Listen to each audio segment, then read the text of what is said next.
Sacrifice Arc. Chapter Sunday, August.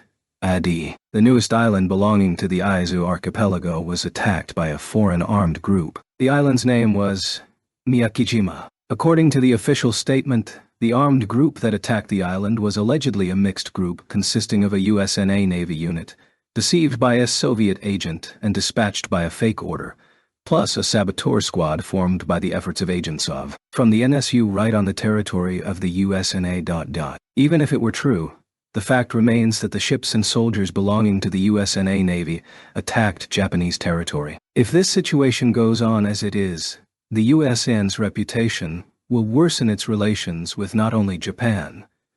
The evaluation of the USNA by the international community will also deteriorate to an untrustworthy nation that treacherously launches surprise attacks on its allies. First of all, the USNA officially dispatched a high-ranking official, the Secretary of Defense, to Japan in order to control this situation.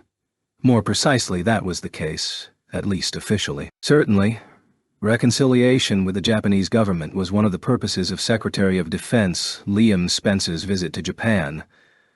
But in truth, that was hardly his main objective. For that matter, it was not Spencer who had a leading role during this visit to Japan. 5 days after the incident, while the USNA Secretary of Defense and the Prime Minister of Japan were creating a harmonious atmosphere in front of the press, the talks between true protagonists had begun unnoticed behind that main stage. Friday, August 10th. Early this morning, Tatsuya returned to Tokyo from Miyakijima for the first time in 20 days, in order to answer the invitation of the USNA Secretary of Defense's assistant, Jeffrey James. 2 days ago, Tatsuya received a letter from the White House through Lena. To put it better, it was an offer of reconciliation to Tatsuya. At worst, it was an attempt to pull Tatsuya onto the USNS side and use him. Tatsuya accepted the USNS offer. Whether they mean well or not, the implications are still the same. Friendly relationships are of more use. It was the same on Tatsuya's side. Irrespective of Japan's foreign policy, Tatsuya has hit the Great Asian Union and the new Soviet Union with a serious blow, so it's natural to be seen as hostile. If he can build a friendly relationship with the USNA, even if they have an ulterior motive, to him it's a big win. Tatsuya wrote the reply of acceptance on the spot when he received the letter, and had Lena deliver his answer yesterday, on the morning of August 10th. Also, yesterday evening he received a phone call from Lena saying, "The Secretary of Defense aide wants to meet with you tomorrow."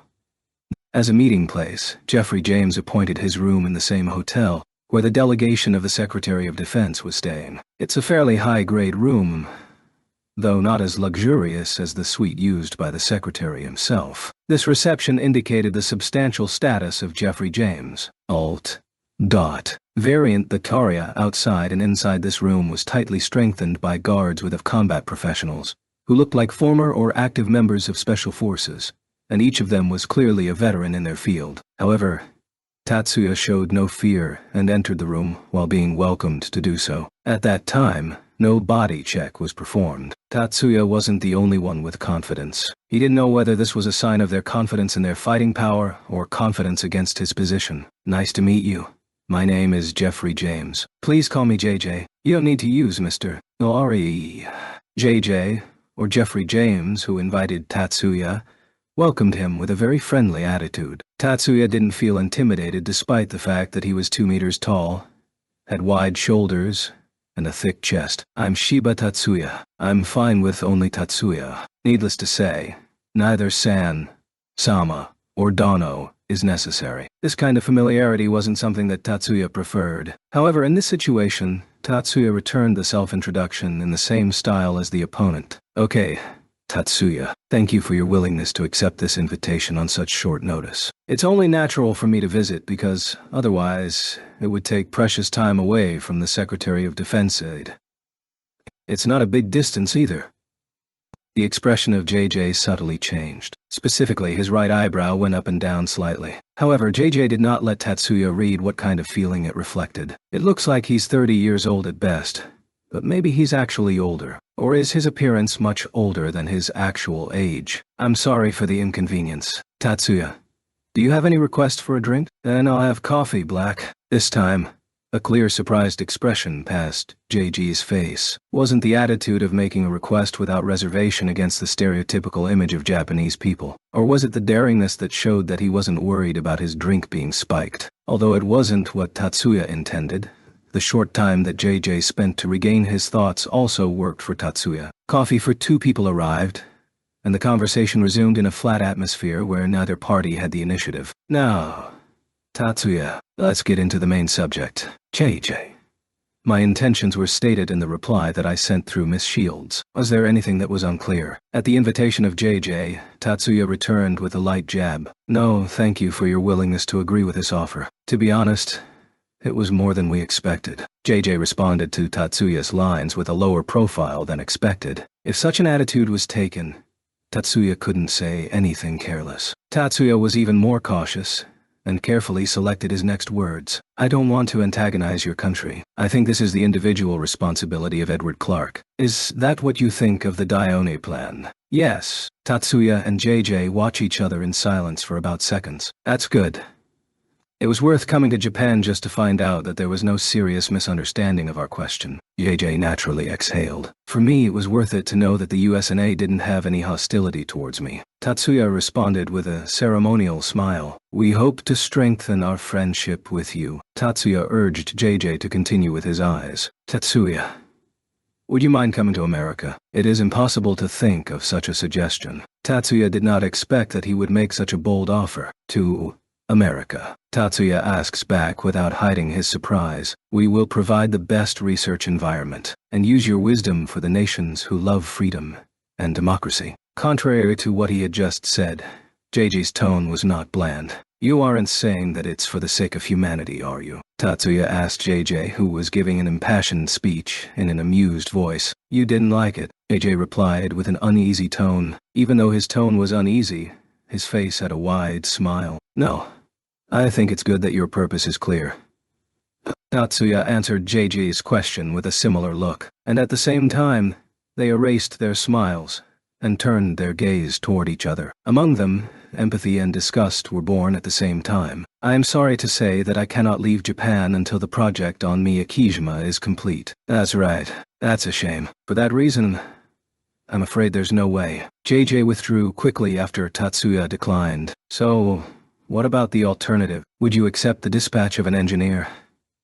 An alternative was immediately presented. Given the speed, it seemed that this request was the intended one. Do you want to send me an engineer? For a training program? Yes. I was wondering if you could provide stellar reactor technology, so I would like to learn not only through data but also hands-on experience. Well, Tatsuya did not give an immediate answer because he thought that the acceptance of the engineer could be used to infiltrate an operative. Okay, I can't decide on my own, but I'll try to make adjustments in that direction. However, he immediately reconsidered and decided that it would be meaningless to keep out the technicians because the media was allowed interviews. Thank you very much. If you make any decisions, please let me know at this address. Saying so, JJ presented a business card-sized piece of paper with a long string and color code printed on it. Tatsuya read the string and understood that it was a highly encrypted virtual private line. This was no ordinary network, probably only open to limited agents of the Department of Defense. Is that okay? Tatsuya unintentionally asked JJ. What is it? But when asked back, he realized that it was a meaningless question. No, I understand. I look forward to a positive reply. After this, Tatsuya talked with JJ for about 5 minutes and left his room.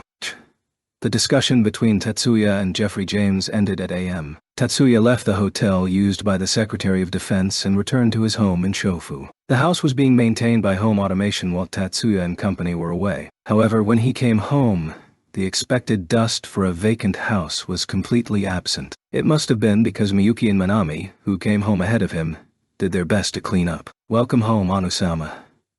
Immediately after he opened the door of the room, Miyuki's voice greeted him. I'm back. Tatsuya made eye contact with Miyuki in order to respond, then lowered his gaze to remove his shoes. There he noticed that there were already 3 pairs of shoes resting on the entrance. Lena is coming. Yes, because it is almost time for lunch. Up until this point, Miyuki answered with a serious expression.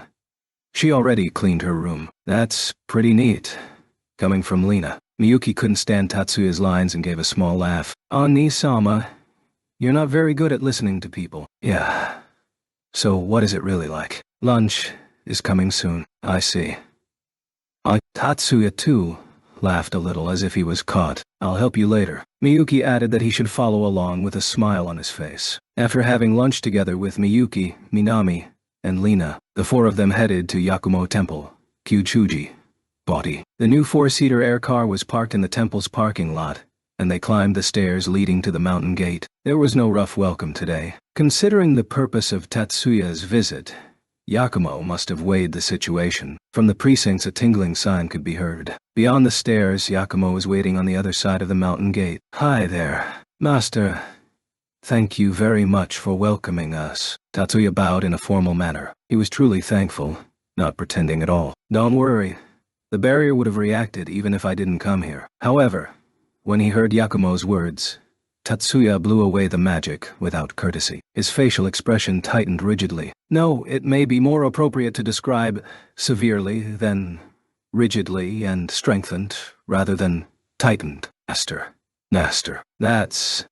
Let's talk about the details inside. Yakumo intercepted Tatsuya's lines and guided the four to the Subu, not the main hall. Yakumo and the other four sat down on the cushions laid inside the room. Yakumo was in Gosa, while Tatsuya, Miyuki, and Minami in Seiza. At first, Lina tried to sit properly, but after moving her hips, she opened her toes slightly outside so as not to stand out. When everyone sat down, the windows were closed from the outside. Tatsuya still did not know whether a disciple closed it or it was due to a technique. Since there was no sign of people or magic, it may be a mechanical device contrary to the old-fashioned appearance of the building. The room, which was almost airtight, became dark in spite of it still being noon. However, it was not hot and humid. Rather, there was a draft of cold air. It was strange for the current season. The possibility of using air conditioners without wind is not zero, but the four visitors felt that they were not being mechanically cooled. Candles were lit all over the wall. Obviously, the ignition was the work of Yakumo's magic. The smell of perfume oil drifting in the twilight was different from what Tatsuya and Miyuki had previously experienced. It must be something that helps build the barrier, but Tatsuya felt that the barrier was a magical field, keeping the inside in rather than keeping the outside out. No. Yakumo's voice snapped Tatsuya out of his reverie. He had been distracted by the barrier. First of all, let me see. Sakurai Minami-kun, come forward. Minami. Yes. At the prompt of Tatsuya, Minami, who was sitting on the right side of the group, headed for Yakumo. Waiting for Minami to settle down, Yakumo formed the hand seal. Tatsuya and the other two held their breath and stared at Minami and Yakumo. The priest's quarters were filled with tension. Sweat ran down the forehead of Miyuki and Lina. Tatsuya kept his poker face, but his hands were tightly closed. About 5 minutes passed in silence. Yakumo stopped the hand seal and exhaled a little. The tense air inside the room loosened a bit. In conclusion, I don't think there's any need to worry about it for the time being, Yakumo announced in a tone with a lack of sense of crisis. If you're really worried, that's fine. But there's no issue with her immediate condition. Moreover, I do not understand the meaning of time being. Is it okay to keep it as it is? Or is it likely that it will worsen even if it is fine now? The answers for both are so different that they can be called opposites. Ooh. Miyuki, Lina, and the concerned party. Minami silently looked back at Yakumo. Master, and only Tatsuya raised the question. Even if you didn't ask it, I would explain it properly. Under the reproachful gaze of Tatsuya and Miyuki, Yakumo smiled. Is the subdued parasite that holds Minami-kun's magic skill under control. By sinking the parasite that was sealed into the depths of the consciousness, you can say that it's barring the magic calculation area. Subdued parasites. Tatsuya wondered whether such a thing is possible. Can you do it too? Yakumo responded by saying, What are you saying? The basic principle is the same as for seal spheres. It does confine it, so it cannot move freely. The technique used on the parasites possessed by Minami-kun is more skillful. Sensei, aren't you worried about the seal breaking? Miyuki asked in a pleading tone. It's not just a seal. This parasite is in a state of being bound by the command, do nothing, stay there, don't move. Unlike the seal that forces it to confine itself by ignoring the demon's will, I think it's okay as long as the controlling subordination relationship continues. This answer was not for what Miyuki asked for. How long will this relationship last? There is magic that causes irreversible changes. but there is no magic that has a permanent effect. For example, Miyuki's cositis irreversibly inactivates the mind, but does not continue to force the frozen state. When the effect is about to expire, I think the caster will come to fix it. Does that mean that it won't hold for much longer? Miyuki nervously asked. Oh, Minoru will come after Minami. Before Yakumo answered Miyuki's question, Tatsuya asked another question. I think that's what he intends to do. Once the seal is released, the parasite will start eroding Minami-kun. If he planned to allow that to happen, he wouldn't have used such a troublesome technique from the start. Otherwise, wouldn't it be better for Kudo Minoru's purpose to disregard Minami-kun's will and fully make her a parasite? What is Minoru's purpose? Lina directed a question to nobody in particular. No one answered it. Tatsuya and Miyuki knew that Minoru said, I just want to cure Minami's disease. At first, they both believed it. However, now, Tatsuya and Miyuki suspected that Minoru's true intentions were different. And in Miyuki's thoughts, she was afraid that was also what Minami truly desired. And Tatsuya was afraid that Miyuki would be hurt when Minoru's true intentions were revealed. After returning to their home in Chofu from Yakumo's temple, Tatsuya and his companions, including Lina, were gathering together in the living room with a serious expression. There is no problem in my daily life so far, so you don't have to worry about me. Perhaps she couldn't stand the heavy atmosphere. So Minami quietly broke the silence. There isn't a magician in the Yotsuba family who is good at non-systematic magic. Ignoring Minami's words, Lina asked Tatsuya and Miyuki. That kind of magic is the speciality of the Tsukuba family. But if it's something that Sensei can't handle, I don't think even the head of the Tsukuba family nor Yuka, the next head, can manage to do something. Miyuki weakly shook her head. After the diagnosis, Tatsuya and the others naturally asked Yakumo whether he could remove the parasite inside Minami. However, Yakumo's answer was not good. Yakumo is a magician who specializes in ancient magic. Unlike the traditionalist school, who are only traditionalists in the name, which Tatsuya confronted when he pursued Zhao Gongjin, he had inherited the real tradition as a practitioner. Since ancient times, the most important mission of magic users was to protect the people from the demons and spirits. For that reason, Yakumo had mastered magics of a high level that defeats demons. Even then, Yakumo could not remove the parasite from Minami. According to his words, the parasite inside Minami is sealed. No, is it more nuanced to say that a parasite is sealed inside of Minami? Yakumo explained that the parasite is sealed using Minami as a vessel, and the sealed parasite serves as a lid to suppress the activity of Minami's magic calculation area. The procedure necessary to permanently remove the parasite is to remove the seal in Minami and then eradicate it.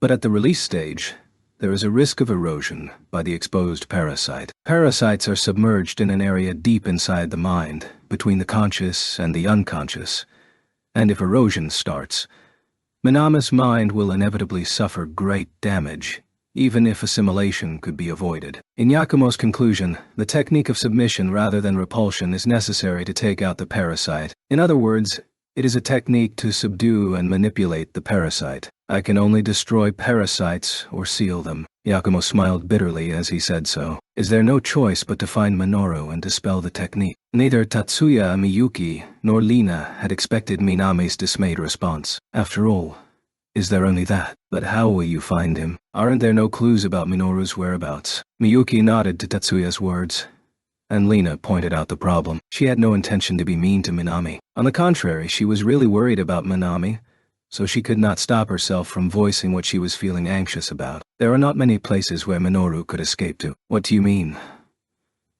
Unable to understand what Tatsuya was trying to say, Lina asked with a big question mark above her head. Miyuki also couldn't hide her confusion. Of course, Tatsuya did not waste time in this situation. No matter how good he is with magic, Minoru is still a second-year high school boy. Because he was often ill, he had no opportunity to expand his personal connections outside of the school. But Anui-sama talked. Didn't Minoru absorb the knowledge of Zhou Gongjin? That's it. Nodding for Miyuki's counter-argument, Tatsuya continued.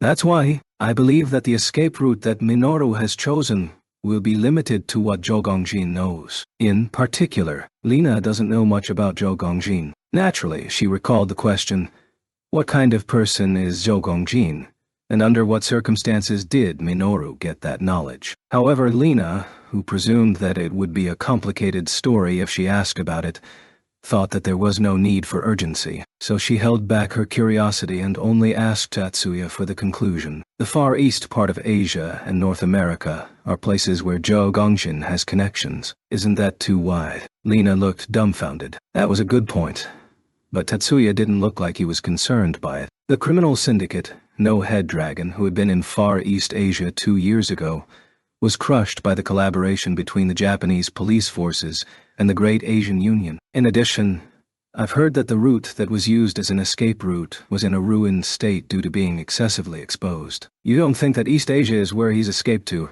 right? Yes. Tatsuya nodded toward Miyuki. Minami, tell me one thing. Tatsuya looked at Minami, who had until then been ignored by Tatsuya and the others. Yes. What can I do? Minami didn't show any displeasure. Actually, he didn't remember her showing any signs of displeasure since she came back. She dutifully responded. Wasn't there a parasite companion with Minoru when you were taken out of Japan? Yes. This is the first time that Tatsuya questioned Minami about when she escaped. Up until now, even if Minami felt the urge to confess, Tatsuya and Miyuki evaded the topic. They didn't let Minami talk. Do you know who he really is? Just the name is fine. Minoru called him Raymond. Minami replied promptly to Tatsuya's question, without pausing to remember. Was he a Caucasian young man, fair-haired with blue eyes that is refined, but gives a childish impression? That's right. Do you know who he is? Tatsuya-sama. Oni-sama. That is... Without answering Miyuki and Minami, Tatsuya resumed the explanation. East Asia is no longer a candidate for his getaway. North America, especially California, is the region where Yedo Haigu, the boss of Zhou Gong, was hiding until half a year ago. And now it is certain that the American parasite will accompany Minoru, who fled the northwestern Hawaiian Islands as Minami has told me. I think the most likely hiding place for Minoru is the USNA West Coast. I think it's still too wide. How can we find him? Lena, who knew the size of her home country, asked in a tone that didn't hide her insecurity of, is it really possible to find him? I think it's too wide for an individual to search for. I also think it would be difficult to fully mobilize the information network of the Yotsuba family. But what about the USNA federal government? I think it's not impossible for the Department of Homeland Security, DHS, or the CIA Counterterrorism Center to find a parasite that has been smuggled into their area. Lena frowned lightly at Tatsuya's answer to her question. It wouldn't be difficult if you motion the FBI's National Security Department. Apparently Tatsuya's use of "not impossible" seems to have been an understatement for Lena. So, ask Senator Curtis to look for Minoru, or maybe I should request the Secretarial Office to ask the Secretary of Defense. Tatsuya grinned a bit to Lena's slightly helpful lines. The White House dispatched me. Let's ask for a task immediately. What was ironic to Tatsuya is that in the USNA presidential office letter to him said, lending Colonel Angelina Shields for free and indefinitely. Lena left the USNA Army and came to Japan. She will later be naturalized in Japan. In a sense, this is a peaceful asylum, and it can be said that USNA had let a nationally certified strategic class magician escape. However, there's no way that you can accept such a blow to your honor. Therefore, the USNA government and the Army received the resignation from Major Angie Sirius, but they did not allow Angelina Shields to retire. Lena decided to argue that Angie Sirius' true identity's rank, Lieutenant Colonel Angelina Shields, was the result of her being put into a secret work mission in Japan, and that secret mission is surveillance and placation of Tatsuya Shiba, a strategic class magician, which appeared as free of charge and unlimited loan. Of course, Tatsuya wasn't able to reveal the underlying circumstances. The only thing that he had been told by the USNA government was the grant indefinite loan part. The rest was just Tatsuya's reasoning. But right now, it didn't matter if his reasoning was right or wrong. Lena, ask the federal government to search for Minoru, okay? Okay. I was lent to you, right? The fact that one of the people present who acted as a messenger was enough. Waiting for the morning on the eastern coast of the United States, Lena dared to call Colonel Balance's Pentagon phone directly, and didn't use any special code. In a normal, non-encrypted call meant, for the military, Lena asked Balance to search for Minoru. Minoru ... It looks like the federal government is starting to move. It was still early in the morning on the west coast, but Minoru and Raymond were awake. No, it would be better to say that they were still awake. It seems that the vampires of today have a routine of going to sleep in the morning and waking at dusk. The federal government. Not the army. Opening the window curtains on the second floor a little bit, Minoru, who was watching the city that had just begun to come to life, addressed Raymond's voice. They didn't have to speak aloud, but parasites were not the only ones in their hideout. Rather, there were also human magicians. The main reason why they tried to talk with their voice was because it was inherently natural to both of them, but it was also to not raise unnecessary suspicion from the humans around them. The two were in a corner near the harbor in Los Angeles. Minoru and Raymond were concealed at a hidden base of a radical organization made up of magicians. It was only the military that received the request. But I think the FBI and CIA will also move. Isn't the CIA in charge of foreign affairs?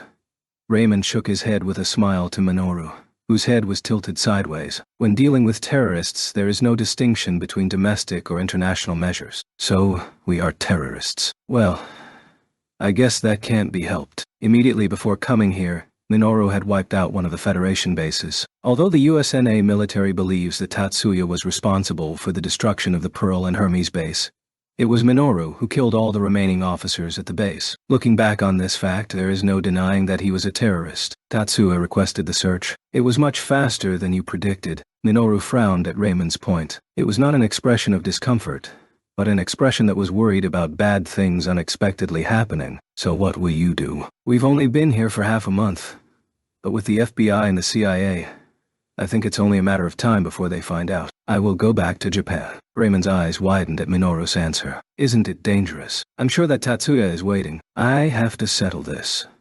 There was a firm determination in the eyes of Minoru. Raymond understood that it was impossible to have a conversion without using telepathy. Then, I'll go too. Instead of persuading, Raymond said so in a tone that lacked seriousness. What are you saying? I have to go back to Japan because I need to do that. It's pretty early, but I intended to return home eventually. Minoru changed his complexion and looked at Raymond with serious eyes. I have a reason to go back. Raymond, you don't have to risk it. This is because of Naimi's treatment. Raymond's light tone did not change. Didn't I say it? My desire is to see the story of you two until the end. For that reason, I don't regret this life. Chapter August T. Huff.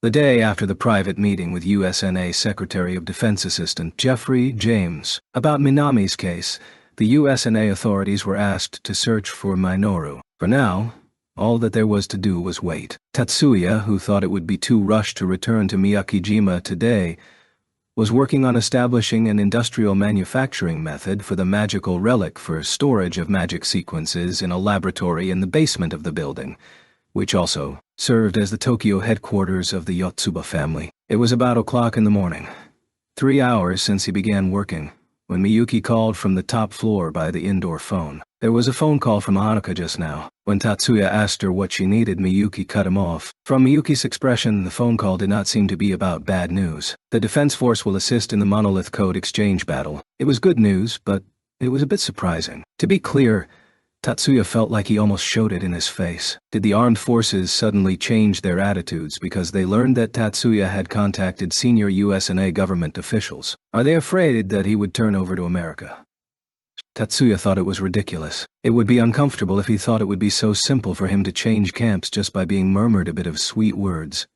And it would be even more displeasing if the Defense Force thought that he would be cheerful about this. I think it's good news. If we can start preparing now, it looks like everything will be ready by the end of the month. However, Tatsuya did not express his thoughts and gave the camera a suitable smile for the situation. Yes. Oh, so I also want to go and help with the preparation. Are you going to attend school? Yes. Shouldn't I? Oh, of course I don't care. Will you go now? The Miyuki on the screen was changing into a uniform. I plan to do that. Okay. I'll be back to my room soon. Tatsuya would naturally accompany Miyuki. Miyuki understood on the spot what he meant. No, Lena will come to school with me. It will be better if Onisama doesn't go out too much. Really? Miyuki's remark was logical. It was still only 6 days after the defense battle at Miyakijima. If he carelessly went out to town, he would be shamelessly hounded by self-proclaimed journalists. I don't think you need to be worried because I'll go to school by car instead of by a cabinet. Okay? Then please do so. This building was the Tokyo headquarters of the Yotsuba family. Even if Tatsuya didn't drive, there was always a driver for the next head, Miyuki, available. Make sure to call when you are on your way home. Understood. Off I go. It had been less than a week since Tatsuya's message to the world that he had the power to fight against enemy nations. It would be a nuisance to others, rather than himself, to go to school in this situation. It was a rational decision to avoid following along, and he knew that Miyuki was not evading him, so it was ridiculous to think of her distancing away from her brother. In his head, he understood when he was being stupid. Hey, Miyuki? I don't know the details, but what was cancelled and what was decided in the first place? Inside the car, heading for First High, Lena asked Miyuki. Lena returned to Japan in late June. By that time, it was already decided that the 9 schools competition would be cancelled. She studied in Japan from January to March last time she came. Lena didn't know about the 9 schools competition. It's not surprising that she did not understand the situation. The event that was cancelled was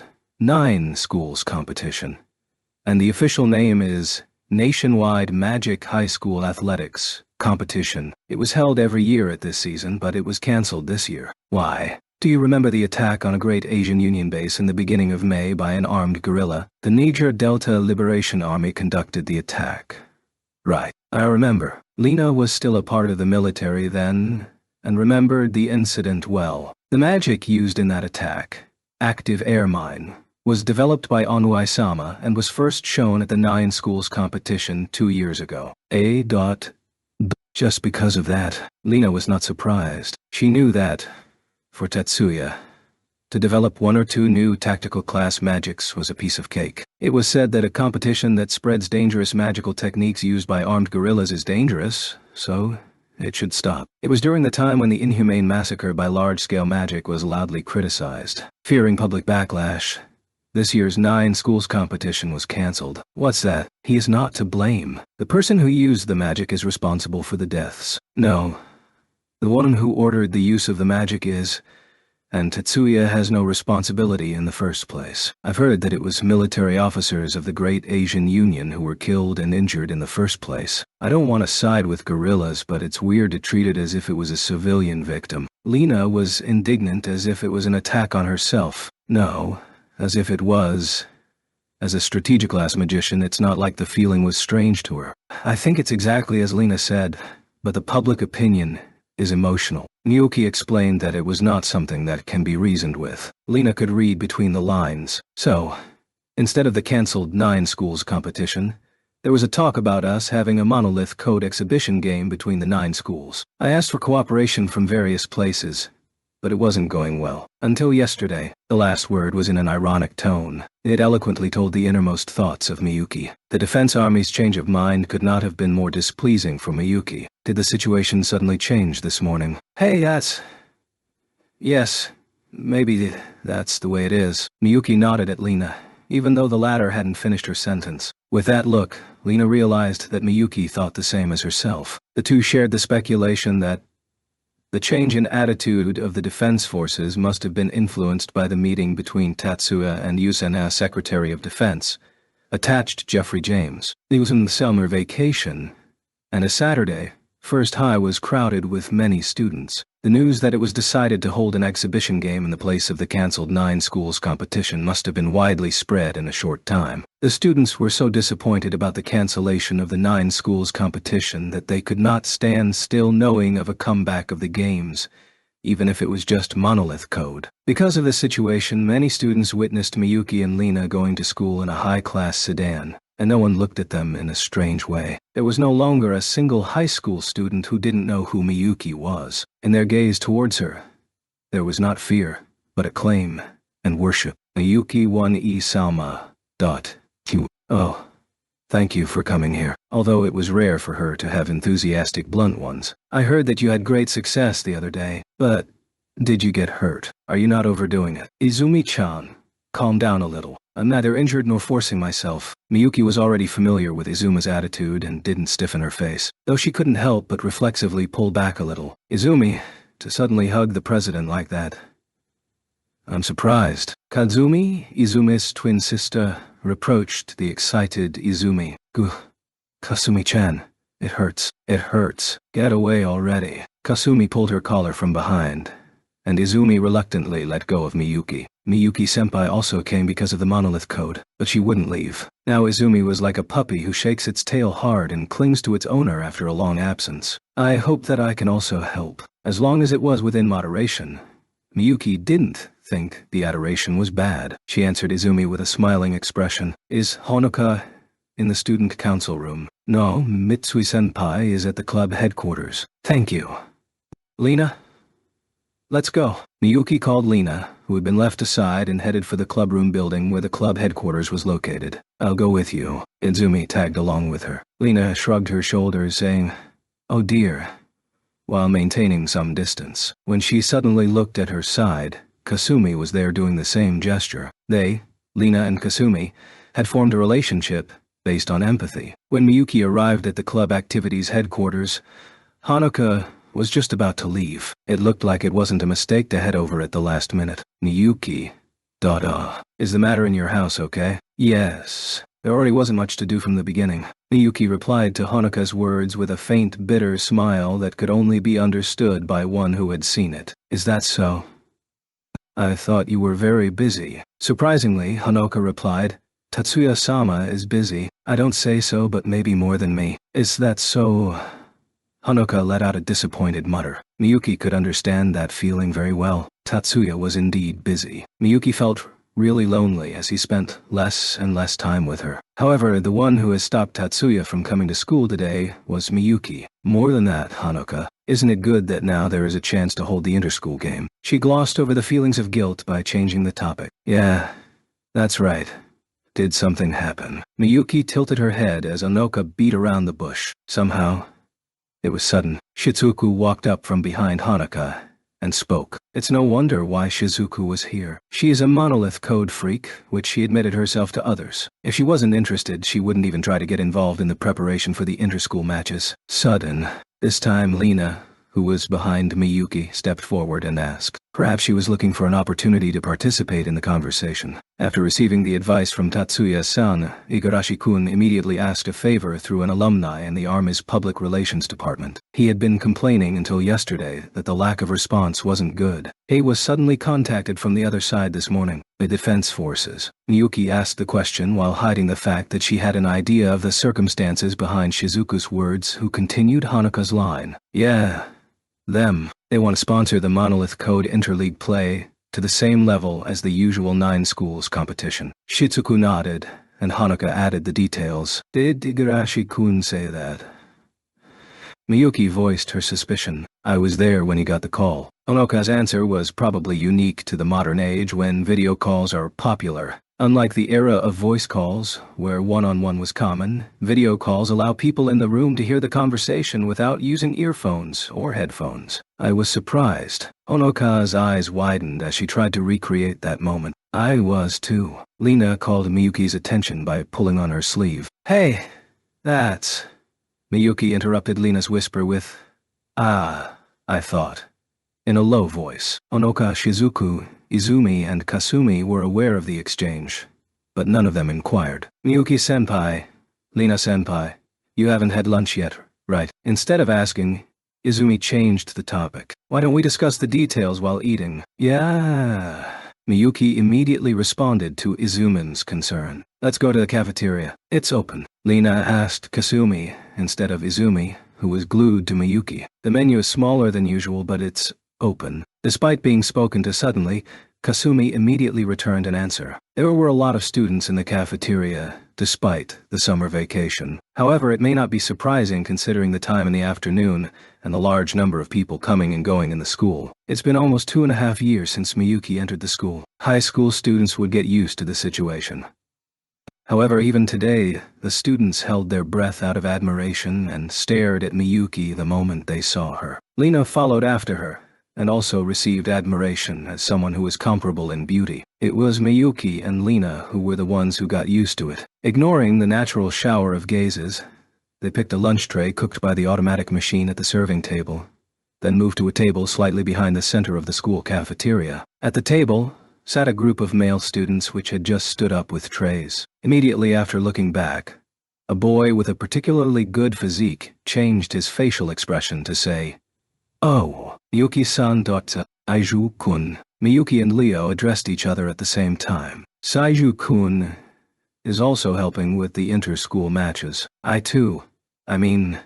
No, since Miyuki-san is the president, it's only natural that I help out. After talking to himself, Leo was convinced Mikihiko and Erika are also coming. Erika, too. Does that woman have a love for the school? Miyuki leaked an elegant small laugh, then said nothing more. I wonder if I can tell Erika that. Hey, Lena. Don't do that. Leo returned to Lena, who had been standing on the side in a relaxed manner. Despite being away for over a year, Lena was already accepted as a colleague among Tatsuya's circle of friends. Then, I will see you later. I presume Miyuki-san will also attend the preparatory meeting. Yes, I plan to do so. See you. Miyuki smiled a little, and Lena waved her hand lightly. The other response was not from Leo, but his companion. Lena, who was seated, looked at Leo's back as he was leaving and asked, "What is the preparatory meeting?" "Today's agenda is player selection." It was Izumi who returned the answer. Of course, the other four did not ignore Lena. She just responded the fastest. It hadn't been decided yet. Right. Miyuki's mutter was her soliloquy, rather than asking why. I didn't know if such a meeting could really be held. But perhaps she interpreted it as a question. Hanuka replied from the side. The seats were arranged in the order of Izumi, Miyuki, and Hanuka on the aisle side, and Kasumi, Lena, and Shizuku on the other side. Did you postpone the selection? Lena's voice had a critical nuance. I was practicing as a temporary member. Shizuku argued that she interpreted it as, is it okay to not practice? Isn't that member okay? The monolith code is 3 people per team. 2 or more teams are required to practice. Oh, that's right. Then you decide the regular from that. Lena's guess was natural, but Hanuka didn't shake her head. It's not decided that way. Some students couldn't participate in the practice due to various reasons. The faint gaze directed at Lena swayed toward Miyuki and Tatsuya. Someone would easily deduce the meaning of that line of sight, even if they weren't Lena. Unfortunately, Tatsuya can't do it. He's busy. Miyuki responded to Onoka's struggle with a little loneliness. Oh, that's right. Onoka dropped her shoulders because her expectations were clearly denied. First, I think students from other schools would disagree if that happened. Yeah, I think so too. Shizuku and Kasumi continued to agree with Miyuki's point, even though it was probably against Miyuki's personal feelings. It can't be helped, Miyuki-senpai. Shiba-senpai is now one of the strongest magicians in the world. Shiba-senpai's name has grown too big to compete in a high school competition.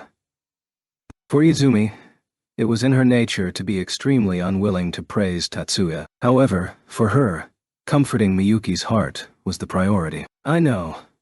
Thank you, Izumi-chan. Dottie. You waste your words on me.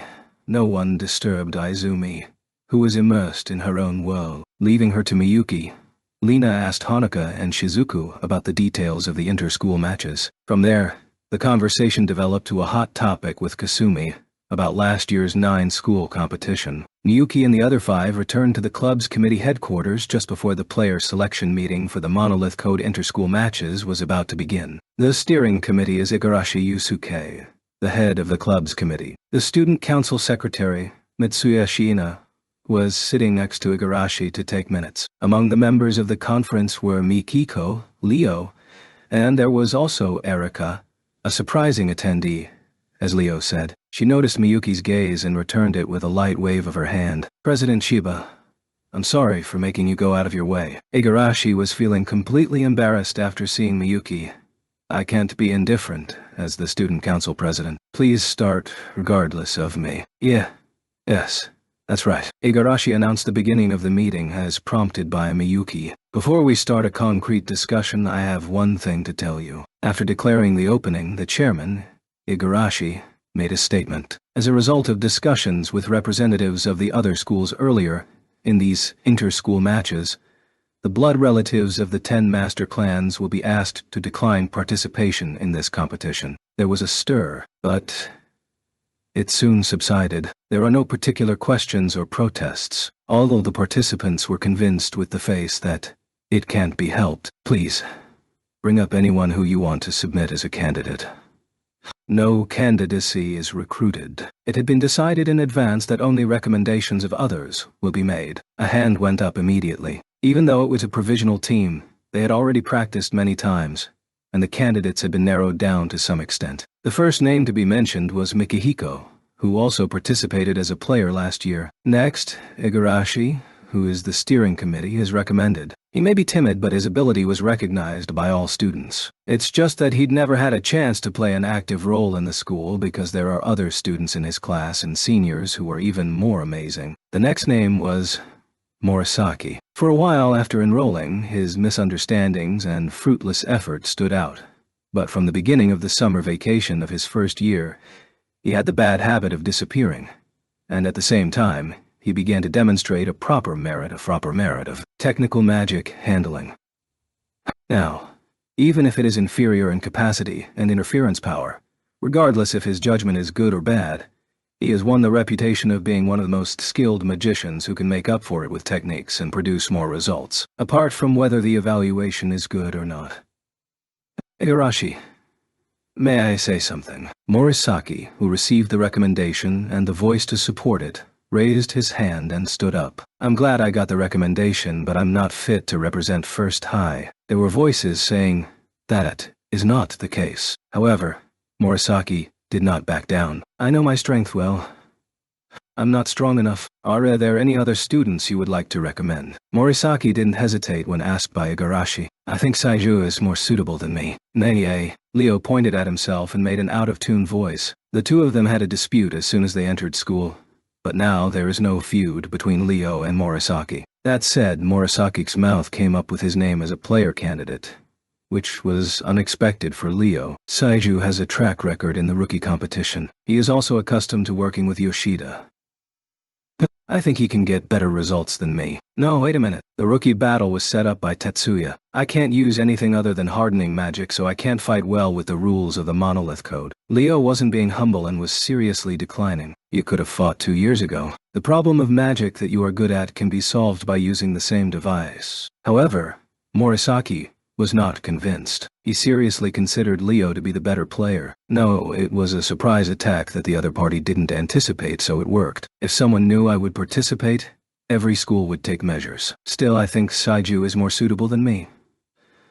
Neither Leo nor Morisaki showed any sign of giving up. Igarashi intervened there. Saiju-kun and Morisaki-kun seem to have strong reasons. I understand what you're saying, but I wonder if you can ignore it and participate. Leo, I know your strengths and weaknesses well. On top of that, I think you have the ability to play an active role as a national team player. It's an opinion that everyone who is gathered here surely shares. This was said by Aizu, the head of the Kenjutsu Club. Apparently, he also agreed with Leo's participation. No, wait. I don't hate the idea. But if you can ignore the part of the magic being unsuitable, there are better candidates than me. Who does Saiju-kun recommend? Leo responded to Igarashi's question without hesitation. Erika. Me. Erika's surprise was beyond Leo. It was just like a pigeon getting hit by a pea shooter. I hate to admit it, but Erika is much more accustomed to fighting than I am. Unlike me, who can't make ranged attacks, she has the ability to shoot non-systematic slashes. It's really annoying, but she is definitely more powerful than me. Leo was really serious about repeating annoying twice. But she is a girl. What's wrong with her being a girl? Leo asked in response to Igarashi's common-sense counterargument. It is wrong. Igarashi probably didn't expect such a question to come back. Leo repeats the words while he is stuck. The monolith code is a competition where direct contact is prohibited. It's not strange even if girls participate. Isn't it a rule of the 9 schools competition that only boys can participate? That's right. The university does have a women's division. By the way, I do see mixed-gender games in the States. Shizuku and Lena backed up Leo's point with evidence. It should be noted that Lena's point in the States is in America's military training, but that didn't need to be explained here. Igarashi-kun, is it okay? Mikihiko, being well-behaved, raised his hand. By all means, there is a women's division in the 9 schools competition. Women also have the opportunity to participate, but due to lack of time for these inter-school matches, only the monolith code could be prepared. Prompted by Igarashi, Mikihiko participated in the discussion. Although it is inter-school matches instead of the cancelled 9 schools competition, girls will be locked out according to the conventional rules. I'm not a virtuous person, but I was worried about it. The participants of the meeting nodded their heads to the words of Mikihiko. Many of the boys, as well as the girls attending the conference, showed similar gestures. I think Erika's participation is good in terms of ensuring that girls have the opportunity to participate in exchange events organized by students themselves. Due to Mikihiko's point, the atmosphere of the place changed. There were many voices saying that they were in favor of it. Chiba-san, how about you? As Saiju said, physical contact is prohibited. But the monolith code is a sport with many injuries. There was no women's event in the 9 schools competition. I think that was taken into consideration. Erika, who was asked by Igarashi, stood up and looked around once. I don't like the hand-to-hand combat ban rule though. With that said, Erika gave a fearless smile. Then, I don't mind entering. With the other 4, of course. The other 4. Yoshida-kun, Banti. Erika called Mikihiko by surname instead of Miki, Bota. Igarashi-kun, Morisaki-kun, and the idiot there. Hey, you. What the hell? Leo bites at the timing when it shows. He'll be offended, but it's like a comedian duo that has been around for over a decade. Oh, sorry. He was a beast, not an idiot. So, did you intend to follow me? You have a lot of injuries, right? Then, you need a replacement. Don't ignore me. Listen.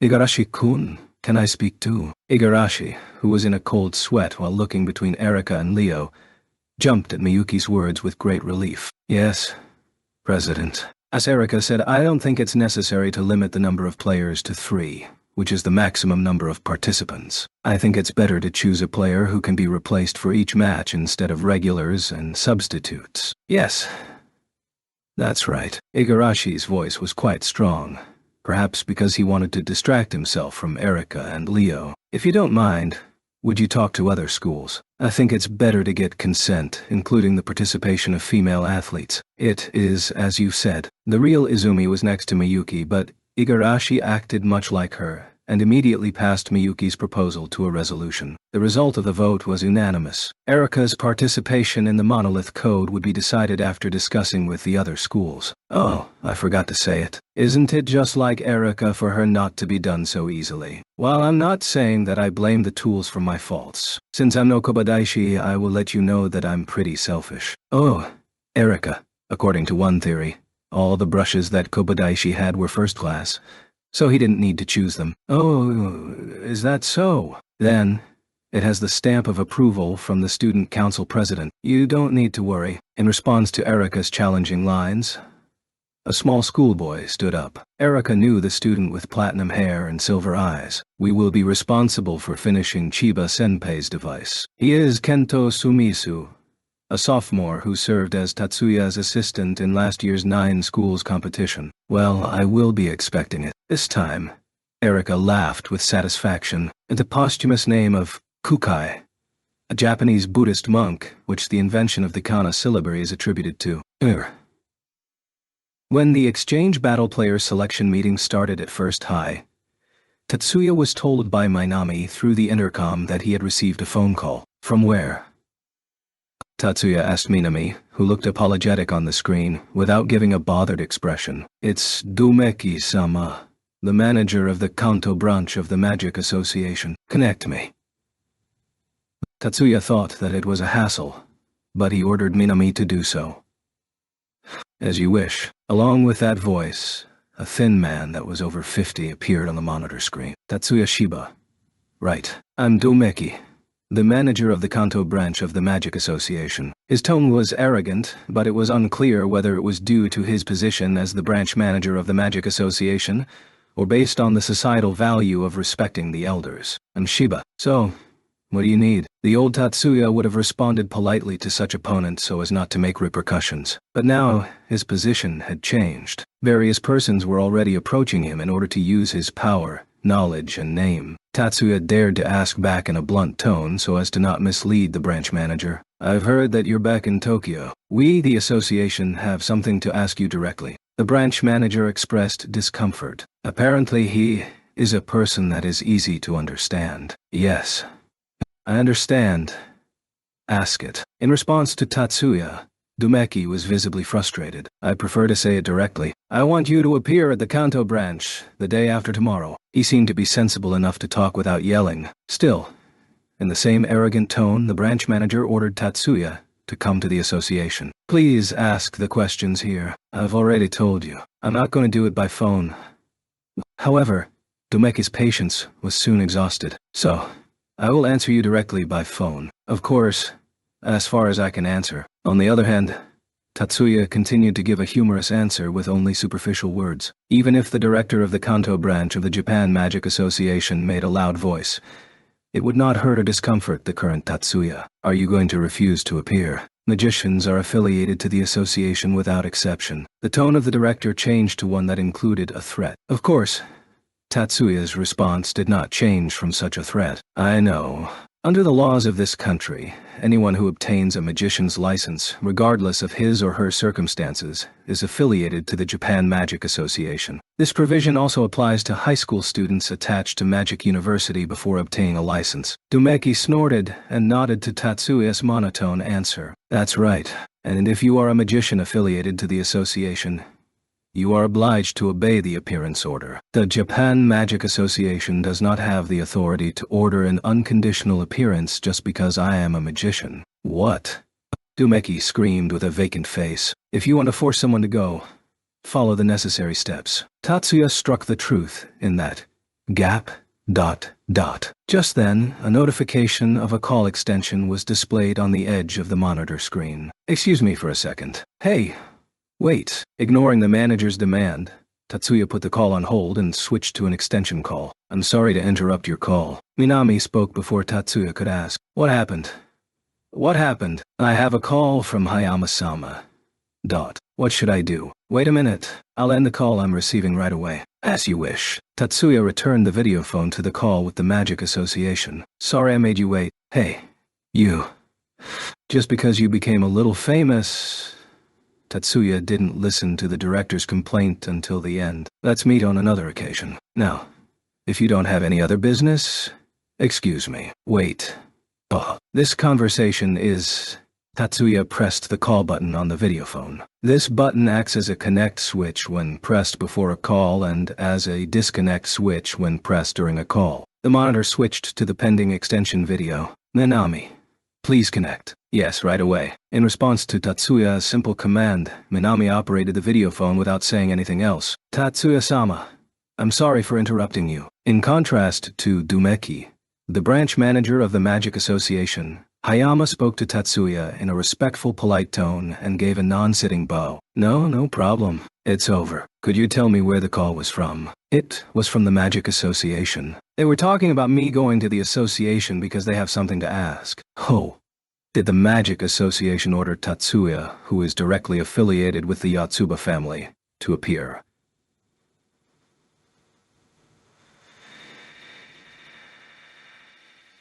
Was Chairman Tomitsuka on the other side? Hayama spoke in a polite tone, which was also extremely cold. Of course, that feeling was not directed at Tatsuya. Hayama was uncomfortable with the arrogant words of the Magic Association. Chairman Tomitsuka. Is Tomitsuka Hisue, the current chairman of the Magic Association. She is the mother of Tatsuya and Miyuki's classmate, Tomitsuka Hagane. No, it was the branch manager Dumeki, the Kanto branch manager.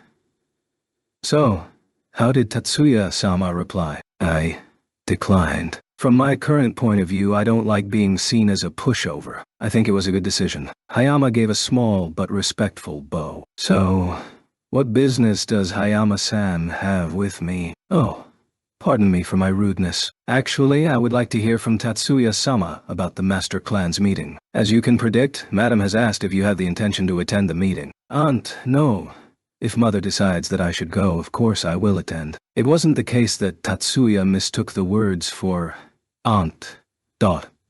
It was an indication of his arguing that his position was false and that he was not really recognized as the son of the head. The Hayama on the screen, at first glance, didn't seem to care about Tatsuya's misstatement. Then, please attend the Masters Clan conference that will be held from AM tomorrow. The designated place is the Kaga Daemon Hotel in Kanazawa. O'clock tomorrow. I understand. Unfortunately, Tatsuya didn't know a hotel named Kaga Daimon Hotel, but if the location is Kanazawa, it would take less than 2 hours to fly there. Since there is no need to use an air car or a freed suit, Tatsuya can let Hanabishi Hyogo, who has become his personal butler, fly the helicopter. It's unlikely that the hotel doesn't have a heliport at this age.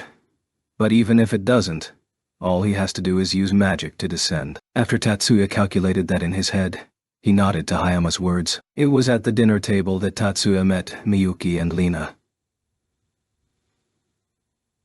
The two were back a little earlier, before PM, but Tatsuya was in the underground lab at that time. It promises to be interesting, Tatsuya commented when he heard that Erika was selected as a player. First High is also quite different. Yes, really. I think so too. The three people think of the atmosphere of the high school when they were in the first grade 2 years ago. Certainly, at that time, it would have been unthinkable for a female second-class student to participate in inter-school matches between the 9 schools on behalf of the school. But it's surprising.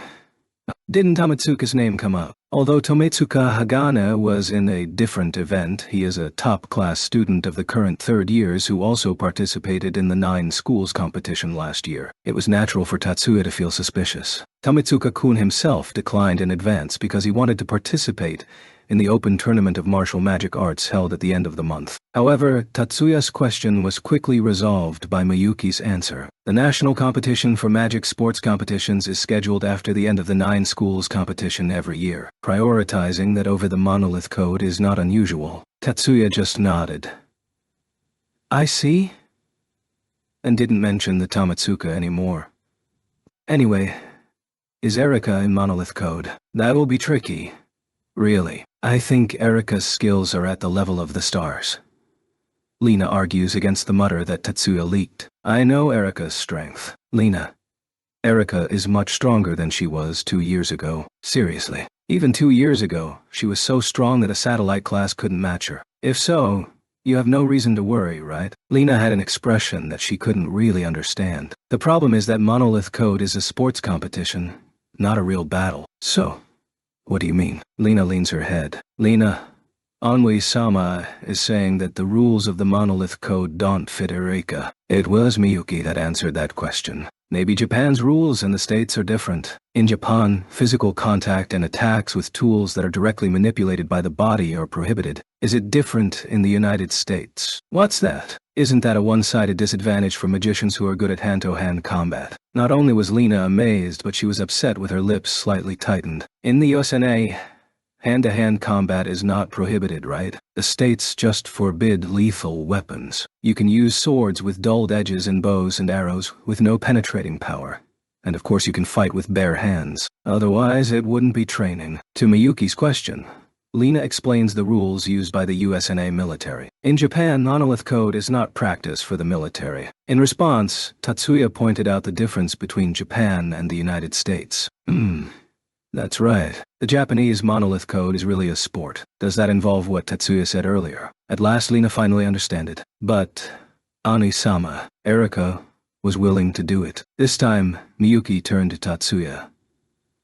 I think I have some idea. But apart from Erika's speculation, it's an unprecedented participation of a female player. It will be necessary to take measures according to the rules. With that said, Tatsuya took some time to think. Certainly, according to university rules, defensive armament devices with programmed object shield magic should be allowed in the women's division. At least protectors should be given preferential treatment. Women players at other schools may be entering as well. Do you think that female athletes will also participate from other schools? Because the 9 schools competition is gone, it's rather the boys who want to give girls the opportunity to play an active role. Miyuki was impressed by Tatsuya's words. I see. And Lina replied, I wonder if that's the case. August 10th, Sunday morning. Tatsuya was about to leave for the Master Clan's meeting in Kanazawa. He usually has a hard time here, but he didn't have it today. Miyuki, who was ordered to stay at home, didn't ask to take her with him. Have a safe trip, Onui-sama. Tatsuya was confused by Miyuki's considerate attitude, but he didn't express it. I don't know how long it will take today. I don't think anything will happen while I'm away.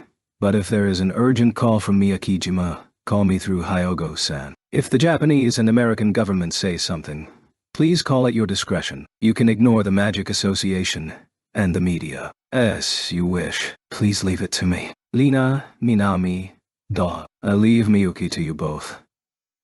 Yes. Leave it to me. But I can only do escorts. As you wish. Please leave Miyuki-sama's everyday necessities to me. I'm going. Miyuki and Minami bowed, and Lina shook her right hand in front of her face with her index and middle fingers aligned, and saw off Tatsuya getting into the helicopter. The helicopter takes off and Tranquility returns to the rooftop heliport. Lina stepped back indoors, stopped and looked back to Miyuki. Miyuki, won't you go with him today? Today's a little...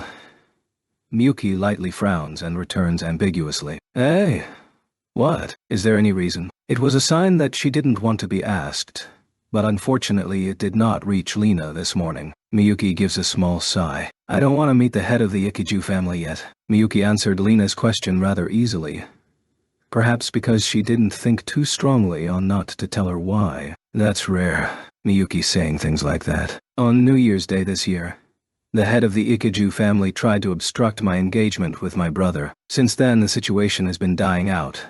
But I feel that the other side thinks I don't think the story is over yet. So, I don't know what the story is, but if you meet face to face, it will be brought up again. That's right, especially because the venue this time is the hometown of the Ikiju family. Ooh, I see. Lina resumes her steps from where she had stopped and proceeds into the building. Miyuki looked at Minami with a bitter smile while in a moody behavior. The Kaga Diamond Hotel, which was selected as the venue for the Master Clan's conference, was a new hotel located at the foot of Meichaman, which rises on the border between Kanazawa City, Ishikawa Prefecture, and Nanto City, Toyama Prefecture. The clock face shows AM. 5 helicopters were already parked at the heliport, which was set up just a short walk from the hotel building. He was told that the heliport was booked under the name of the Master Clans when he called the hotel yesterday. Even if everyone comes by helicopter, it will not be impossible to get off. The heliport is so large that the choice of this hotel as the venue perhaps was a lesson learned from the Hakone meeting that was attacked by Yedo Haigu. This time it seems that the means of transportation was more important than the confidentiality. There were 5 aircraft already parked at the heliport. It would be reasonable to think that 5 people arrived before Tatsuya. However, when he and Hyogo arrived at the hotel, they were guided to a room with nobody in it. It seems that the heads of each family do not want to run into each other. Hyogo talks to Tatsuya, who sits on a classic sofa, in a sarcastic tone. They are in a room where only 2 hotel employees are left. There was a good chance that this room was being tapped, but Tatsuya didn't blame Hyogo. There is nothing wrong with this. He just whispered so. He's neither bluffing nor feigning ignorance. Tatsuya really didn't harbor an ounce of guilt. Tatsuya thought that today's call would be about the message he sent to the world after the battle on Miyakijima a week ago. Tatsuya thinks they want to denounce his selfish actions. The 10 Master Clans have a basic policy of not standing on the front stage. He heard that there was a disagreement within the clans even when Itsuwa Mayo became a nationally recognized strategic class magician. That said, Tatsuya didn't intend to quietly let himself be scolded. Light meals would be prepared in the room, but it's still a little early for tea before lunch. Tatsuya had no habit of 11's tea anyway. He waited for the start of the meeting with only the black tea prepared in the thermos pot. Excuse me. Here you go. It wasn't a hotel employee who opened the door and came in. He controls and hides his scions, but he is a magician, and also a battle magician on a level of actual fighting power. Unfortunately, unlike the widely popular fiction, there is no such thing as identifying a magician by their attribute. There is no attribute for each magician in the first place, whereas just by looking he doesn't know who he belongs to. But considering the land of Kanazawa, it is highly possible that he belongs to the Ikiju family. The eating is ready. They're waiting for you. Are they all ready? Yes.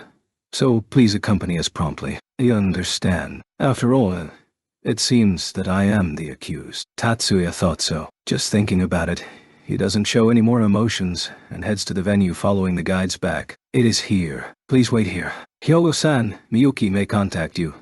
So please wait here for the time being. As you wish. Please go. After being sent off by Hyogo, Tatsuya enters the conference room. There is a sound of the door closing behind. Hearing that, Tatsuya looked around the room with just his eyes. No one was sitting at the tables in front of him, which were arranged in a square. The two people who were near the back of the table, and in front of Tatsuya from his perspective, were Ichiju Gouki and Futatsugi Mai. 5 people were at the table on his left. Going from the back to the front, there was Mitsuya Gen, Yotsuba Maya, Itsuwa Isami, Mutsuduka Atsuko, and Sagusa Koichi. 3 people sat at the table on Tatsuya's right side. From the back sat Shippo Takumi, Yatsushiro Raizo, and Jumonji Katsudo, who stood up alone and welcomed Tatsuya. The heads of the 10 master clans, a group that represents Japan's magicians, were lined up. Then, we will now start the 10 master clans conference. Maybe because it's in his region,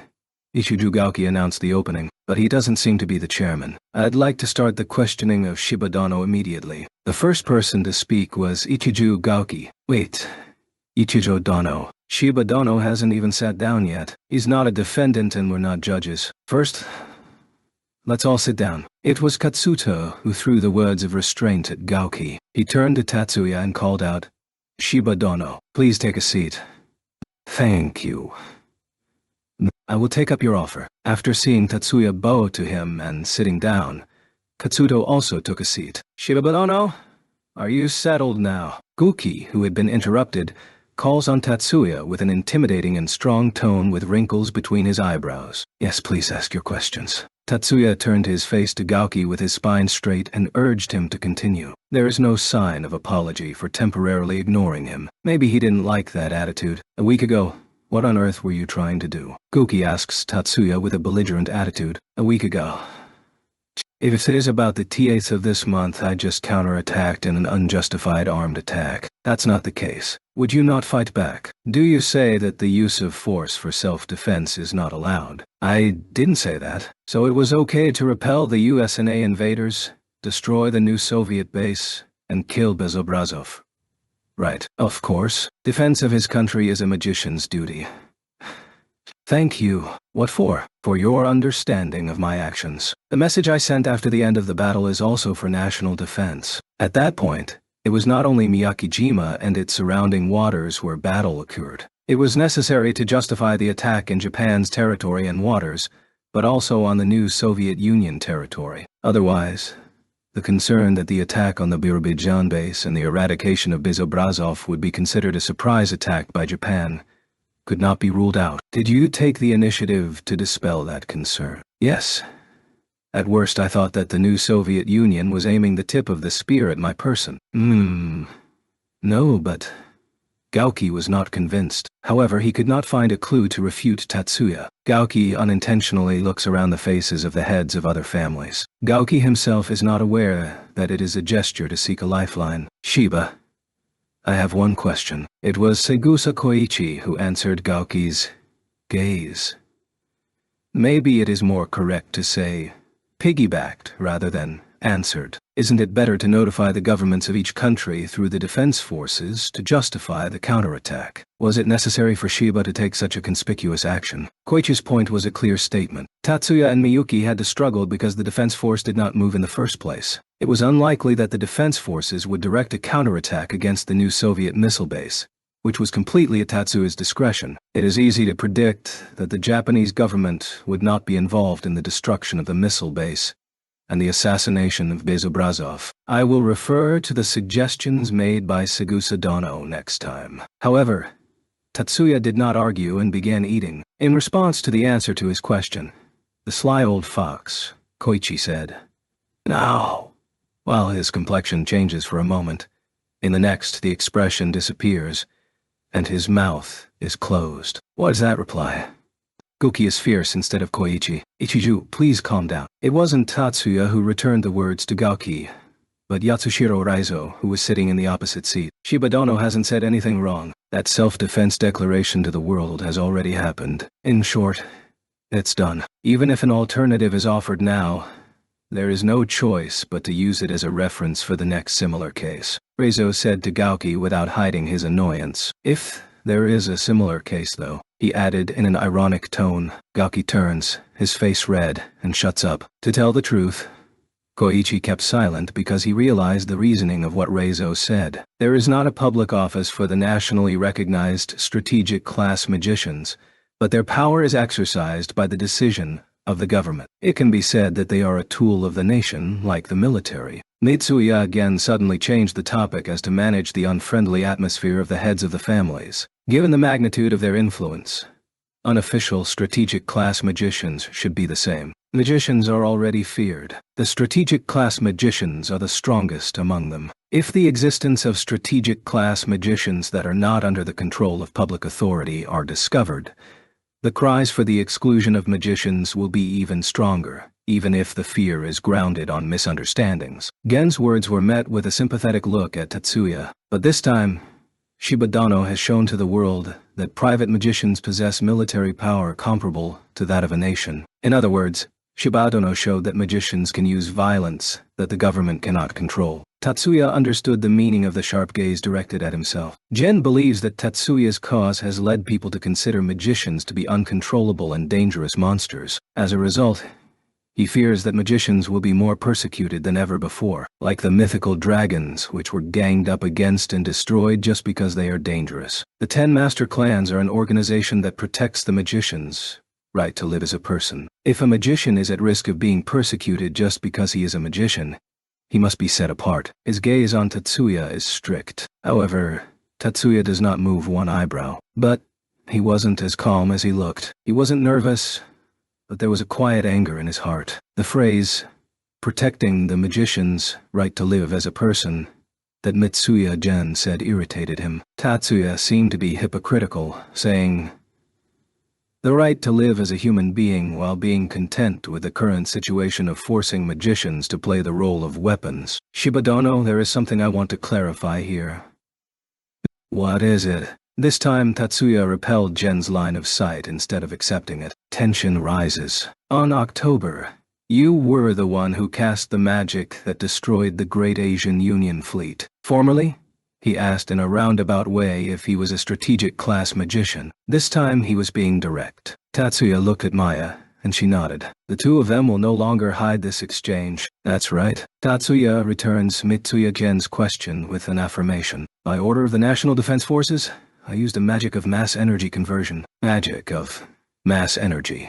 Taught him. Does it really exist? Reizo lets out a skeptical mutter. He wasn't the only one to think so. But no one responded to his words. His interest soon returned to the confrontation between Tatsuya and General. According to the National Defense Forces orders, if the government then recognized you as a new apostle, this situation would not have happened.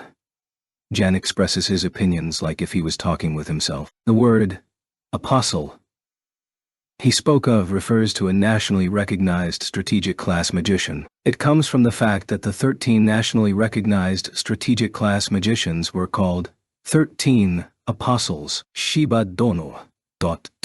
Are you willing to continue to obey the National Defense Forces orders? Gen returns his consciousness from within himself to Tatsuya, who is facing him, and asks. The situation has changed since then. While I may respond to National Defense Forces requests, I no longer will obey orders. And what is the reason? Shippo Takumi was the one who voiced the question. His tone was milder than Mitsuya Gen, but there were wrinkles between his eyebrows. Tatsuya looked at Maya, who raised the corners of her mouth slightly and gave a small nod. Because the relationship of mutual trust between me and the National Defense Force was broken. After receiving Maya's approval, Tatsuya answers Takumi's question. Relationship of mutual trust when Shibadono is only 18 years old. Was there a continuous relationship with the defense forces other than scorched Halloween? There was confusion on Takuma's tone and facial expression. I have been in military service as a special officer for about 4 years. Legally, I was a volunteer who was under the command of the Army. The destruction of the combined fleet of the Great Asian Union was ordered as part of that independent magic-equipped battalion of the National Defense Army. Koichi murmured to himself, but it reached everyone's ears. Yes, it was also communicated to everyone that Tatsuya admitted that he belonged to that unit. If I say so myself, without me the war with the Great Asian Union 2 years ago would have been a tough result for Japan. I am proud that I have made a considerable number of other contributions. Nevertheless, you were betrayed by the defense forces. Mitsuya again asked that because the confrontation with Major General Seki was due to Tatsuya hiding Lina. With that sort of reasoning, he intended to draw a closure favorable to his argument of Tatsuya being responsible for the betrayal of the defense forces. Do you remember the surprise attack of Bizobrazov with the Tumen bomba on June 10th when I was in the Izu Islands? The defense force had received information about that surprise attack beforehand, but Gen's speculation is wrong, because Lina's asylum was on June 3. If Tatsuya's words are correct, it was Seki's side who first broke the relationship of trust. Is that a confirmed fact? Indeed it is, Tatsuya replied with an unwavering attitude to Reizao's question. I don't think I've been treated unreasonably, though that was undeserved. Tatsuya now proceeds to look at everyone at the same time. Old people say that when the nimble rabbit dies, the hunting dog is cooked. Even if they pledge absolute obedience to the government, if someone is considered dangerous, the government will actively try to eliminate them rather than protect. That is political realism. There is no reaction. Needless to say, everyone understood this much. Don't get me wrong, I'm not actively in conflict with the government, but it's dangerous to rely entirely on the government. To protect the magician's right to live as a person, I think it's better to leave them with some bargaining chips instead of unconditionally obeying government orders. With that said, Tatsuya fixes his eyes on Mitsuya for clarity. What are you trying to say? Perhaps he felt provoked. Gen's words were sharp. I think strategic magic will be an effective bargaining chip with the government. Tatsuya's line is from earlier. It was a head-on counter-argument to his opinion that strategic class magicians should be under government control, and a clear statement to the heads who were sympathetic with Gen that he would not give in to group pressure. That's just your personal opinion, Gen retorts in a bitter tone. No. I concur with Shibadano. However, there was a voice in support of Tatsuya. It's not Maya. Neither Atsuko, who is Maya's fan rather than of the Yotsuba family, nor Reizu, who has been critical of Gauki in general. It was Itsuwa Isami who raised her voice. If Shibadano was a strategic class magician who destroyed the combined fleet of the Great Asian Union, he would be arguably the best military achievement for the nation after World War III. Despite this, he wasn't even warned of the risk of assassination. Because of that, I can't fully trust the National Defense Forces. I think Shibadano's opinion is justified. Following Izami, Shippu Takumi turns to Tatsuya's support. Anti-magic public opinion is certainly alarming, but entrusting the defense forces with the control of civilian magicians is against the raison d'etre of the 10 master clans. That is to protect the human rights of magicians against the tyranny of the state's power. I don't think all civilian magicians should be under military control. Mitsuya again hurriedly argued, strategic class magic has too much impact on society. So we should give the government the responsibility. Say that you are a strategic class magician. Would you resign yourself to be managed by the army? Itsuwa Izami repels Gen with a strong voice. Izami's daughter, Mio, is a strategic class magician. She is weak and should avoid long-distance travel, but she was forced to board a warship to the East China Sea 2 years ago in November, just because she was a strategic class magician. As expected, Mio had to spend about a month in a hospital bed after returning to Japan. Fortunately, there was nothing wrong with her health, but in the perspective of a parent, she surely has a lot to think about. Mio's hospitalization is known to everyone present. There was no one who could say yes to Asami's question. Isn't it time to stop chatting and get into the main subject? Maya, who had been silent until then, opened her mouth here. Goki, Gen, and Izami showed displeasure to the expression, chat. Because it was no less than surmising someone's feelings. That's because Maya's point was true. Gauki and Gen's denunciations against Tatsuya were a revelation of the irritation they harbored against him. Although it didn't go out of control, the result was that they let their emotions get the better of them, and they ended up sowing unnecessary sparks of conflict within the 10 master clans. No one here is so incompetent that they can't realize that. Tatsuya-san.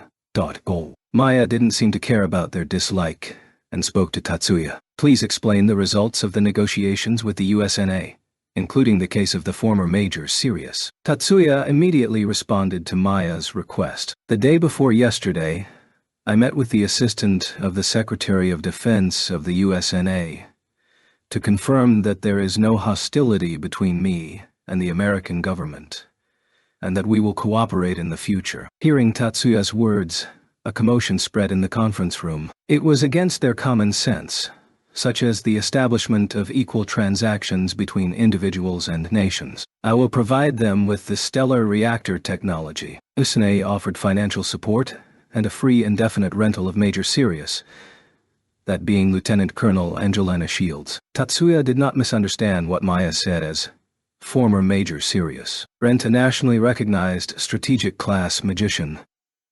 Not for the defense forces, but for Shibadano individually. Mitsuya again seemed to struggle to voice his conclusion. That's right, Lieutenant Colonel Shields is supposed to hide her military conscription and go to First High. It's dangerous, letting the USA's strategic class magician go unchecked without any military surveillance. Gauki expresses not anger, but confusion. Half a month ago, Gauki was told by Major General Saeki that Angie Sirius was being hidden in the Yotsuba family. But he didn't think the Yotsuba family would send the USNA strategic class magician to high school. I do not let her go unsupervised. It was arranged that she will always be accompanied by the next head of the Yotsuba family. Isn't it dangerous? The next head is important to the Yotsuba family. Koichi criticizes the Yotsuba family's handling. Don't worry. I also monitor her remotely. As you saw the other day, distance is not an obstacle to me. With Tatsuya's assertion, there weren't any further objections. When the counter-argument has ceased, Tatsuya did not miss the timing and pressed further. The USNA government has kept the identity of Angie Sirius secret. If Miss Shields is exposed as Sirius, USNA and Japan's relationship is expected to deteriorate. I would like to ask everyone to manage this information thoroughly. The positions of offense and defense were reversed, and the interview with Tatsuya was over as the heads were jabbed by Tatsuya. Neither Tatsuya nor Maya talked about the idea of forming a global magician joint organization, which has been in agreement with Chandrasekhar of the Indo-Persian Federation. Oh. Shiba. Tatsuya was called out in the corridor just outside the conference room. Ichiju. The person who called was Ichiju Masaki. Next to him was a slightly younger Asian girl who had a faint different impression from Japanese. Tatsuya recognized who the girl was. Why is Liu Lei with Ichiju? The girl that was accompanying Masaki was Liu Lei, a nationally recognized strategic class magician of the Great Asian Union. No, this is... Masaki notices Tatsuya's suspicious gaze and shows a slight panic. I do not intend to pry into it. Masaki shows relief to Tatsuya's lines. Tatsuya instinctively wanted to reverse his previous statement. I do not intend to pry into it, which would confess that he thought that there was something wrong with Masaki's situation. Actually, he didn't change it. Is Shiba going home now? Yes. Can you wait a little? I want to talk about her. Tatsuya decided not to inquire into it, but apparently it seems that Masaki wants to confide the situation. The questions and doubts in the matter of why the Ichiju's eldest was accompanying Liu Lei have not disappeared. If the opposite side wants to talk about it, there is no reason for him to refuse. So, Tatsuya accepted Masaki's request with little hesitation. On the other hand, Masaki probably didn't expect Tatsuya to agree immediately. Thank you. Although he seemed to be a little taken aback, Masaki thanked Tatsuya without wasting time, and entered the conference room where the 10 Master Clans meeting was held together with Liu Lei. After asking Hyogo to stand by the helicopter, Tatsuya waited for Masaki in the hotel's tea room. Masaki appeared about half an hour later. They hadn't decided to meet there, but it's the place that stands out the most apart from the lobby. He shouldn't have had to search around for a long time. Shiba, Sorry I made you wait. He is not sure if that's a confirmation, but Masaki, who approached Tatsuya's table, didn't say, I was looking for you, but I made you wait. It may be a routine greeting, but from the appearance of Masaki, it seems that he came to Tatsuya immediately after being released from the meeting. No. It was faster than expected. Why don't you sit down first? Prompted by Tatsuya, Masaki and Liu Lilie sit on the other side. So, what's the story? Tatsuya asks Masaki. Today's meeting, we were called regarding the Strategic Class Magician Management Treaty. When he talked to that point, Masaki had a taken-aback expression. As you already know, she is the nationally recognized Strategic Class Magician of the Great Asian Union, Liu Lilie. Tatsuya nodded. I know, to Masaki, who introduced the girl next to him. Since early in the last month, the Ikiju family is taking care of her asylum in Japan because she was about to be held accountable for the defeat by the new Soviet Union. Masaki went on to briefly explain why he was with Liu Lilie. I'm Liu Lilie, but please call me Leila. Masaki-san calls me that. I'm Shiba Tatsuya. Tatsuya simply returned the same self-introduction of Liu Lilie, of just saying your name casually, and didn't say anything more. And Tatsuya returned his gaze to Masaki. That attitude showed that he was not interested in her, but just in the circumstances explained for the time being, as so. What is this Strategic Class Magician Management Treaty? It seems like a plot to force the governments to manage unofficial strategic class magicians. Masaki lightly grimaces at Tatsuya's words. I feel bad about the expression, plot. But the outline is exactly what Shiba says. Didn't they call you to talk about this? No, it was about a different matter, but it seems that Ikiju was called because of the treaty. My case is somewhat similar to Layla's. Masaki expressed his surprise at Tatsuya's answer. A different matter from me. Didn't you talk about the treaty? I've heard that unofficial strategic class magicians should follow government control, just like national recognized strategic class magicians. But I didn't talk about the treaty. Why? Are you a strategic class magician? I was just asked about how to clean up after the battle a week ago. Tatsuya did not answer Masaki's question. It may not be necessary to hide it from him, as it is known to Gaoki Ichiju at today's conference that he is the user of Material Burst. However, he didn't feel like admitting that he had caused the catastrophe 2 years ago in front of Liu Lilie, a soldier of the Great Asian Union. So what did they ask you? Was it about if you would accept the treaty? No. I was actually asked about the treaty last month. Is that so? I don't know the contents of the Strategic Class Magician Management Treaty. If you don't mind, could you tell me? At Tatsuya's request, Masaki nodded. Oh, it's Oak. And told him exactly what he heard from Saiki 2 weeks ago. And you accepted without complaint. After listening to Masaki's explanation, Tatsuya said with a frightened voice, I don't think there's anything strange about it. Isn't it still the case that strategic magic is effectively under government control? Masaki argues against Tatsuya's criticism in a strong tone. Isn't that treaty proposal the idea of Major General Saiki? Tatsuya asked Masaki with a suppressed voice in contrast. Ah, yes. It was Major General Saiki who brought this matter. So what? There are hidden plans to reduce the influence of the 10 master clans within this Strategic Class Magician Management Treaty. After saying that, Tatsuya shook his head once, saying, No, it's not hidden. It's pretty obvious. That's why I don't understand why you and Ichijudano didn't oppose it. Did you get deceived by the name Strategic Class Magician Management? What do you mean? Masaki asks for an explanation with a confused face. What is noteworthy in this treaty is that the government grants, for magician management, the right of inspection to the Magic Association. The Magic Association inspects whether the government can control strategic class magicians. As a result, the knowledge involving the fighting assets and techniques that the 10 master clans possess will be given to the Magic Association.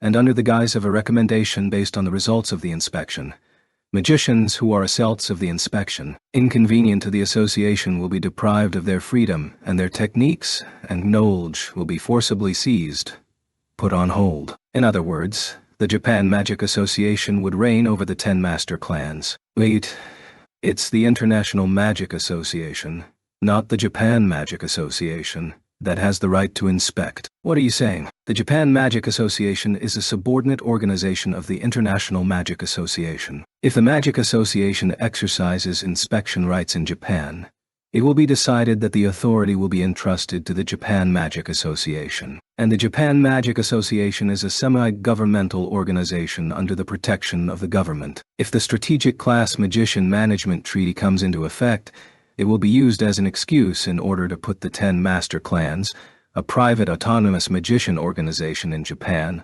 under full public control. Masaki didn't say.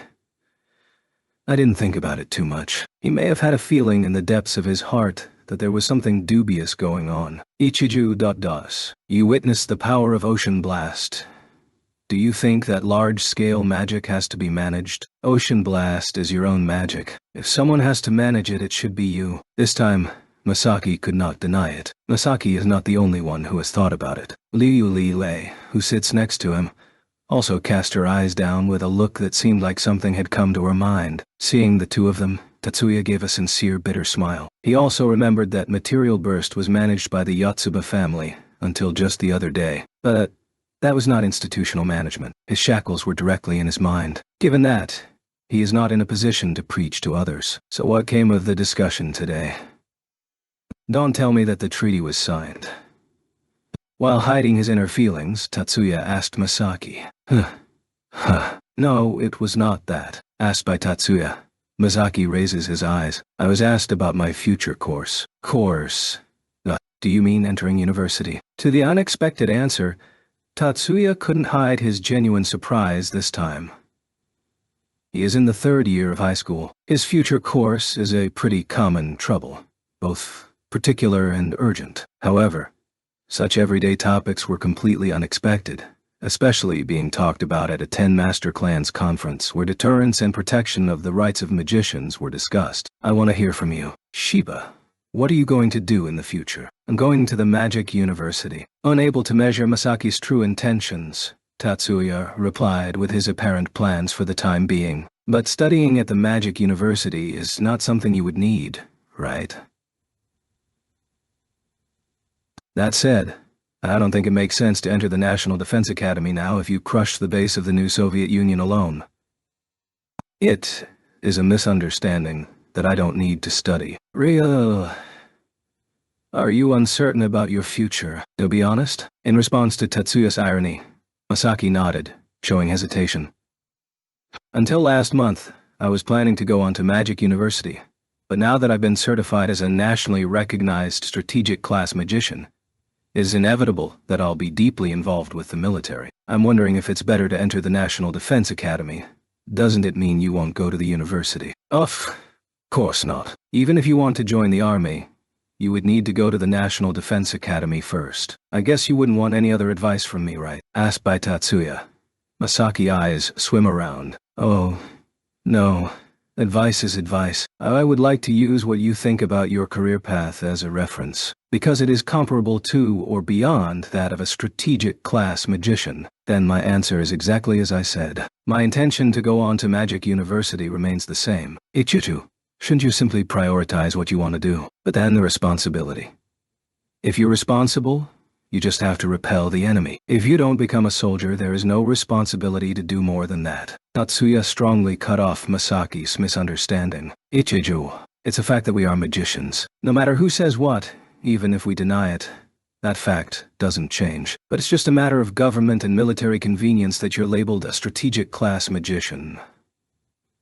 You don't have to be a strategic class magician. Your title of strategic class magician and your title of high school's 3rd year are equivalent for you. Masaki has a bewildered expression. It seems that Tatsuya's words were not completely convincing, but at the same time, they cannot be ignored. That's all I can say. On the other hand, there was no hesitation in Tatsuya's expression, who stood up after saying that. When Tatsuya started talking to Masaki, in Chofu, Tokyo, an international call was made to Lina, who returned to her residence on the same floor as Miyuki. It was an unidentified call. It just displays the name of the city where the call came from. Austin. No way. Right. Isn't it almost midnight over there? Lina pressed the receive button in front of the inch wall monitor, wondering about unnecessary things. Hello. Lena. It's been a long time, Abby. Lena's voice cracks. The person on the monitor was the same one on her mind when she thought. No way. Dr. Abigail Stewart. STAR's technical advisor and developer of the strategic class magic, heavy metal burst. She also created Lena's magical weapon, Bryona. The relationship between Lena and Dr. Abigail Stewart dates back 5 years, when Lena still wasn't an official STARS member, but an apprentice in a training course called Starlight. She went to Boston on her first mission, where Abigail was waiting for her. Since then, the two had met face-to-face about 4 or 5 times a year. It's a business relationship, built around the activation adjustment of heavy metal burst and the improvement of Bryonic. But that doesn't mean that there is no friendship between them. The age difference between Lena and Abigail is 5 years. Abigail is only 5 years older than Lena. Both are precocious geniuses, one who at a very young age became captain of the STARS, and one who was entrusted with a division of the Federal Army's Magic Institute. They are close to each other, and have something in common. However, they have few chances to meet, but once they meet, they have a close meal. However, that is face-to-face. They didn't talk on the phone often. To make an intentional call to someone who is virtually in exile? Did something serious happen? Lena puzzled over this in her head. Abigail called her, rather than Canopus or Balance. She has no pending business that she can think of. It's been a long time. Even so, how do you know my contact information so well? Abigail laughs mischievously on the monitor when Lena asks. When they met 5 years ago, she looked like a young boy at first glance, but now she's completely feminine. All she has in common with those days is her short hair, which is clearly a female cut. However, such a casual expression gives a glimpse of the remnants of those days. Actually, Lena. The pauses in her words hinted at a deeper meaning. Lena's attention was drawn to Abigail's next words, even though she knew it was what Abigail had expected. This time, I'm going there. With her eyes widened, Lena's expression is completely, I don't know what she's talking about. Does that mean to Japan? Japan is Japan, though. Have you not heard anything about it? I had no idea. That's strange. I've heard that Lena was involved in the negotiations with Mr. Shiba on the Stellar Furnace project. Even though it was a negotiation, I just handed over the letter, and Secretary James summarized the details. Then you haven't heard the content? No. I've heard from Tatsuya to some extent. Certainly he decided to accept some of the state's engineers for a technology transfer. No way. Exactly. Abigail grins at Lena's surprised face. I also decided to go to Miyakijima as a member of the dispatched technical team. I'll be staying with you for about 6 months. Abby, did you really get permission for half a year? Even if Abigail is a developer of strategic magic. Since her research is specialized toward charged particle weapons, she has no track record of devising different types of magics like Tatsuya.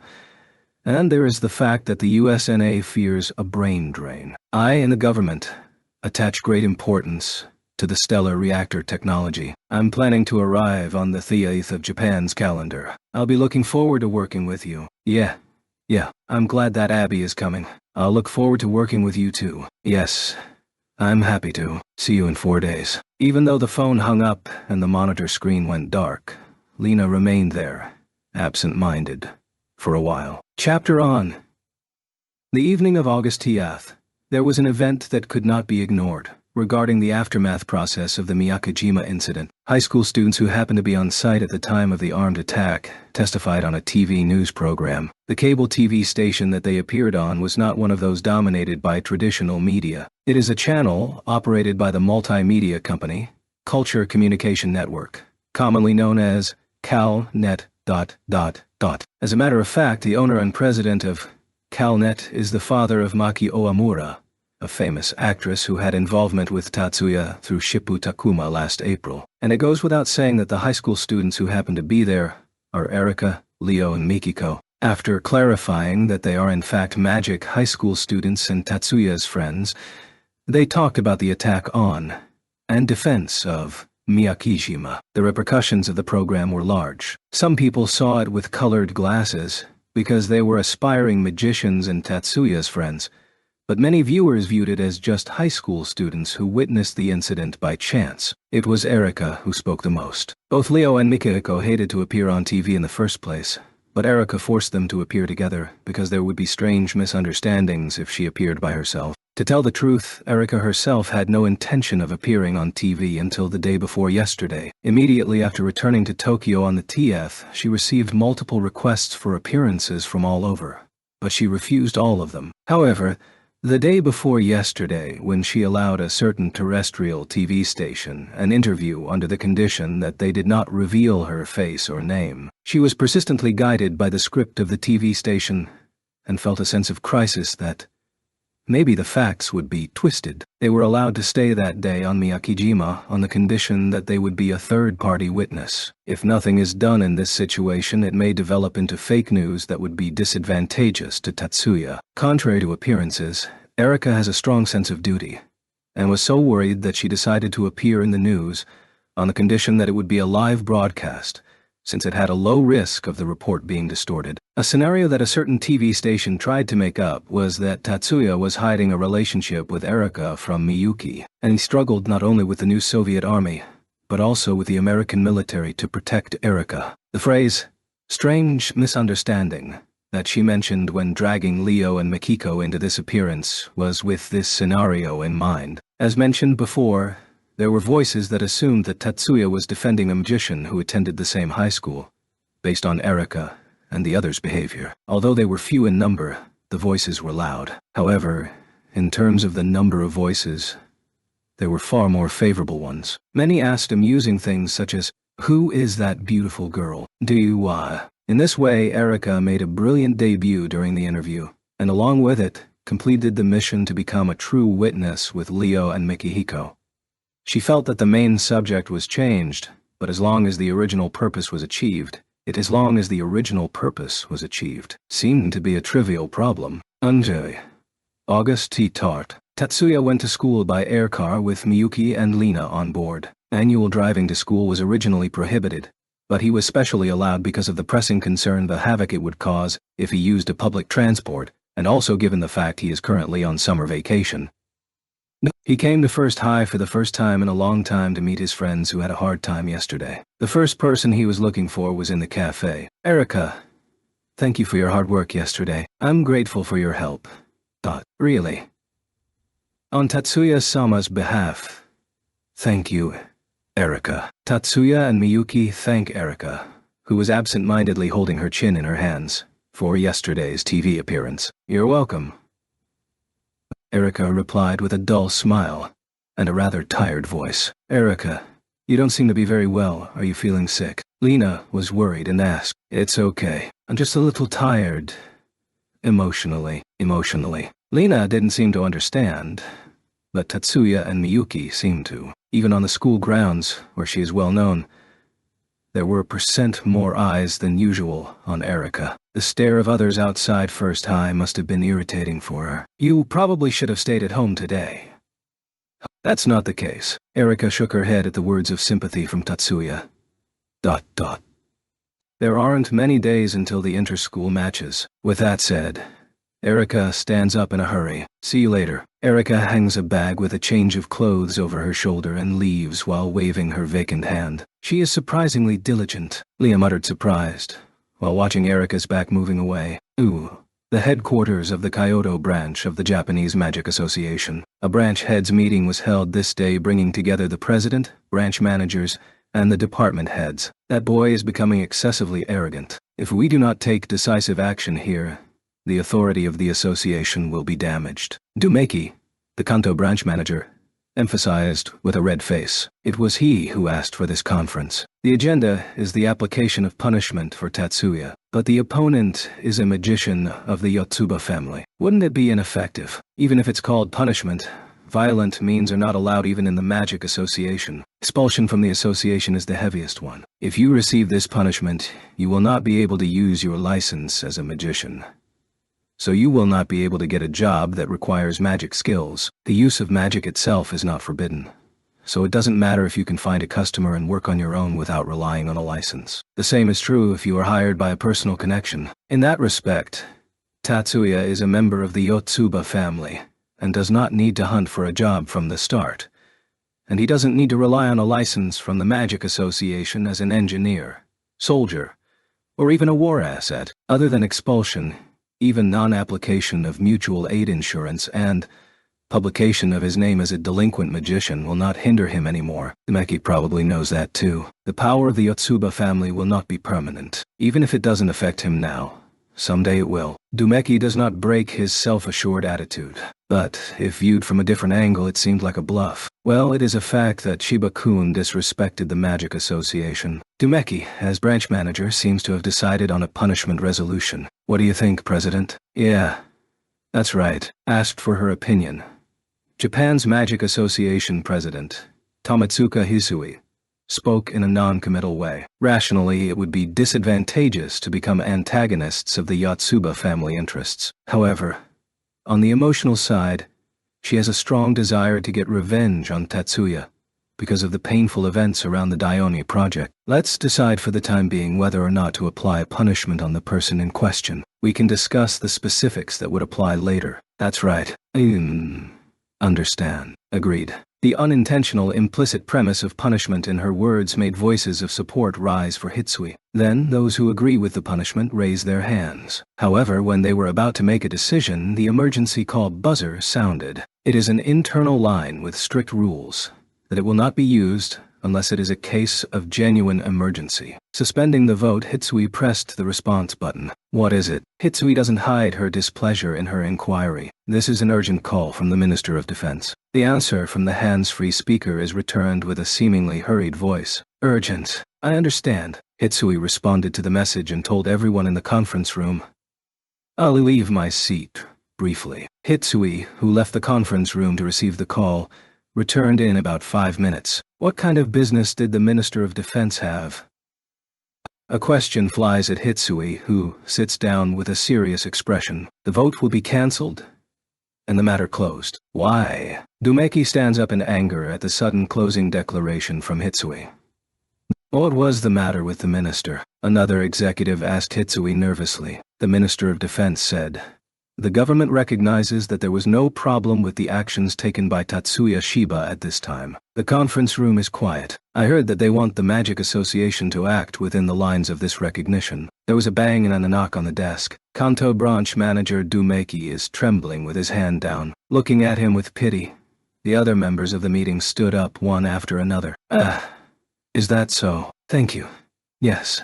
I'd love to join you if I get the chance. In a relaxed position, while holding a classic handset, Maya, who was receiving a voice-only call, laid down the handset with a graceful movement. Minister of Defense, Madam. Hayama, who placed a teacup in front of Maya, asked on the pretense his hostess wanted to speak. It seems that he told the Magic Association about the government's evaluation of Tatsuya-san. Is that so? That's good. I think the government doesn't want to anger Tatsuya-san. They may be trying to understand Tatsuya-sama's contact with the United States. Since they don't know what the agreement was, they are more cautious that Tatsuya-sama and the Yotsuba family might leave Japan for the United States. They seem to be caught in a situation where, if something looks suspicious, everything else will also look suspicious. With an evil expression, Maya can't hold back a laugh. I wonder if he hurriedly gave a warning to the Magic Association because they were about to do something. Certainly. Well, this might be excessive help for Tatsuya-san. There are weaknesses in the world for the weak, and also for the strong. While Tatsuya-sama is more mature than his age, he is still just 18 years old. I think the elders should make up for the things he can't see, even if it would be considered excessive care. Maya laughs. This time, on both inside and outside. Mr. Hayama is the only person who talks about Tatsuya-san like that. If you find something that child can't reach, please back him up. Certainly I will, madam. Hayama bowed his head in a reverent and honest manner. After Miyuki and Lena parted with Erika, they went to the club activities headquarters, taking a different course of action from Tatsuya. So it's not a problem for Erika to participate in the inter-school matches. Yes. I got the consent of the other schools. Igarashi confirms Miyuki's words. Actually, including ours, there are a total of 5 schools that said Then us too, and we'll let girls participate. Isn't that the majority? Maybe it's natural, but I think girls also wanted to go to the 9 schools competition. Oh, I'm sorry. Igarashi apologized because he remembered the widespread slander that Tatsuya was the reason the 9 schools competition was cancelled. He thought that Miyuki might have misunderstood that he was blaming Tatsuya for the cancellation of the 9 schools competition. What for? However, it was an unfounded worry of Igarashi. Even so, Miyuki had not forgotten the slander on Tatsuya regarding the cancellation of the 9 schools competition. Tatsuya was initially exposed to this backbiting back in May. So many things have happened since that she didn't care anymore. Igarashi didn't understand that much, but for the time being, he was relieved to know that Miyuki wasn't angry and stroked his chest. Rather, Igarashi-kun. Yes. What is it? Called by his name shortly after he relaxed, Igarashi stretched his spine like a recruit being yelled at by a very strict sergeant. Miyuki tilts her head in response to his excessive reaction. What will happen with the rules for female competitors? However, Miyuki, who thought it was not necessary to worry, asked about the advice given by Tatsuya on Saturday. Rules. Igarashi cannot understand the purpose of the question and asks back. When a female player participates in Monolith Code at college, she would be allowed to use a defensive armament device with programmed object shield magic. At least the protector should be given preferential treatment. Miyuki conveyed the content pointed out by Tatsuya as an answer. Oh, that's right. From Igarashi's reaction, he seemed to know about the college rules. I will talk with other schools immediately. Igarashi goes to the video conference system as said. Miyuki and Lina looked at the hurried figure, and then at each other. They went out of the club activities headquarters so as not to get in the way. Oh.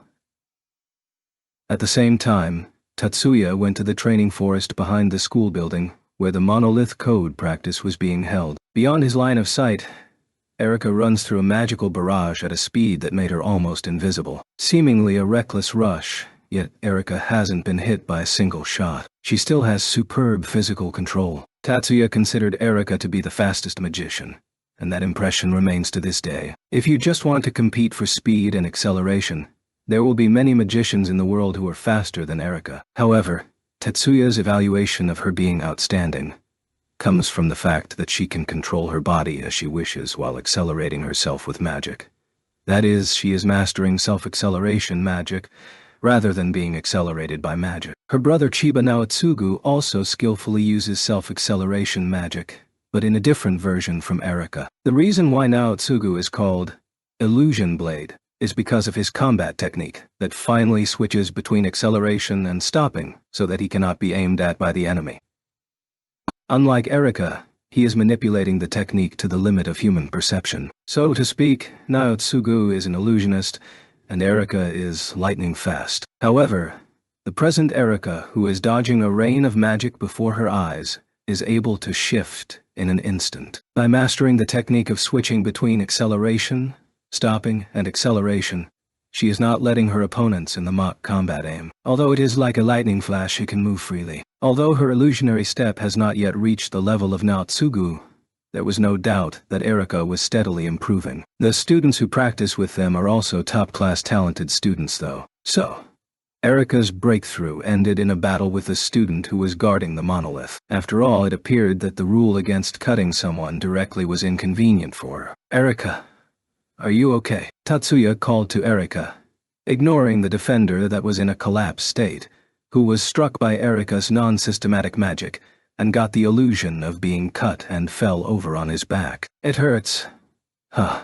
Tatsuya-kun, aren't you with Miyuki? Tatsuya gave a wry smile at Erika's line. After all, there is the misconception that he and Miyuki are glued at the hips. To Tatsuya, that idea wasn't unpleasant. Miyuki went to the club activities headquarters to check the situation. Is there any injury? Not to the bones, only a bruise. Well, it hurts, but this is a daily occurrence. The magic that struck Erika was one that applied direct pressure. It is called a pressure lens, which, while targeting the whole body, applies a force to a focus point. Its effect is similar to a heavy local strike. Erika was laughing with a normal face, but given the magical power Tatsuya saw, it must have been a terrible bruise. Is it the groin of the left leg that hurts? Yeah, I won't let you see it. Okay. Erika laughs mischievously. You don't need to take off your clothes. Tatsuya said so with a calm expression while holding his left hand toward Erika. The silver bracelet attached to his wrist receives a thought signal from the fully thought-operated CAD. Silver Taurus pendant-type controller and initiates an activation sequence in an instant. The activated magic is regrowth. It looks like a complete cure and restoration, but its substance is a magic of rewinding a limited time. No. Is it more accurate to describe it as a magic of time-lapse modification? Magic that replaces the present that has been confirmed by being influenced by external influences in the past, with the present from a point in the past that had not suffered external influences. Regrowth acts on Erika. The bruise on Erika's left leg, due to the external influence of a magical attack, disappeared as if it had never existed. Thank you. It was bad, right? Erika knows of regrowth and its price. The reason why she looked terribly apologetic was because she imagined feeling the compensation that Tatsuya received on herself. I'm used to this degree, Tatsuya said without pretending to be tough, and extended his right hand to Erika. With the help of Tatsuya, Erika stands up. It seems there is no way to protect against magics with immediate effects. If it was a weak magic, I could just use my fighting spirit to blaze through it. Using fighting spirit, you say, even though it is a mistake, extended based on original word. Fighting spirit, yell of kendo. In this case means she bear through it with her fighting spirit, but it's also related to the magic. Mikihiko, who walks up from his team to check Erika's state, speaks with an astonished voice. Because you are a student of the first high magic high school, shouldn't you say, with the pressure of the emitted science from my body? It's too long. Fighting spirit is quicker. Erika replies in a light tone. I think that direct attacks can be mitigated to some extent with a protector, but you should also prepare counter magic. In contrast, Tatsuya spoke seriously. His voice had a compelling force. But I can't use counter magic. Counter magic is magic that neutralizes magic. Data fortification, zone interference, also Tatsuya's gram demolition, and gram dispersion are classified as counter magic. If it's a weak magic, you can blow it away with spirit, right? Then there is a possibility. That's right. Tatsuya puts one hand on his chin and thinks for a while. Somehow pressured by this appearance, Erika and Mikiko waited silently for Tatsuya to open his mouth. Erika, couldn't you cut the magic sequence with a sword? Erika's face shows that she didn't understand what he said. The main body of magic is a magic sequence. If you can destroy the magic sequence, you can nullify the magic. I know that much, but cutting the magic sequence, where should I cut? The magic sequence isn't on the surface of the body, right? Of course. It's an information dimension. How the heck then? It's the same as when you use magic. Erika, how do you target your body when you use self-acceleration magic? Are you drawing the magic sequence with your physical hands? Of course not. It is obviously with a mental image. While answering, Erika shouted, "Oh, ow." It's the same. Using your intuition to know the position of the enemy's magic, you can send a magic that is a scion sword with your mind's hand and swing it like a blade. I will prepare an activation sequence for this blade that cuts magic sequences. Let me see. Wait for 2 hours. I will prepare a CAD prototype with the equipment I have with me. 2 hours. Aha! Mikihiko screams in disarray, and Erika leaks a dry laugh. Keep practicing until then. Tatsuya turned to the school building without worrying about the reaction of the two. Tatsuya returned to the monolith code practice area 2 hours later as he had foretold. Behind him is Miyuki and Lina, and Leo, who they met on the way. Erika. Tatsuya hands Erika a long and slender mobile terminal CAD. Erika frowned. Probably because the form of the mobile device that occupied her hands didn't suit her fighting style. The magic for creating a scion blade is perpetually active. Once activated, it will be continuously activated by loopcast until you end it. Of course, Tatsuya couldn't have taken that much into consideration. Then, is it okay to leave the CAD in my pocket? Heart, mind, spirit, vitality, inner strength's hand. Tatsuya nods to Erika's question, which erases the wrinkles between her eyebrows. It will be a dual wield with a sword with substance and a blade without true form. It may be confusing at first, but I think it's not impossible for Erika to master it. The corners of Erika's mouth raised at Tatsuya's line of, "Not impossible. If you say that much, I can't help but be enthusiastic. Even if the kitten is flattered, he will climb the tree."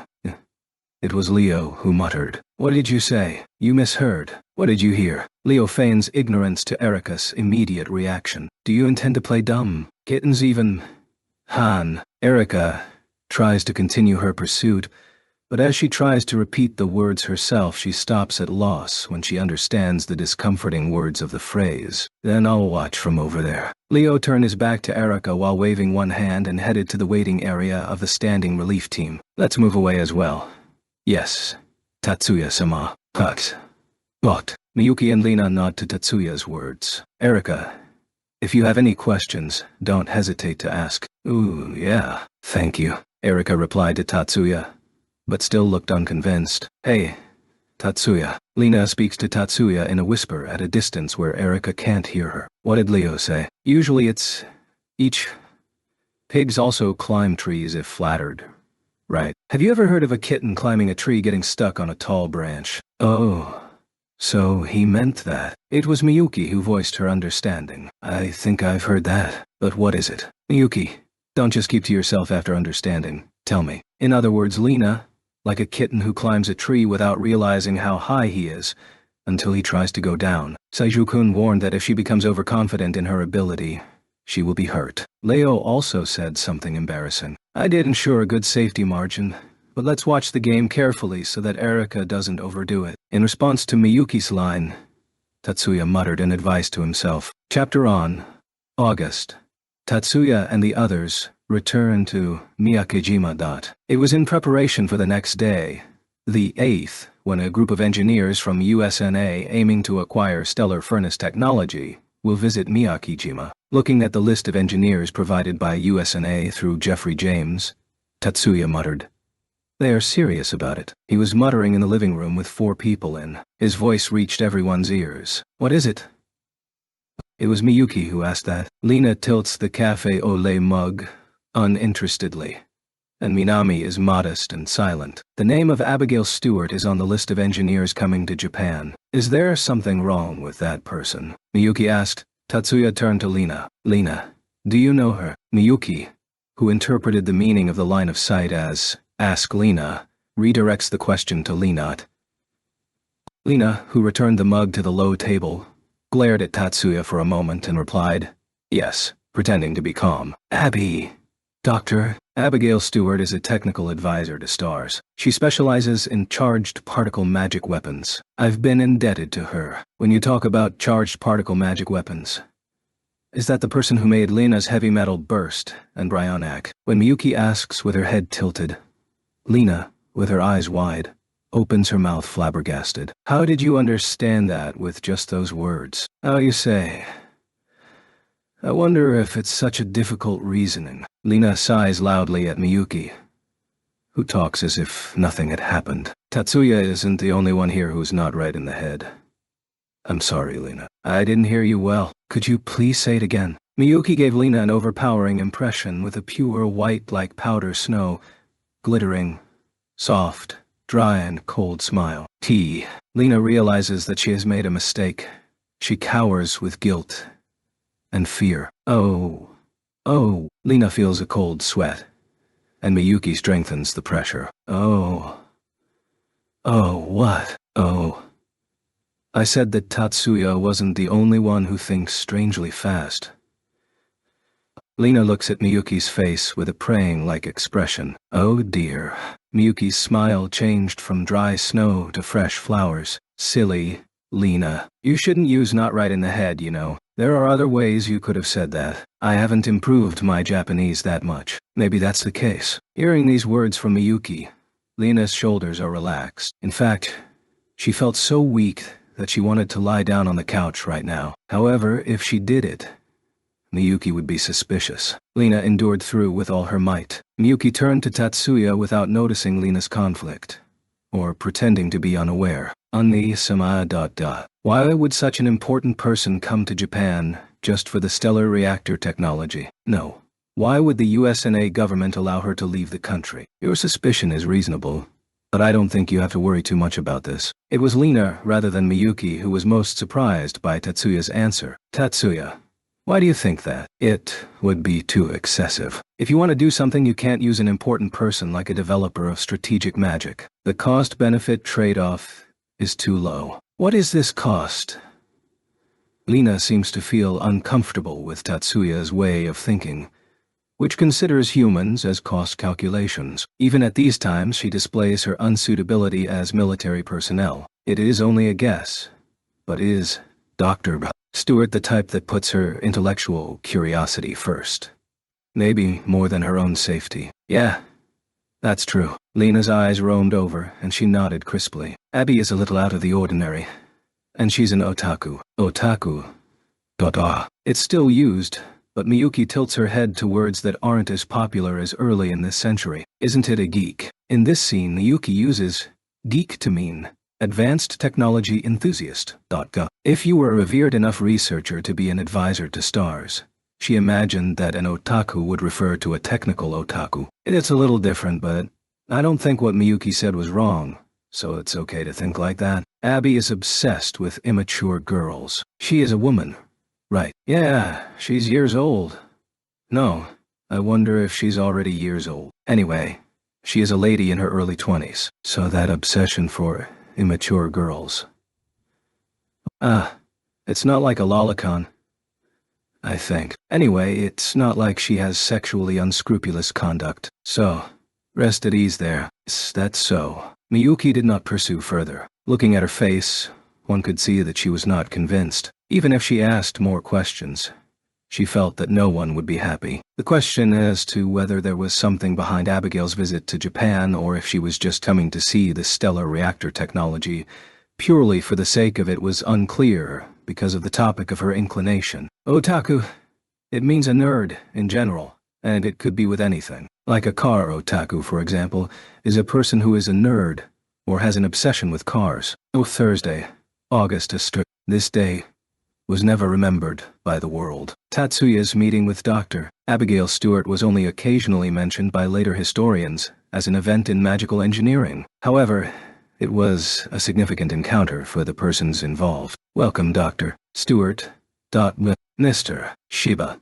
I'm obliged. When he shook hands with the centimeters-tall female scientist, it gave a clear feeling of her lack of physical training. Tatsuya praised her, saying, "So this is the genius who put Fey theory to practical use." While shaking hands with Tatsuya, Abigail leaked a sincere sigh of admiration. Is this the genius who solved two of the three great puzzles of weight systematic magic? Ciao. The three great puzzles of weight systematic magic are three subjects that have long been a problem in magic engineering, such as theoretically possible, but technically impossible. Specifically speaking, gravity-controlled thermonuclear fusion reactor, general-purpose flight magic, and pseudo-perpetual motion by infinite inertia. Of these, Tatsuya has technically put into practical use the gravi-controlled thermonuclear fusion reactor and general-purpose flight magic.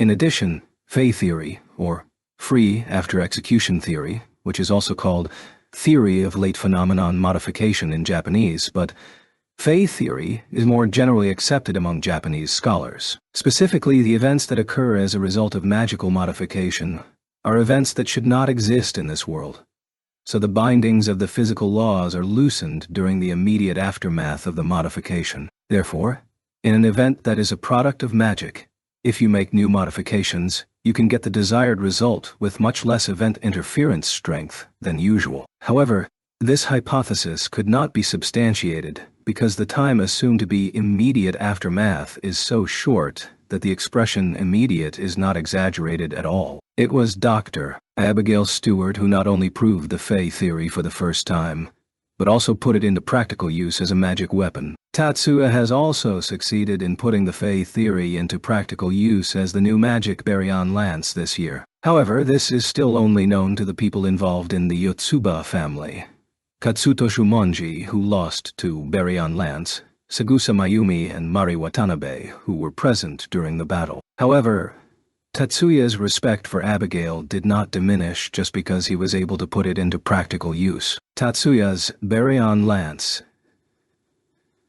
is based on Bryonak, made by Abigail. It's a new magic that only exists because of her achievements. Tatsuya didn't misunderstand that. Would you like to see the plant immediately? Yes, by all means. Tatsuya noticed that Abigail was fidgeting and gave her wish the highest priority. Skipping the ceremony, he guided her directly from the airport to the stellar furnace plant. After touring through the plant, Tatsuya once again guided the technicians who came to Japan to a welcome dinner party. The time was already near noon, but when he asked Abigail and others, they said that they didn't have much appetite due to the time difference, so he left it as a light meal. Abby, it's been a long time. Lena was also in attendance at the party. Because of her non-Japanese appearance, she was in the middle of the America Tech team, but she wasn't noticed, and there was no fuss. Abigail was the only one among them who knew the true identity of Angie Sirius. Hey, you seem to be doing well. No one tries to break into the conversation between Lena and Abigail. Apparently,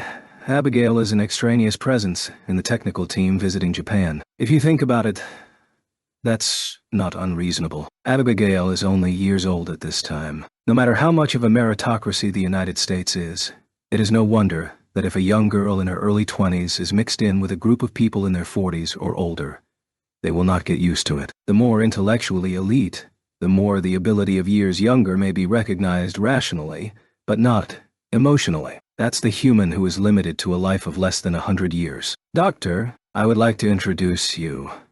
This is my fiancé. Nice to meet you, Dr. Stuart.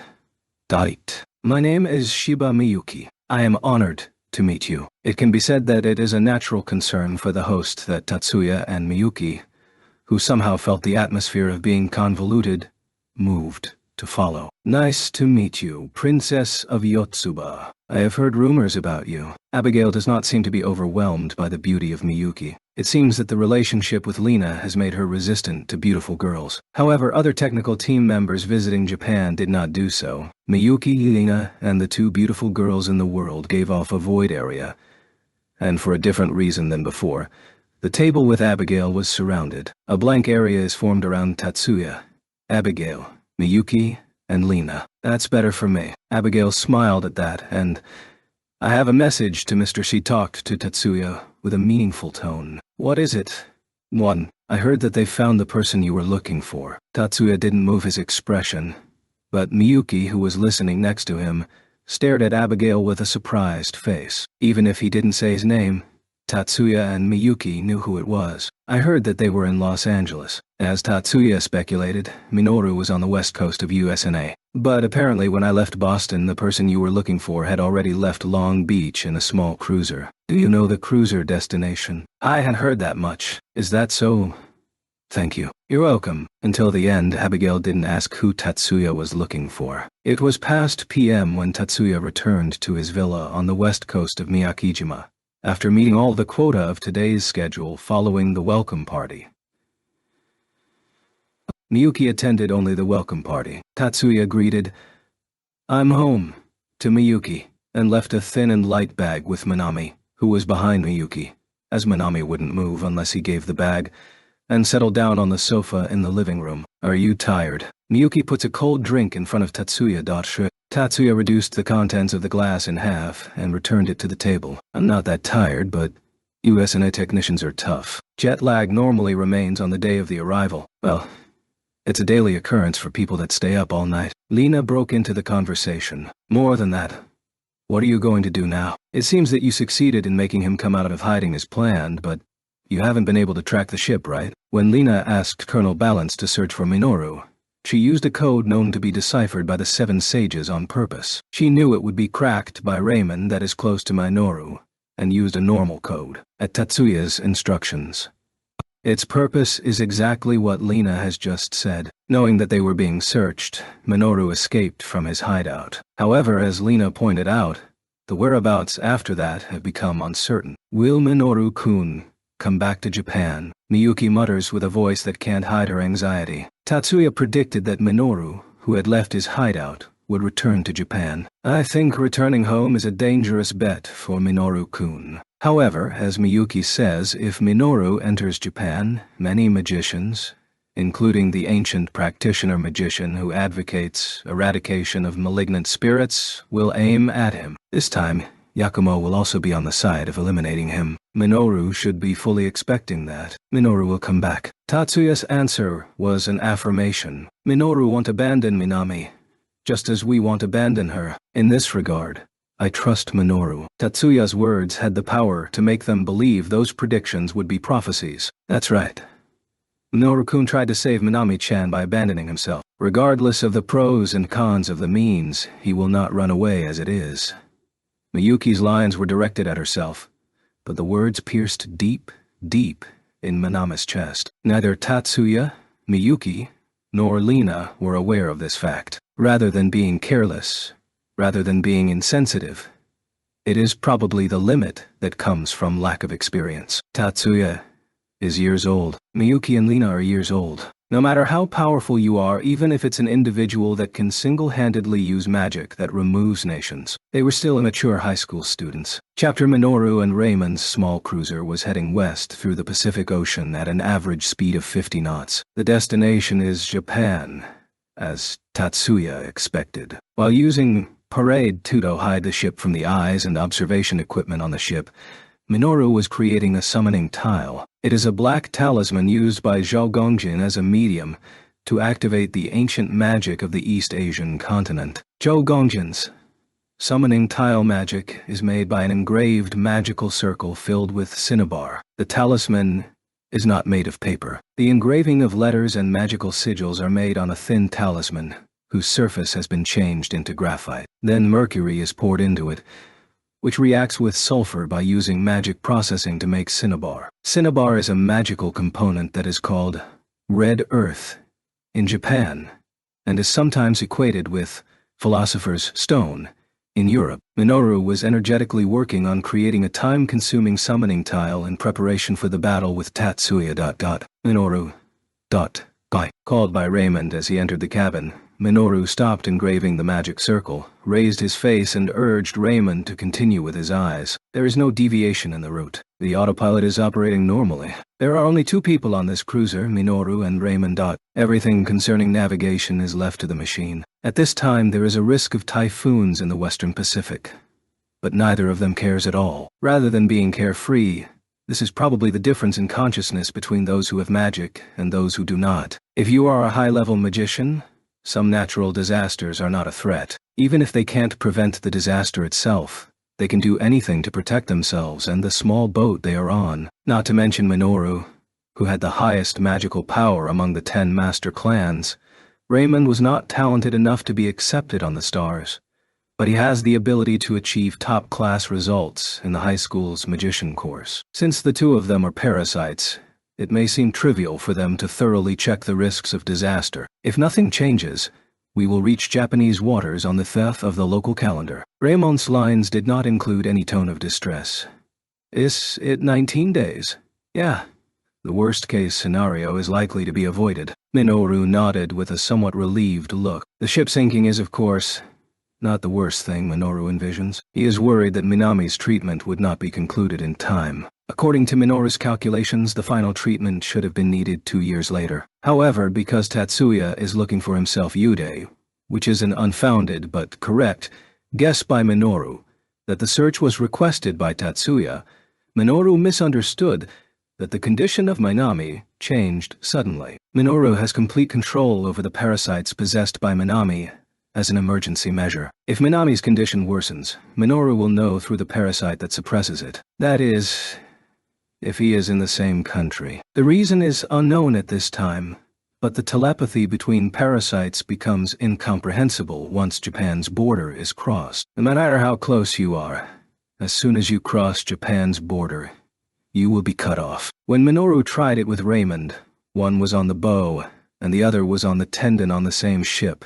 As soon as the bow crossed the border of the territorial waters, the telepathy was cut off. To tell the truth, this is a phenomenon common not only to parasites but also to demons, pue spiritual life beings. There is no definite answer as to whether those who are not deceased are affected by the borders that even the defined human beings tend to ignore. A strong hypothesis explains that the border was originally given the nature of a barrier to prevent disasters caused by the demons from reaching its own country. But he doesn't know whether it is true or not, because it cannot be confirmed by conventional experiments. Regardless of the reason, Minoru, who escaped from Japan, does not know the current state of Minami. Minoru didn't have the option of not returning to Japan to confirm Minami's condition. Speaking of options, Minoru's true intention was to enter Japan by air. He is impatient to return to Japan as soon as possible. However, Minoru and Raymond, who could not get the cooperation of the American military, so they could not prepare to falsify the immigration inspection at the airport. 3 days left until August 10th,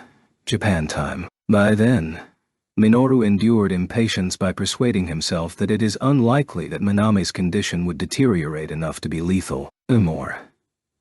The morning of August 10th, Tatsuya was receiving Hyogo's report in the entrance to the rooftop of a building that is a secondary residence of Miyakijima. Then, Hyogo-san, I will leave them in your hands. Please leave it to me. Miyuki will arrive in Tokyo with the utmost care. Behind Hyogo is a small VTOL with a ducted fan built into the main wing, and Miyuki, Lina, and Minami are already on board. From today, Tatsuya and Miyuki will act separately. Since Tatsuya is now the technical guide for the stellar furnace, he cannot leave Miyakijima, where some of the plants have started operation. On the other hand, Miyuki had to return to Tokyo as the president of the First High Student Council. Also, there is the fact of the inter-school matches between the 9 schools being imminent. That's why they're going to split up. Hyogo gets into the cockpit, and the electric motor lift fan VTOL quietly takes off. From the roof, Tatsuya waved his hand back at Miyuki, waving hers through the window. It was noon when Hyogo returned to Miyakijima. He returned at this time because not only he sent Miyuki and the others to his home in Shofu, but also because he sent Miyuki and Lina to First High with the self-propelled car. He escorted Miyuki as per Tatsuya's instructions. The reason being, of course, to protect Miyuki. But there was another purpose in making Hyogo do it instead of the resident driver on the Shofu building. Tatsuya-sama, I have retrieved the ordered items. Having said that, Hyogo had nothing in his hand. Instead, next to him was a figure in a maid outfit. Master, please give me an order. The figure was Pixie, a humanoid home helper, who had a parasite. Tatsuya had ordered Pixie to help the student council in the student council room. Pixie obeyed this order and did not move from the student council room. While having a parasite and the capacity to act on her own volition, she adhered to Tatsuya's orders. If it was Tatsuya himself who summoned her, it may be natural for Pixie to think that she will get some new work on his side. First, take care of the housework. Happily, Pixie returned the said words with telepathy. This is not related to the fact that the H-series was originally made to assist with household chores. The core of the idea of the fixed parasite to Pixie is the desire to devote everything to Tatsuya. So Tatsuya's personal care must be the desire of the parasite integrated with Pixie. And one more thing. If you detect the invasion of parasites, let me know. Does that mean an invasion from abroad? That's right. I'll take the job of replenishing the consumed scions. Really. I'm so happy. Pixie's body cannot produce scions on its own. Therefore, the scions consumed by the activity of the main body of the parasite must be replenished from an outside source. Due to the sequence of events leading to its birth, Hanaka was the largest supplier of her scions, but Tatsuya said he would fulfill that role today's onward. So, Pixie was ecstatic. That's it for now. Ooh. As you wish, master. Even in ecstasy, she never missed Tatsuya's words, and Pixie bowed with a smile. Tatsuya had forbidden her to make facial expressions with psychokinesis, but Pixie was in enough high spirits to the point of forgetting it. August 10th. Minoru were entering Japanese waters. Raymond calls Minoru's attention while looking at a nautical chart with GPS. The fact that parasites can communicate with each other once they enter the border means that the parasites in Japan will detect Minoru and Raymond's secret entry in the country. When Minoru left the country, there were no parasites left in Japan. It is unlikely that a new parasite has emerged in Japan. But if there is a parasite, if he doesn't disguise himself with Parade, they'll almost certainly find where he is. However, if he closes the parasite channel, he will not be able to find out how Minami is doing. Is Minami's condition worsened enough to require immediate attention, or is there still time left? It is a factor that will determine Minoru's course of action. There is no option to act without knowing the current situation. Minoru gave up that it was unavoidable that his entrance would be known. At any rate, he decided to instantly read the current state of Minami and deploy a Parade without a break and hide their whereabouts. 10, 9, 8, 7. Raymond was making the countdown over the territorial waters to measure the timing. To Minoru, it would be a matter of seconds. Fortunately, Tatsuya is not a parasite. Even if you keep Parasitter watching for their invasion, there will be an unavoidable time lag in the process of receiving the report. Minoru's plan was to activate Parade before Tatsuya can activate the eyes of the spirit toward him. This way he will be spared from being discovered for the time being. 3, 2, 1, 0. When Raymond shouts 0, Minoru opens up his magical perception in an instant. Minoru killed Star Zoe Spica at the Pearl and Hermes base, and magically captured and ruled a parasite that had escaped from the ashes of the burnt corpse. The chain of control was once broken when Minami crossed the border and entered Japan. But the magic that binds parasites has not yet faded. Minoru traced the magical branding signal, given as a sign of enslavement, to confirm the state of the parasites blocking Minami's magical calculation area. Was it just unfounded worry? Minoru was truly relieved. The parasite embedded in Minami remains completely inactivated, as it was when they parted ways up. The seal condition is also fine. It was too much to think that Minami's condition had suddenly changed. If you know that there is no reason to stay defenseless, you should not remain. Minoru immediately pulled himself together and carefully activated the Parade as planned. No semester. A tense voice reverberated in Tatsuya's mind. It was Pixie's telepathy, which he ordered her to use to report in case there is any change of the situation. I'm sorry, Doctor. I'll leave for a minute. Tatsuya was inspecting the construction process of the stellar furnace with the America technical team. While the technical lecture is over, apart from being the host, Tatsuya was just accompanying them. I understand. Don't worry about us. At Tatsuya's notice, Abigail nodded happily without prying into the situation. As a technical advisor to stars, she may be accustomed to sudden events. Tatsuya left the assembly plant and walked under the midsummer sun, taking out a small transceiver from his pocket and opened a call line to Pixie. Did you catch a hold of it? I sensed the parasite waves on the western sea. I lost sight of it in an instant, but there is no doubt about it. Do you know the detailed position? Off the southeastern coast of Shima Peninsula, in the Shima Peninsula.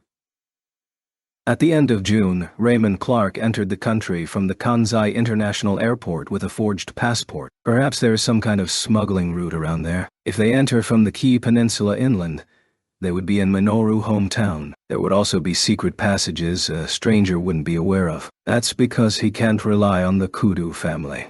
The Kudu family helped Minoru escape in the middle of last month. This time, they may go to Minoru's side again. But if he tries to use the Kudu family, there is a probability that information about him will leak out. It's not that I can rely on the Futatsugi family, but the home of the Futatsugi family is Ashia. If he lands from Osaka Bay or the CTO Inland Sea, the Futatsugi family may be able to seize his whereabouts. Does he pretend to stop for now? With that in mind, Tatsuya rejected the idea he had in mind. If the reason why Minoru returned to Japan is as Tatsuya thinks, he should come in contact from the other side. If he puts his hand out badly and withdraws to a hideout like Aokigahara Forest in Fuji, it will be a waste of time. Yakumo said, I don't think you need to worry about it for now, but he doesn't know when Minami's condition will deteriorate. Waste of time is not desirable in this situation. Continue to monitor in passive mode. As you wish, Master Tatsuya. Only ordered Pixie to do this. Ankonsei.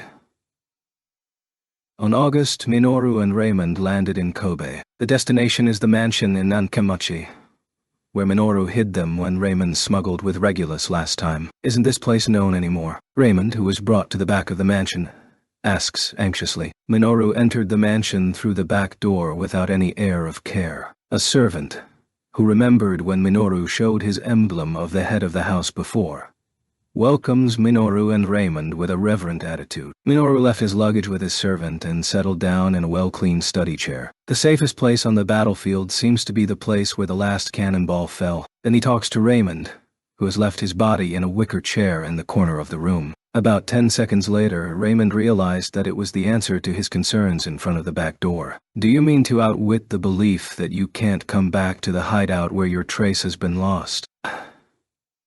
I don't think the battlefield story I mentioned earlier can be relied on. I think it's okay for the time being. There were no police officers or magicians staking out.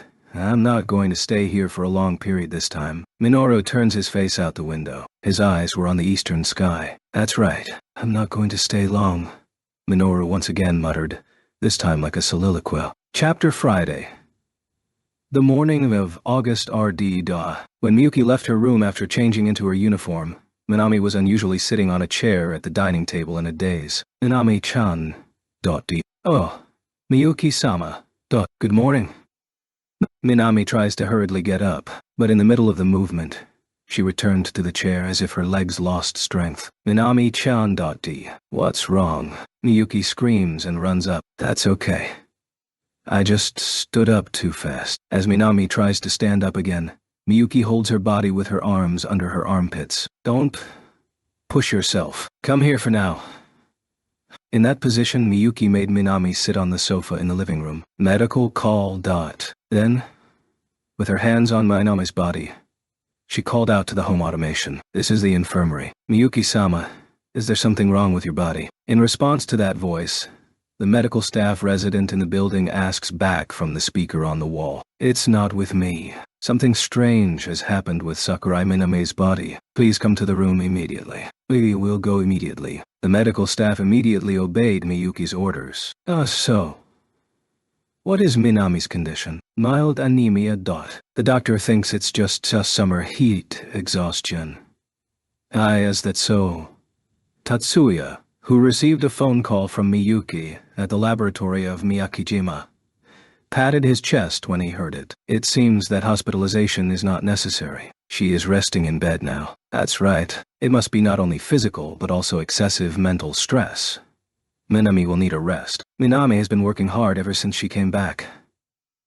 Before that, she had a tweak life on the run. The process of being taken away by Minoru must have been a great stress. It was a situation where it wouldn't be strange to get sick. Given that Minami has a bomb called overheating in the magical calculation area, she should have been forced to rest earlier. I won't go to school today and will continue to watch over Minami-chan. I'll return soon then. And what about your work? The guidance is over. We will have meetings as the occasions demand. Tatsuya's words were not a lie. The guidance for the technical team dispatched from USNA ended yesterday. All he has to do is have them visit him freely and explain what they didn't understand at a meeting. I see. Miyuki in the display gave a relieved expression. Even though Lina was at her side, she must have been lonely in Tatsuya's absence. I will be waiting for you. Anui-sama. On the screen, Miyuki thanked him politely. Minami's condition was informed to Minoru and Kobe through the parasite possessing her. Minoru, are you okay? By the time the sun leaned west, Minoru was completely worn out. Raymond was so worried that he called out. The frozen parasite does not have the ability to communicate. Only the psion activity of the object of possession, which is Minami, is transmitted through the technique that binds the parasite. So, he doesn't know the detailed symptoms. For that reason, Minoru had to fight impatience since morning. Even at the risk of his location being found out, he still wants to know the details of Minami's condition. Minoru does not intend to run away from Tatsuya forever. However, there is no point in returning to Japan if they are just killed, or if they are captured and sealed. If he ends up getting killed, he ought to be at Minami's side. I've decided, Raymond. Minoru raised his face and smiled at Raymond. Let's move in this evening. When he heard the words, Raymond opened his eyes. Then is finally the time. Yeah. I will send a letter of challenge to Tatsuya-san tomorrow. Minoru nodded with a firm determination. Anshu Tatsuya arrived at the Chofu building before noon. He was welcomed home when he got off the aircar on the rooftop heliport. Minami was sleeping in the top-floor residence assigned as her residence. She got up after PM. Minami? It's okay for you to get up already. The first person to speak to was Lina, who had been in the living room of Tatsuya and Miyuki house since lunch. Worried about Minami. Lina was also given a residence on the top floor, apart from Minami. Yes, it's okay. I'm sorry I made you worry. Minami bowed deeply to Tatsuya and Miyuki, following Lina. Don't overdo it, Minami-chan. If you're feeling a little out of sorts, just be honest with me. As you wish. Minami bows again to Miyuki's words. Anyway, I'm glad it wasn't a matter of grave concern. Tatsuya-sama. I'm really sorry for disturbing your work. You don't have to worry about it. It is nothing I could remediate in a day or two. Tatsuya dared to respond with an overconfident attitude to Minami, who showed a guilty face. Wow. Whoa. Somehow, it is annoying that it does not sound presumptuous. Lina puts down the tea in a hateful tone. Miyuki is the first to laugh, which spreads to Lina and Minami. Asho? Tatsuya returned to Chofu from Miyakijima because he was worried about Minami in the first place. But that was not the only reason. The situation he expected did not happen on the day he returned home. His prediction was right the next evening. Tatsuya-sama. I have received an email. To me. There is no surprise in Tatsuya's voice asking Minami, who announced the arrival of the email. Rather, it seems like he was expecting some kind of contact. Yes. Open it for me. The email arrived at Tatsuya's home address, not his personal address. Tatsuya ordered Minami to open it on the wall display in the living room, instead of reading it in his room. The ciphertext was automatically decoded and displayed on the screen. Short plain text and a map. Tatsuya, Miyuki, and Minami, who were gathering in the living room, saw it at the same time. Lina was still in her room. Minoru-kun? It was Miyuki who made a surprise voice. The sender was Minoru. Minami has her eyes wide open and her mouth closed with both hands. Only Tatsuya was calm. It's as if he knew Minoru would contact him. No, it's not as if. Tatsuya has been waiting for a message from Minoru. Is it o'clock tomorrow? The email was short enough to be read at a glance. It says, I will be waiting for you at the East Fuji exercise area on August 3rd. Kudu Minoru. And the attached map marked one point of the exercise area. Saturday night. Minoru and Raymond were boldly in a hotel's twin room at the East Fuji exercise area. They didn't sneak in. With Minoru's magic, he did impersonate another person and stayed proudly. This is a hotel where defense officers stay, so high-level measures against anti-camouflage magic were taken. But even so, with Minoru's camouflage inherited the skills of modern magic and ancient magic from the Yob, and the knowledge of the style of ancient magic of the continent from Zhou Gongjin. They couldn't detect him. Minoru, why did you do such a reckless thing? Raymond, who was pretending to be enjoying the thrill until he was guided to the room, locked the room, confirmed that there were no surveillance cameras or wiretapping devices, took a breath, and asked Minoru. This hotel was offered to athletes accommodation during the 9-school game. Raymond knew what the 9-school game was. Minoru wasn't able to play in the 9 schools competition for health reasons. I wanted to stay there once. I'll never have this opportunity again. That's right. That's fine. Raymond also knows what Minoru intends to do tomorrow. What kind of determination is hidden behind the words, never again? With that in mind, he didn't feel like blaming him for being a bit unreasonable. I wasn't suspicious of anyone. Tatsuya doesn't think we're hiding in a place like this. Minoru didn't say anything to Raymond, who said lightly, but responded with a fleeting smile. Tatsuya did not keep the challenge letter sent from Minoru a secret. Then, are you going alone? Maya asked Tatsuya, who reported the call from Minoru and asked her not to interfere with it. No? I'm going to take Miyuki and Minami, and also Lina, as Miyuki escort. Will Lina be okay alone? Even though Maya was voicing some doubts, she was not that worried. No problem. Minoru has no more pieces to move. There was no basis for this assumption, but Tatsuya was sure of it. That's probably true, isn't it? Maya didn't object either. I understand. Then Kudu Minoru's matter will be left to Tatsuya-san. However, make sure you finish it this time. Instead, Maya reminded him with a strong tone. Acknowledged. Tatsuya accepted the condition without any pretense. After talking to Maya, Tatsuya immediately made the next call. This time it's a voice-only call. Not a vid phone. Hello. A classic response phrase that flows out of the speaker after the ringing tone is repeated 3 times. It's Tatsuya. Is it Master on the other side? Yeah, what is it? On the other side of the phone is Yakumo. The parasites, Kudu Minoru, and Raymond Clark have entered the country. Didn't that happen Monday? Were you aware? Tatsuya is not surprised. It's no wonder Yakumo has the magical means of detecting the invasion of parasites, as he used Pixie to find the reaction of Minoru and his colleagues. Rather, it would be strange to think that Yakumo could not do it. It looks like it's out of sight now. Did you want me to find them for you? You don't mean that you did take care of it? No. Their whereabouts are unclear to me for now. Even if you don't know where he is now, if you want to find it, you can find it, as expected of Master. It wasn't flattery.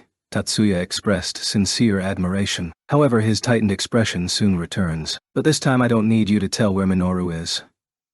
In advance, Tatsuya confided to Yakumo the contents of the email received from Minoru. Are you going to take his challenge? You don't need me to look for him because he'll be showing up from the other side. That's right. What about Minami-kun? Are you going to take her with you? By any chance? Tatsuya had been seen through. Tatsuya felt that way. But it didn't bother him. This time it was a case where he didn't have to be wary even if they could see what he was thinking. I will take her and bring to an end on this. Do you mean to destroy Kudu Minoru? Master, can you leave Minoru's matter to me? Tatsuya avoided answering Yakumo's question. It's a voice-only call, so he can't see what expression Yakumo is making. However, it turned out that the voice alone gave Tatsuya a hint of an expression that looked like he was trying to grasp Tatsuya's true intentions. I promise results that will satisfy both Master and His Excellency Tudu. So, you are saying to me not to interfere this time, right? That's right. Look, then. Contrary to expectations, Yakumo's answer came back immediately. On the contrary, Tatsuya had a time lag in the reaction. Thank you. However, it's hard to convince that people, though I think His Excellency Todo will understand. That people is known by Tatsuya as the hidden masterminds of the nation, who Yakumo mentioned after the battle, which he had to stand up as an obstacle and fight seriously against Tatsuya, who was chasing Minoru and Minami, who were about to leave Yokosuka. Tatsuya thinks that, perhaps that hidden masterminds and the sponsor of the Yotsuba family are the same people. Aside from the power that made Yakumo say, about the second of this country, it is difficult to ignore their intentions. Still, Tatsuya had no intention of changing the ending he envisioned. It's okay. Please, leave it to me. He had no hesitation in spouting big words here. Is it tomorrow? It does feel a bit sudden. Right. Maya raised her face to the voice heard from diagonally above. Perhaps he misunderstood her gaze. Hayama threw away the contents of the teacup in front of Maya and poured a new cup. You don't oppose it, do you? You mean Tatsuya-sama fighting with Kudu Minoru alone? Hei will also be taking Miyuki-san and Lina-san along. Didn't Madam consider that Tatsuya-sama will not allow Miyuki-sama to help? In response to Hayama's question, Maya simply agreed with, yes. It is unlikely that Tatsuya will fall behind Kudu Minoru, but I wonder if he can escape again. In the meantime, Maya confesses her concerns to Hayama in the form of a question. I think Tatsuya is also very vigilant about that point. Bringing Miyuki-sama may be a countermeasure. Hayama-san, Tort. There was a short time before Maya said the following words. Yes. Can I do something? In the unlikely event that the parasites escape, the Senate's mood would be the worst. Right. We'll probably have to spend a great deal of time and energy before it gets better.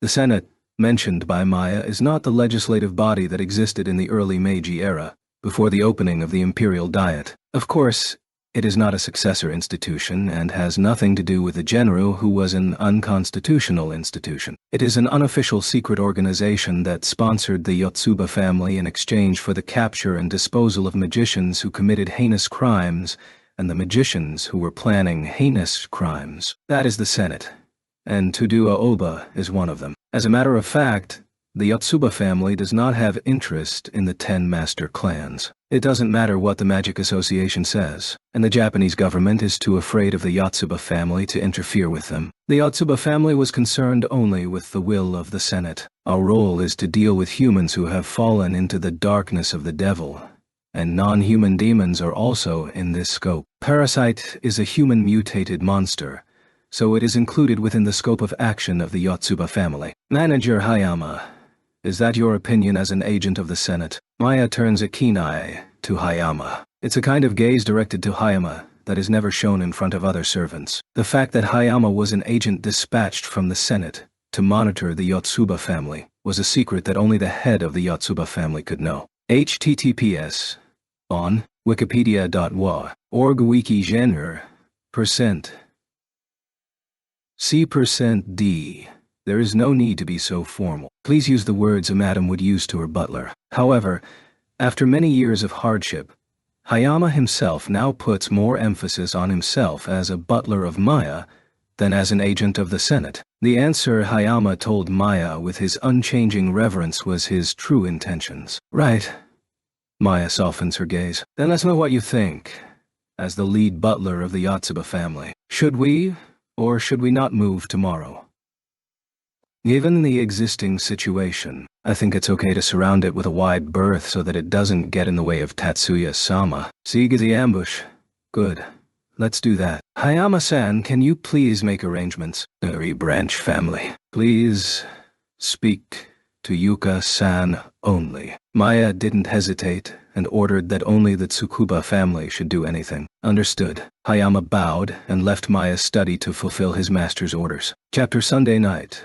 August, toss. The place Minoru determined was the field used as the Monolith Code Grassfield stage of the 9-school game until last year, and it was the planned place for the game in the upcoming inter-school matches. The ground leveling has already been completed. There are no plans to build a spectator seat in this year's inter-school matches, so all there is to do is install the monoliths. Today is Sunday, so the venue has not yet been set up. Moreover, it is almost PM. There was no one around, although this is on the grounds of the Defense Forces training ground. There were fences and surveillance equipment in place. The guards also patrol regularly. It wasn't supposed to be an easy place to enter. However, the self-driving car that Tatsuya is driving not only passes through the gate of the exercise area without being asked to show an ID, but also passes through with a near face pass.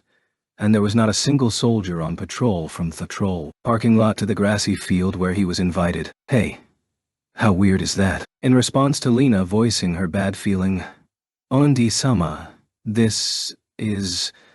Miyuki spoke to Tatsuya with a grim expression. Yeah, it must be Minoru's doing. Lena stares at Tatsuya, astonished. Do you mean he is manipulating with mental interference magic, with a range so wide? Teo Gongjin in Minoru was good with an East Asian continental ancient magic called Kimun Tuku that derails the sense of direction. That magic does not target someone specifically, but rather any unspecified opponent has his or her own sense of direction thrown off. Perhaps that's the application of it, so that the security soldiers don't perceive us. You say, unspecified opponent. Is that really possible? Isn't it the case with your parade? The effects of disguising an information body to an observer don't have to be limited to just one person. That's right. Then, at the gate. Didn't the gate sentry know us? That would be another magic. I think there was some kind of suggestion that they wouldn't have any doubts about letting us in. The permission I had prepared was wasted. Tatsuya had a permit to legally enter the base adjacent to the training ground, but it eventually became unnecessary. Well, for Tatsuya, it wasn't too disappointing because he got it in half a day. There didn't seem to be anything more that Lena wanted to ask about.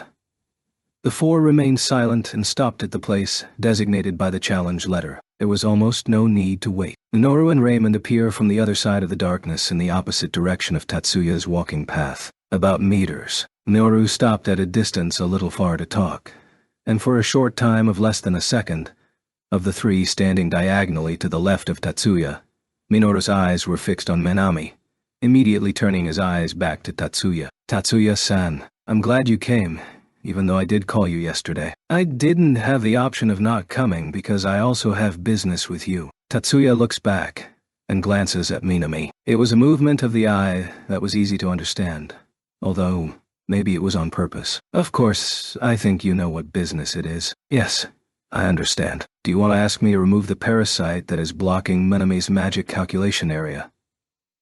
Yes, Minoru. You said you wouldn't insert a parasite into her. unless Minami accepted on her own initiative. Minoru smiled in an eerie way at Tatsuya's denunciation. The parasite that prevents Minami from overheating is completely dormant. Unless ordered, she won't become a parasite. Do you want me to believe in your self-control? Minoru's smile becomes even more eerie. That smile, which suited the darkness of the night, had a beauty that was unintentionally captivating. It was a completely inhuman beauty. You can't trust it, right? To be honest, I can't trust % myself. Minoru, you... Tatsuya wouldn't understand. You, who was allowed to live with your loved one. Minoru-kun, you are... Miyuki leaks a sad mutter. I don't think that Tatsuya-san's life has been smooth sailing. I spent a quarter of the year in a sickbed, and the other 3/4 of the year not being allowed to do anything dangerous. So, I think you may have had some sad experiences that I couldn't even imagine. Otherwise, I wouldn't imagine that you would fight the world like that. The smile disappears from Minoru's face, and is replaced by an expression like he swallowed something incredible flashes through his beauty. But Tatsuya is not alone. I don't know your past, but in your present and future you are not alone. Even though you too were not alone. Minoru shook his head at Tatsuya's question. I know. I wasn't alone. Even now I have friends who are willing to risk death by following me. Minoru let out a self-deprecating laugh. It's no one's fault that it's come to this. This is the result of my own choices. I don't think it was wrong. It may not have been the best to be a parasite, but I still think it was the right choice. Tatsuya did not point out that the right choice had the tragic consequence of killing his grandfather. It's foolish rightness. He just said so with a cold voice. From Tatsuya-san's point of view, I suppose. You are a strong person. You can understand the weakness of hanging on to your foolishness, but you cannot sympathize with it. That's not true, Tatsuya thought. He was just not allowed to be weak. However, he just thought, but didn't say it. That was probably not something suitable to say here. And I'm so weak that I'm not confident that I can keep self-control over my true feelings. I don't know if I can keep up with the desire to be with her and make her the same as me. Do you think you are forgiven if you are weak? Tatsuya asks with a harsh voice. I don't think weakness is a justification. Minoru weakly shook his head from side to side. I'm just acknowledging the facts. That's even more so. Remove the parasite that is possessing Minami right now. What do you do after removing it? If the hibernating parasite that serves as a lid is removed, Minami-san will be at risk of overheating the magical calculation area again. Minoru asks in a slightly cynical tone and seriously gazes at Tatsuya. Even if treatment is not possible, the erosion can be stopped, and certainly we will develop a cure before it's too late. Tatsuya answered, certainly, and his gaze had an unwavering light. Is that so? Hearing Tatsuya's answer, which was more firm than expected, Minoru muttered with an expression that looked like a no mask. Immediately after that, the eerie smile returns to his face. There are 2 ways to do this. Needless to say, I order the parasite to leave Minami-san. The parasite's hibernation is momentarily released, but since it's under my control, Minami-san won't suffer erosion. If Minoru intended to do so, he would have removed the parasite from Minami before explaining it. In other words, he has no intention of adopting this first method. And the second is to kill me. In this case, the parasite will be released, but since it is weakened by the forced hibernation, Minami is unlikely to suffer erosion. Sorry for the intuitive numbers, but I don't think there is a sufficient percentage of the probability of erosion to start. At most %. If he kills Minoru, Tatsuya's wish will come true. In other words, Minoru himself is telling Tatsuya to kill him, as if he was calmly telling a story. Tatsuya. A second. Lina, who had been silently watching the confrontation between Tatsuya and Minoru, tugged Tatsuya's sleeve twice. Tatsuya shifted his attention to Lina without turning his face. I can't believe it. It's not a trap, but it's a way to turn Minami into a parasite. Lina whispers in a small voice. It's not a lie. Even if Minami becomes a parasite, it won't mean anything to Minoru if he dies. Tatsuya, answers Lina loud enough for Minoru to be able to hear. When Minoru heard those words, his expression distorts for a moment, but soon it regains its neat appearance. That's it, Tatsuya-san. Let's begin. Let's kill each other. A bursting sound occurs immediately after. Electric light bursts right in front of Tatsuya. The sparks disappeared without growing into a lightning strike. Minoru's spark and Tatsuya's gram dispersion. You 3 fall back. Lina, I leave Miyuki and Minami to you. Yes. At Tatsuya's instructions, Miyuki pulled Minami's hand and fell back. Leave it to me. Lena stands in front of Miyuki and Minami. On the other hand, there was no exchange of words between Minoru and Raymond. Raymond jumped out of the way as Minoru casted magic. Scion light is emitted from Minoru's whole body. It's a sign that high-powered magic has just been used. But nothing happened. If you look closely, a faint scion light is fluttering around Tatsuya. The scions in the air are being repelled at the boundary of CM8 from Tatsuya's body. Scion is permeable into matter. Repelling means that a magical force field that acts on scions is deployed around Tatsuya. However, there was no magical information structure there. It is a fact that is obvious to magicians who have the perceptual power to recognize the existence of information bodies, even if it is not a full-fledged elemental site. Is it a perfectly homogeneous, high-density layer of scions? What Lena instinctively said was wrapped around Tatsuya's body, and I haven't noticed a single leak of scions. This is the completed form of the scion's armor. Contact-type gram demolition, isn't it? Anusama!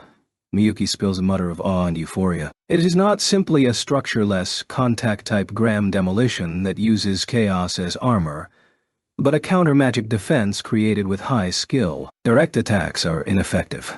Involuntarily, Minoru leaks a mutter. He is unaware that he is speaking out loud. That's probably how shocked he was with Tatsuya's version of contact-type gram demolition. Tatsuya used this skill in an actual battle for the first time in mid-July when he confronted Yakumo. This is the first sight of this counter-magic for Minoru. Due to his specialization on decomposition and regrowth, Tatsuya had a disadvantage in defense magic. In particular, it was difficult to defend against magic that acts from a close distance. Minoru must have thought that was the strategy point of defeating Tatsuya. The magic that Minoru has used now is Yintai Haka. It is very similar to human ignition, but it is a different magic. It is the same in that it causes an oxidation phenomenon in the sense of taking electrons. However, while human ignition destroys tissues by rapid compounding with oxygen, Jintai Haka is a magic that destroys cells at the molecular level by robbing the electrons used for intermolecular bonds. Jintai Haka is superior in terms of difficulty and power, but it is the same in that it attacks the opponent's body directly with magic. This point is what's important in this battle. Since it acts directly on the body, damage will still be applied even if the magic is disabled on the way. After becoming a parasite, Minoru's magic activation speed is comparable to Tatsuya. If Tatsuya uses the version of gram dispersion that constructs a magic after recognizing the opponent's magic sequence, when Minoru uses Jintai Haka, Tatsuya would try to decide the match before he became unable to prevent the activation. Minoru's aim was to bring out that impatience. However, this strategy will not work if his defense is strengthened in advance with the contact-type gram demolition. On the contrary, the current state of offense and defense caused Minoru to be impatient. Tatsuya rushes towards Minoru.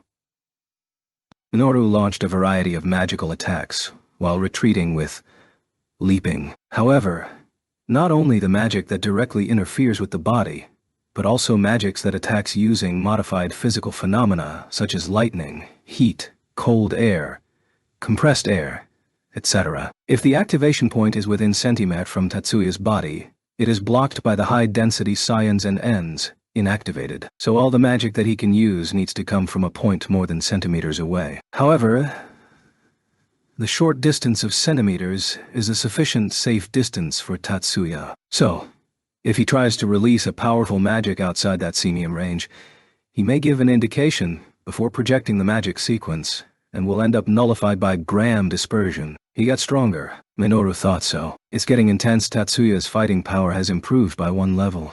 No, not just 1 level. Even though only 2 months have passed since their direct confrontation at the hospital where Minami was hospitalized. He was strong even at that time.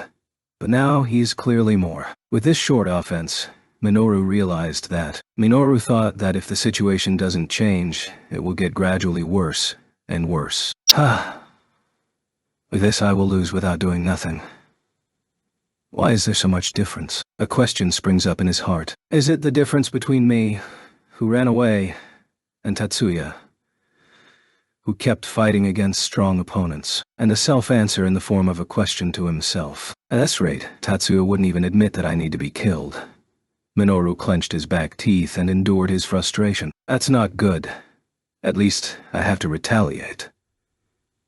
Tatsuya did not use magic. He is chasing Minoru only with his physical ability. Despite this, Tatsuya was closing the distance into Minoru's vicinity, who was retreating with the aid of magic. Minoru stopped the continuous activation of Leap and dropped on the grasslands on his foot. Then, concentrated his power, including the magical power that was devoted to Leap, on another magic. Immediately after Minoru stopped, Tatsuya also stopped. It was not to keep distance from him. In the first place, Tatsuya was rushing toward Minoru in order to bring him into close quarters. Did you stop the continuous activation of Leap? Looks like he's noticed. Immediately after the battle began, Minoru used Parade and Kimon Tonko to hide his presence. Due to these two camouflage magics, Tatsuya is unable to grasp the exact position of Minoru. It wasn't Minoru himself that he was chasing. He was chasing the signs of the magic that Minoru used to escape. Though, Tatsuya's clue was not the surplus of Scion light. Such magical products are covered by Parade. What he perceived was the local distortion of the laws of the world created by magic. It was not the distortion caused by the magic's event modification, but the laws of the world re-establishing after the completion of a magic effect. Tatsuya has not yet reached the level of perceiving the laws of the world by definition. All he could feel is a vague sign, but even so, it was enough to follow the trajectory of the world being restored. Minoru stopped. Leap. Not because he knew what Tatsuya was doing. Tatsuya misunderstood that point, but the outcome was the same. He lost sight of Minoru's position. Parade and Kimon Tonko Pork. These two camouflage magics are still effective against Tatsuya. If there was only Kimon Tonko, he can disable it with Gram dispersion. However, Minoru's Parade disguises even the coordinates of the magic sequence in the information dimension and does not allow the targeting of Gram dispersion. That doesn't mean there's nothing left to do. Minoru hasn't disguised his appearance, unlike Lena when she acted as Angie Sirius. As long as Tatsuya can identify his whereabouts, he will know the position of the vital parts. He doesn't need to break Parade or Kimon Tonku. All he has to do is know where Minoru is. Then, he can use his hands, like when he fought Yakumo. Track from the past to the present. The false information is retroactively traced back to the past, and the current information that is not false is obtained from the past that is not false. He doesn't have to beat Minoru as a magician. Even if he can't break Parade or Kimon Tonko, he can kill Minoru. Tatsuya's aim is to destroy Minoru's heart. To achieve this, all he has to do is touch the center of his chest, where the heart is. But Minoru isn't just waiting to be attacked by Tatsuya. Event interference power is rapidly gathered in the hand of the virtual image of Minoru. Normally, it would be a sign of powerful magic. Tatsuya tried to erase the magic sequence before the magic was released. However, there was no magic sequence there. On interference. The counter-magic zone interference fills a certain space with event interference to obstruct the opponent's magic. What Minoru created in his virtual image was localized zone interference. The purpose was to divert Tatsuya's eyes. Minoru felt that Tatsuya's gaze was focused on the virtual image. At that moment, Minoru threw the magical activation medium he had in his hand. A black charm flew in the air. From this summoning tile a beast coiled in lightning suddenly appeared. This is an arranged version of Zhou Gongjin's specialty, the attack magic Shadow Beast that creates a chemical simulacrum of a beast, implemented with a coating of lightning magic. Rather than calling Shadow Beast, which is in its entirety black, shouldn't this version instead be called Thunder Beast, a beast that wears lightning? The distance between Minoru and Tatsuya is only meters. Thunder Beast ran through that distance in an instant. But even so, it couldn't reach Tatsuya. When Thunder Beast is 1 meter away, it is erased by Gram dispersion. That was also calculated. Minoru activated the magic on standby without a moment's delay. The capacity to stock magic within himself. This is a clear advantage that Minoru has over Tatsuya. At this time, the location of the magic activation point, that is, Minoru, was exposed. But Tatsuya could not afford to take this opportunity in real time. Lightning extends from Minoru's hand toward Tatsuya. It was neither magically induced nor converged. It was an aerial discharge that was materialized as a physical phenomenon, 1 meter to the left of the visible Minoru. The moment after he caught the activation of the magic discharge just behind the point where the chemical beast appeared, Tatsuya kicked the ground with all his might and threw his body to the left. A branching of the lightning falls in the grass just to the right of where Tatsuya rolled to, just in time. Namely, it's a reference to a creature from Japanese folklore. https on wikipedia.org wikiride %c%ab. The Asian was a moment late because he stayed too long trying to neutralize the lightning magic after the activation with gram dispersion, only to realize that it was impossible. A mere electric discharge produced will diffuse in the air. Normally, until the lightning strike hits the target, it must be magically induced and converged, so that it does not spread. By decomposing the magic sequence responsible for this convergence and induction, even if the discharge process has already been activated, it can be nullified. But Minoru's lightning strike did not include a process of convergence and guidance. The lightning strikes rushed to Tatsuya in a bundle without magical convergence or guidance. Unless the trajectory is controlled by magic, casting gram dispersion will not neutralize it. No, there is no longer a magical sequence to decompose with gram dispersion. He would use mist dispersion instead of gram dispersion to eliminate the convergence and spread it. But he couldn't afford to switch magics. Therefore, he had to evade relying on his physical ability. Was the magical simulacrum prepared beforehand? While standing up, Tatsuya infers on the trick Minoru used. The chemical beast coiled in lightning was not meant to defeat Tatsuya. It was a stepping stone to the next lightning magic in anticipation of being broken on the way. The thunder beast carried a high voltage. The appearance of the beast is of a non-existent virtual image, but the electricity on its surface is real energy. So, when the lightning beast runs through, the air in the path is ionized. In other words, there is a path for the electric current. The lightning strike was guided by this layer of ionized air. Therefore, at the 1 meter point where the thunder beast was decomposed, the lightning strike spread rapidly. The small lightning that Tatsuya evaded was a single branch of the branched lightning strikes. It was a close call, but I caught it. The current lightning strike was undoubtedly released from Minoru's own hands. Tatsuya's elemental sight reads information that accumulates over time. Its gaze has been locking Minoru since the moment the lightning magic was released. Tatsuya continued to follow the path of Minoru's movement over time. He evaded. No, it doesn't mean it didn't work.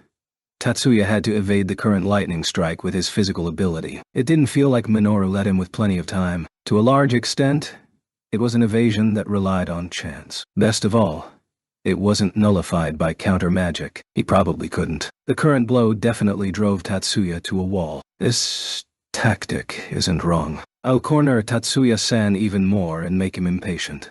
If there is no room, Tatsuya will not even think about trying to catch Minoru alive. If Tatsuya isn't pushed to that extent, Minoru won't have a chance to win. He took the summoning tile out of the waist pouch. While crossing the Pacific Ocean in the ship, he created more than 10 tiles. He had consumed some of them since he landed, but there were still 5 in the pouch, excluding the one he used now. With just this, it should be enough to take away Tatsuya's composure. Minoru thought so. Rather than speaking it to himself, he forcibly dispelled the anxiety that was rising from the bottom of his heart to his head, despite the fact that it was supposed to be a favorable battle situation. And Minoru released his second thunder beast. He tried to release it. However, the magic ends up misfiring. The magic was destroyed. It wasn't a mistake from Minoru's part. The magic of the Kunlun Fang Institute, inherited from Zhou Gongjin, certainly had a response of activating. Also, the disposable tiles that were made on board the ship with insufficient time and equipment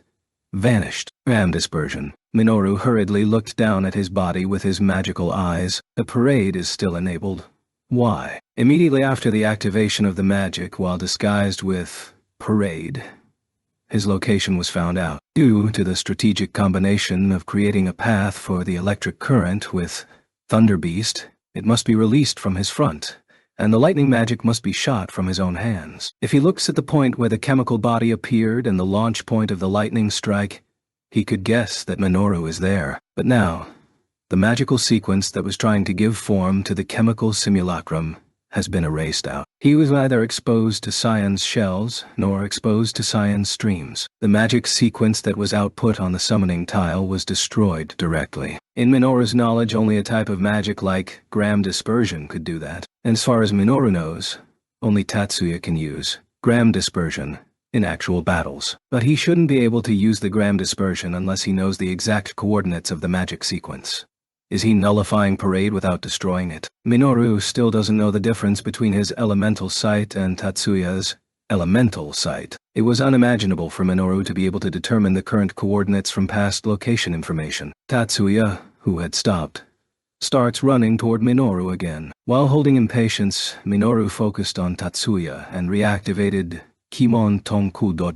Kimon Tonku is essentially a passive magic. It can be said to be a magic malware. Seeing, hearing, feeling of touch, sensing. The aim of consciousness and perception is to bring information about the environment to the person. In terms of its magical system, Kimon Tonku manipulates the information by adding a magic sequence to the eidos of the visual information AA, the light reflected, and the auditory information HA, the sound emitted, and then infects the consciousness of the observer who see the caster of the magic or hear the sounds they emit with the sequence, making them misinterpret the information. It doesn't matter if it's the naked eye or a camera, a sound heard directly or picked up by a microphone. It interferes with the consciousness of all those who take in visual and auditory information. Due to the nature of this system, Kimon Tonko is not supposed to be actively targeted at anyone in specific. The reason why he could aim and do something like shooting Kimon Tonko at Tatsuya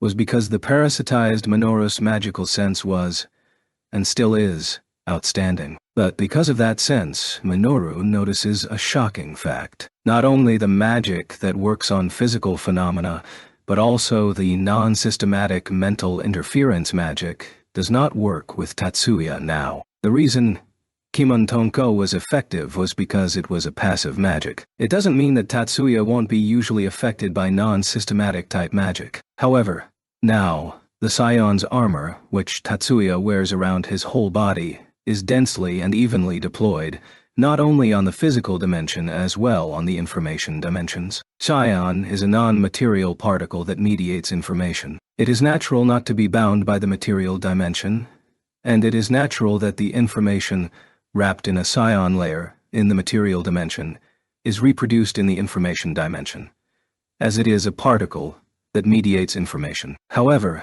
Minoru could not predict that the reproduced Scion layer would block non-systematic magic that acts on the mind through the information dimension. Perhaps even for Tatsuya, the effect of blocking active non-systematic magic must have been an unexpected byproduct. For Tatsuya now, only the normal, passive Kimon Tonko that works through the information taken from him is valid. However, there is a good chance that it will be invalidated by gram dispersion. It is possible for the elemental sight to filter and recognize visual and auditory information. Kimon Tonko is a magic that works continuously through vision and hearing, but keeping the duration of each cycle extremely short. Once the sight and hearing are isolated, it is not difficult to recognize the magical sequence of Kimon Tonkudo. Minoru realized that he couldn't rely on Kimon Tonko. He doesn't know if Tatsuya knows this strategy. Maybe Tatsuya hasn't noticed it yet. But now that Minoru knows,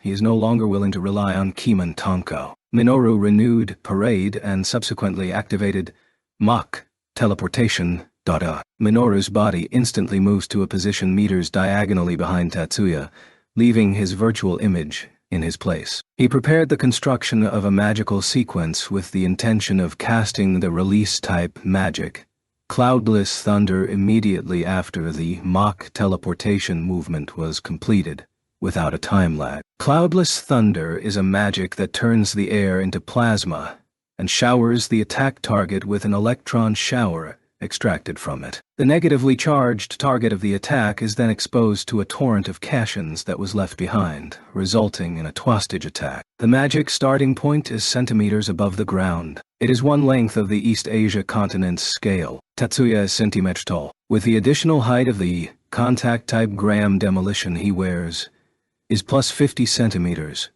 So centimeters from the ground. Cloudless Thunder should have been able to snipe Tatsuya without being blocked by counter-magic. However, by the time Minoru turned around after mock teleportation was completed, Tatsuya was approaching Minoru. Tatsuya immediately sensed that the effect of Kimon Tonkao had disappeared. Did you cancel Kimon Tonku? It's not just the effects that have disappeared. The magic of Kimon Tonku has been cancelled. Is it a trap? No.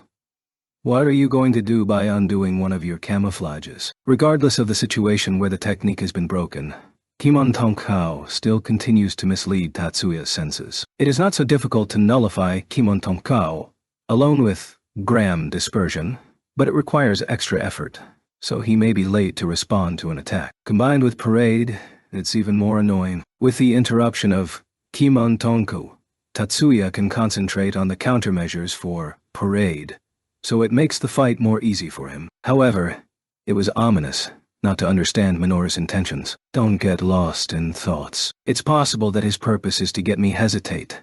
Tatsuya tells himself that, and avoids stepping into a maze of thoughts. The sign that Minoru used magic caught Tatsuya's senses. He didn't see it with elemental sight. It's intuition. It was the result of Yakumo's repeated advice to him not to rely too much on the elemental sight. Look back on the sign. Approximately 5 meters away, Tatsuya recognized a magical event modification. It is a trace of a sudden variation in inertial mass. A physicist might have described it as a gravitational wave. Tatsuya, a magician, regarded it as the aftermath of weight systematic type inertial control magic.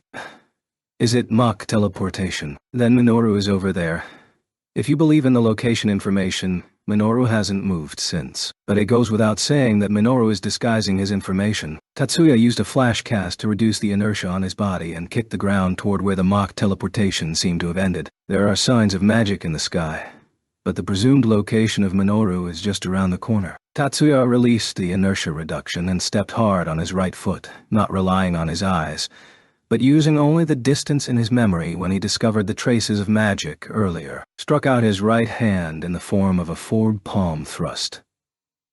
His hand got a solid response. Suddenly, Tatsuya appears in front of Minoru's eyes. Although Minoru was surprised, he didn't think it was strange. It was possible to guess right away that he used self-acceleration magic by inertial control. He could only think about it, but couldn't deal with it. He can see Tatsuya's right hand extending to his chest. However, it was impossible for Minoru, who had not trained his body, not to hesitate or prevent Tatsuya's palm thrust. Still, a part of his heart remained optimistic. The parasitized Minoru has a strong self-healing power. Even if he suffers physical damage, it shouldn't prevent him from moving. In fact, being in close contact with him is an opportunity for Minoru. Minoru thought that, if he released the magic, Cloudless Thunder, with a resolution in damaging himself in the process, he would be hurt. But Tatsuya, who is only a human being, not mixed with demons or has not received any reinforcement measures, would probably suffer more damage. But things weren't that simple. Tatsuya's thrust was as sharp as lightning, but for some reason Minoru could see it slowly. The body is totally unresponsive. Even the activation of magic cannot catch up. Only perception was following Tatsuya's technique. Just before Tatsuya's hand reaches Minoru's body, even though he hasn't touched it yet, an impact is transmitted to Minoru's whole body. It's not a pain. It isn't a material feeling, but if he dared to say it, it's a wave. A hallucination that ripples ran through the skin. Parade was broken through. The accelerated thought recognizes the true nature of that sensation. Prior to the contact with Tatsuya's palm, the dense Scion armor he wore pushed into the Scion information body that overlapped Minoru's body, blowing away the parade magic sequence that was clad on Minoru's body. Of course, that's not the end. Tatsuya's palm bottom collides with Minoru's chest. This time the impact is pain, and Minoru is struck by an agony of not being able to breathe. It was not just because the air was pushed out of his lungs. His heart stops for an instant, and the blood flow stops. It wasn't merely a problem with the body's metabolism, where the cells couldn't get the oxygen they needed for their activities. Tatsuya's scion traveled from Minoru's heart, through his blood vessels, to his entire body, provoking a rejection from Minoru's own scion information body. Minoru's limbs suffer from severe convulsions. No, not just the limbs. His torso, which had fallen on its back, repeatedly bounces on the grass, bending and stretching like a landed shrimp, and his head swings back and forth in opposition to the movement. Even the extracorporeal perception was whitened out due to the same confusion as the body. Tatsuya straddles Minoru's waist and bends forward to peer at him. Both eyes were aimed not at Minoru's face but at the center of his chest where his heart was, right next to the spot where he had just struck the palm bottom thrust. Bending down, Tatsuya held Minoru's right chest with his left hand and squeezed his right hand. However, this time his right hand assumed a stance in the form of a spear hand instead of a palm thrust. Minoru's spasms subsided as if he had run out of strength. However, he still hadn't recovered his consciousness. With blurry, unfocused eyes, Minoru looked up at Tatsuya, who was trying to gouge his chest. Tatsuya felt the scion layer coiled around the tip of his right hand dug into Minoru's scion body. In the next moment, parade loses its effect and Minoru's true form is exposed. Tatsuya recognized it in the space of seconds. He didn't think about it.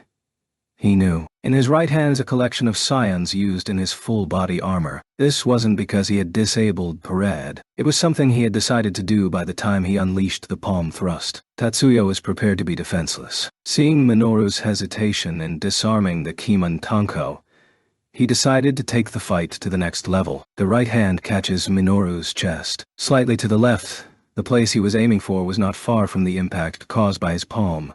From there, he poured the scions. There was a positive response that scion penetrated. There was also a reaction on Minoru, who fell on the grasslands. Minoru spasms and writhe around. Tatsuya straddles Minoru's waist to prevent him from escaping, and leans forward to observe his condition. The convulsions stopped and Minoru's body lay limp on the grass. The resistance appeared to be gone. Tatsuya judged that it was not acting, but since he doesn't know how long this condition will last, he should finish the procedure while it still persists. Tatsuya leaned over and placed his left hand on Minoru's right chest, hanging the body's structural information. Completed. Putting on standby the acquired structural information as a variable.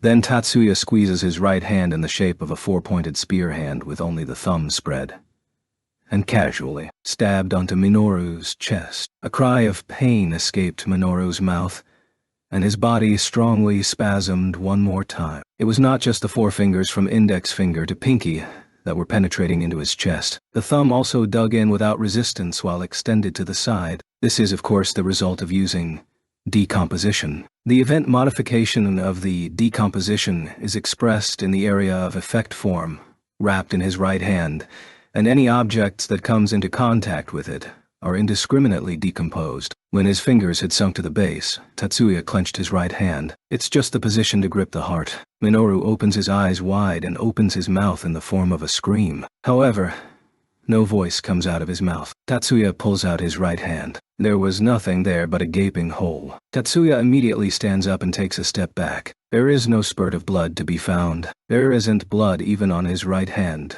which should have crushed his heart. Tatsuya is watching Minoru with a serious expression on his face. 1 second has passed. Tatsuya keeps an eye on Minoru. 2 seconds have passed. Came out, he muttered in his mind. The main body of the parasite was about to escape from Minoru's body. Analyzing the push-in information body support structure, Tatsuya turned his eyes to the parasite, half of which still overlaps Minoru's body. The purpose of this is to destroy the parasite that had been assimilated into Minoru through the push-in information body support structure decomposition magic, astral dispersion. Analysis of the push-in information body support structure is completed. Astral dispersion. But a moment before he activated the astral dispersion, the parasite that was supposed to have discarded its physical body was sucked back into Minoru. This is, at the end of Tatsuya's astonished gaze, the hole in Minoru's chest was closing up. Although he knew that the parasitized Minoru had a high level of healing power, Tatsuya did not expect it to the extent of regenerating the entire heart. The wound on the chest is closed and Minoru opens his eyes. Tatsuya instinctively took a step back, a step or two. Minoru gets up. So, that was the case, Minoru said as he stood up and gave Tatsuya a smile without any meaning. After receiving Tatsuya's palm thrust, Minoru had lost his physical freedom, but his spirit was operating normally. The body was simply not accepting the commands of the spirit, but the spirit was catching information of the body. Tatsuya's left hand was placed on his own right chest. Immediately afterwards, Minoru felt that Tatsuya had read out the information about his physical body, structural information of his body, down to the smallest cell, all the information of his body. He intuitively realized that it had been stocked inside Tatsuya. Could this be the secret of Tatsuya's restoration ability? But what would be the point of restoring his current body? He held that question for a moment. Minoru was then struck by an intense pain that seemed to bleach his consciousness. The signal that his heart had been erased had been sent from his body, along with signals of the painful sensations that had occurred at the same time, but the intense pain soon disappeared. The pain was so great that the brain blocked out the pain information. The heart has been lost, but the connection between spirit and body is still maintained. The cerebrum is the transmitter and receiver between the spirit, which exists in the spiritual dimension, and the body, which exists in the material dimension. The cerebrum remains active for 3 to 5 seconds, even if the heart stops functioning. So Minoru's spirit can still know about his physical condition. To the spirit, the body is still alive as long as the brain is active. However, due to the nature of the initial process of assimilation into the human body by the bloodstream, the parasite perceives the loss of function of the heart as the death of the host, even after assimilation, when it is no longer bound to the material existence of the blood, and the death of the host makes the parasite leave its body. Was this Tatsuya's aim? The parasite actually escapes from Minoru's body. Tatsuya is about to use a magic that Minoru doesn't know about toward that parasite. Minoru felt that was a magic to bury parasites. Minoru had a hunch. He doesn't know how it works, but Tatsuya has created a spell to erase the parasite from this world. He understood. Tatsuya was trying to save him, probably not for his sake. Tatsuya said that he was trying to avoid the consequence of killing him because of Miyuki and Minami. But that's not good enough. That's not going to save her. He can't let Tatsuya do what he wants. The spirit cannot interfere in this world without the body. Having lost his heart, Minoru is rapidly losing the power to interfere in this world. Nevertheless, Minoru used all his remaining strength to pull back the parasite that was trying to leave him and restore his body. So, that was the case. Tatsuya-san. Minoru repeated the same line towards Tatsuya. Sha. Tatsuya-san tried to turn me back into a human, and by doing so, he tried to help me. Tatsuya does not respond to Minoru's words. He just interrupted his astral dispersion, which was in the process of being activated, and discarded the prepared magic sequence for regrowth, which was on standby to restore Minoru's body, along with Minoru's physical structure data. After driving me to cardiac death, you would destroy the escaped parasite's main body and restore my body. In doing so, you intended to separate the parasite from me and turn me back into a human. Right. Yes.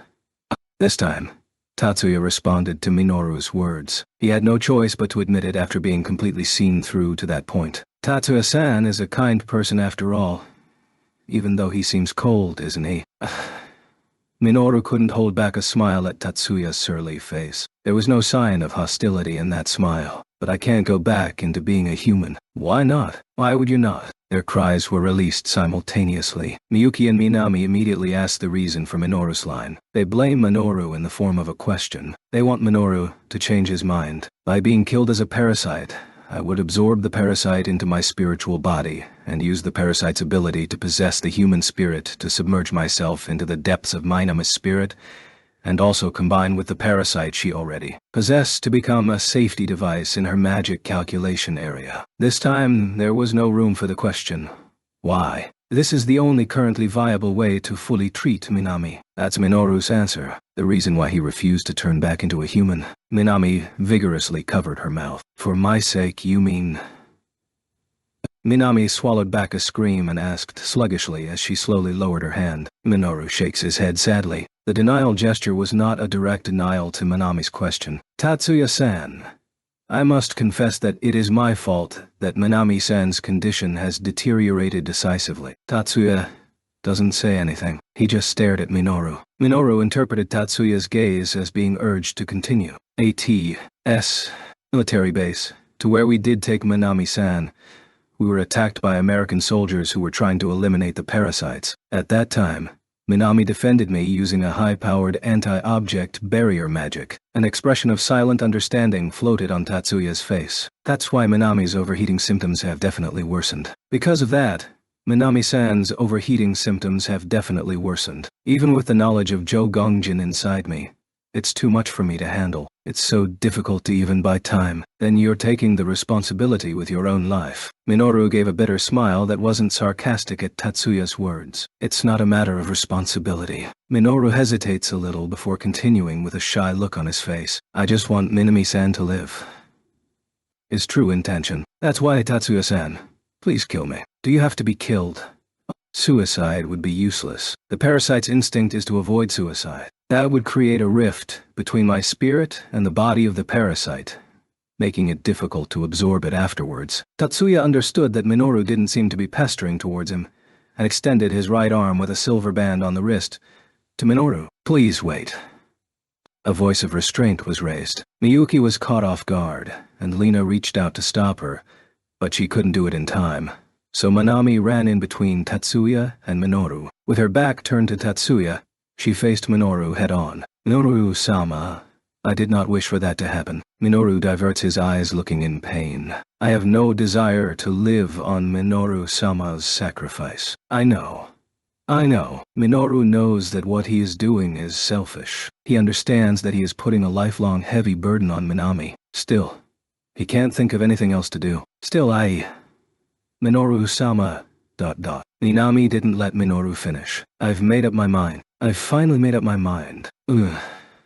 What? Minoru didn't play dumb. He didn't really know what Minami was trying to say. Minoru-sama, please make me a parasite. Minami's words were heard, not only by Minoru, but also by Tatsuya and Miyuki. Minami-chan, what are you saying? Faster than Minoru could react, Miyuki screamed. I'm very sorry, Miyuki-sama. Minami turned back at the sound of Miyuki's voice and bowed deeply. I didn't need to hear it from you, Minoru-sama, but I knew somehow. My life as a human being will not be much longer. She looks up and reveals what she's been hiding in her heart. So you're throwing away your humanity. Minami didn't say, life is unfortunate. I've realized that I can't serve Miyuki-sama for too long. This wasn't an excuse, this was Minami's true feelings. That's okay. Until just a moment ago I was thinking that. If Miyuki-sama needed me, I would serve her until the end of my life. Even if only it was for a short time. That is the only thing I can do to make amends after betraying Miyuki-sama. And it is the only way I can repay. You don't have to think about atonement. I'm not asking for repayment. Miyuki-sama... Tatsuya-sama... I want a master to serve. And feeling that the master needs me is the happiest thing for me. Is that strange? Neither Tatsuya nor Miyuki could answer. It's strange. Regardless of how they really felt about it. They couldn't deny Minami's values, which had been imprinted on her from a young age, probably for Miyuki's sake. I'm very sorry, Miyuki-sama. Minami apologizes again. I have not been a human being for very long, but I wonder if you could consider letting me retire today, at this moment. Minami-chan, I can't bear to have Miyuki-sama take care of me. It is too painful for me to have you shed tears for me. Minami spoke the line with a straight face, making it hard to tell if she was serious or joking. Naturally, no one could laugh. In a somewhat awkward and tense atmosphere, Minami turned to face Minoru again. Minoru-sama... ... Please don't think about dying for me. If you hold me dear that much, please live with me as my master. I would like to respond to the feelings that make Minoru-sama try to save my life, even if it would mean giving up yours. Minami-san, that means...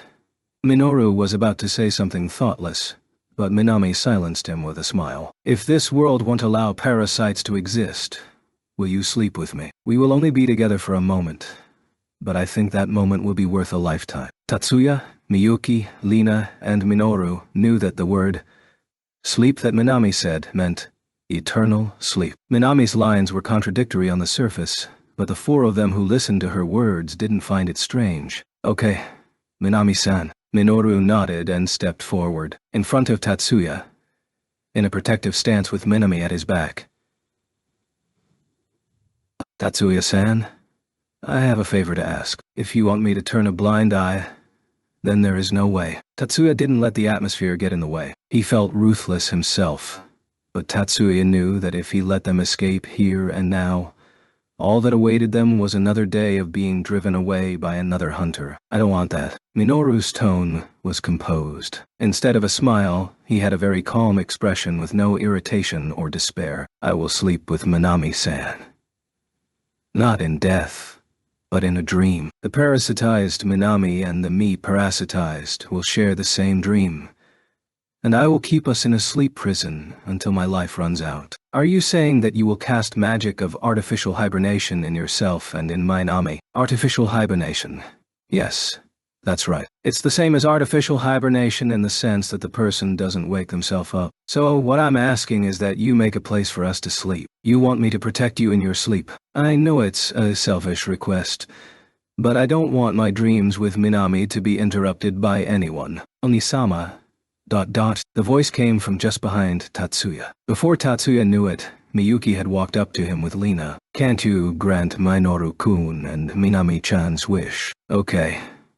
As a matter of fact, while he agreed to Miyuki's request, Tatsuya had already decided to accept Minoru's proposal. There is a good place on Miyakijima. It's an underground prison, but if you keep sleeping, there should be no problem. Miyakijima was originally used as a prison for serious criminal magicians. Even now that it had been converted to a research island, an underground prison with a 24-hour monitoring equipment installed was still ready for use at any time. Of course, I don't mind. Minoru nodded with a twofold answer. He didn't know what the underground prison was like, of course, but he found himself trapped in a sleep where he had no idea what was going on outside. Any place was fine, as long as it didn't interfere with his sleep. Tatsuya-san, please, lock us in that underground prison. The way he will deal with Minoru has now been decided. But one parasite remains. Raymond Clark, what about you? Do I have a choice? In response to Tatsuya's call, Raymond, who was standing some distance away, approached him. You have two choices. Two. Raymond chuckled in self-deprecation to himself. He made no pretense of resistance. Either I destroy you here, or you'll be handed over to the USNA authorities. Tatsuya didn't waste a word. I'll take the second option, please. Raymond answers immediately. Certainly, with this choice between the two, there might be no need to think about it. All right then you're coming with me. Not behind. Walk in front. Minoru and Minami will follow. Miyuki and Lina will go behind Minoru and Minami. Miyuki. Yes. Miyuki responds to Tatsuya's unexpected cold voice with a rubbing voice. At the unexpected sound of Tatsuya's cold voice, Miyuki responded with a high-pitched voice. If Minoru shows a strange behavior, don't hesitate to use cositas. I understand. Miyuki turned around and nodded in a tone that suppressed her emotions. Tatsuya silently nodded back in response. Minoru had no intention of resisting, but he didn't protest to Tatsuya. Taking Raymond a step forward, Tatsuya started walking. Tatsuya talked openly with Maya and Tudu about the handling of Minoru and Minami's case. Neither of them objected. Now Minoru, Minami, and Tatsuya were in a prison built deep underground on Miyakijima, surrounded by a composite of concrete, resin, lead, and iron that was thicker and stronger than the walls of a nuclear shelter. The underground prison was connected to the ground only by a single large spiral staircase. That staircase is blocked by 3 armored doors along the way, and you have to pass through a total of 5 doors before you can reach the surface. This unusually tight prison is where Minoru and Minami will sleep. Today is August 8th. It has been 3 days since the night of Tatsuya and Minoru's decisive battle. It took 3 days of preparing for Minoru and Minami to sleep in this room. Minoru, let's get started. Tatsuya, who had brought them here, urged Minoru. I understand. Minami-san, it's okay. Minoru is about to perform the parasitization process. At this time, Minami was still human. Yes. Please. There was no hesitation in Minami's answer. This period of 3 days was a test to her resolve. Then, lie down there. Minami, who was wearing a gown that hid her figure. It was a pure white negligee that remembered a wedding dress, laid on the bed as Minoru told her to. Close your eyes. Yes. Minami closed her eyelids and her consciousness sank into a deep place. When she woke up, Minami had become a parasite. As soon as she woke up, she knew she was a parasite. Minami-san, can you hear me? She could hear Minoru's voice from the depths of her consciousness. She quickly recognized Minoru's voice at once. She was able to precisely distinguish it from her own thoughts. Yes, I can hear you, she responded through her heart. Again, there was no mistaking her thoughts with Minoru's. It's a success. Minami-san's ego is intact. Minoru's words were mainly directed at Tatsuya, rather than at Minami. I'm glad I went well. Tatsuya's appreciation words contained no sarcasm. Yes, Tatsuya was sincerely glad that he had succeeded, and Minoru was relieved from the bottom of his heart. Then, both of you. Now, I bid you goodbye. If you wake up by mistake, call me by the intercom. Are you sure that's okay? Minoru asked back with a surprised expression, and Minami couldn't hide her surprise. Tatsuya understood what they were trying to say, but Tatsuya didn't admit that he had to see to it that Minoru and Minami had definitely fallen asleep. Both Minoru and Minami knew that they didn't belong in this world right now. Minoru understands that, and that's why he chose to stay in this underground prison cell. Minami has chosen to stay with Minoru. It was unthinkable that their resolve would be shaken after all this time. Good night. Have a good dream. Tatsuya said that, and left their new home. When Tatsuya returned to the surface, he was immediately notified by the staff member who had been monitoring the underground prison. Minoru and Minami fell into a deep sleep shortly after Tatsuya left. Their vital signs were stable after dropping almost to the level of apparent death, he said. Tatsuya had also sensed an inward magic being activated on the way up in the more than 200 steps. He didn't deliberately read the details of the magic, but it was easy to guess that it was the artificial hibernation magic that he had received detailed data from Minoru the day before yesterday. Raymond had already been handed over to the USNA military prisoner transport ship yesterday. Tatsuya had no knowledge of what would happen to Raymond after this. Raymond is an American citizen, albeit parasitized. His punishment may be decided by the USNA government or the courts. Tatsuya had no intention of taking responsibility to such an extent. So that's the end of the story for the time being. Tatsuya has a plan for after this, but that is matter for the future. It will take at least 2 years of preparation for this. For now, it should be safe to assume that the situation is settled. In order to tell Miyuki, who remains in Tokyo, that the temporary separation is over, Tatsuya went to the 8th floor of the Yotsuba residential building, which is used as a separate residence. Graduation. Arc. Chapter March. The graduation ceremony is only a week away. These days, an unsettling atmosphere filled the first high school affiliated to the National Magic University High School. Within the third-year students that graduated 2 years prior, there were 3 talented individuals, who were called the Three Giant during their enrollment. The current graduating third years have a wide reputation of being even more outstanding. In the beginning, the former student council president Shiba Miyuki showed outstanding magical abilities that kept even the third-year students at the time at bay. And during the course of her enrollment, it was revealed that she was a direct descendant of the Yotsuba family. And while Shiba Tatsuya, the secretarial chief of the previous student council, enrolled as a second division student, in the summer of his first school year, he demonstrated magic engineering skills unmatched by the other high school students at the school's competition. On the transition of the second to the third year, he was revealed as also being a direct descendant of the Yotsuba family. Later, on his third year, it was revealed his identity as Taurus Silver. The two of them are so powerful that it's easy to get hazy. But there are also other talented aspiring magicians. And more importantly, there are a number of young magicians who are high school students but are highly regarded in certain circles as having abilities comparable to those of magicians in leading fields. For example, Angelina Kudu Shields, an extremely rare in modern times, foreign student that has no particular achievements during her time at school, but her power is regarded as being on par with Shiba Miyuki's. Like Shiba Tatsuya, Yoshida Mikihiko entered as a second division student, but rose to prominence in the 9 schools competition, became a first course student when he transitioned to his second year, and even won the position of chief of the Public Morals Committee. Although he is an ancient magic user, He is also well versed in modern magic and is expected to be the prodigy child who will revolutionize the ancient magic techniques. In the monolithic code inter-school matches held in place of the cancelled Year 9 schools competition, Chiba Erica was one of the representatives of the first high school. And,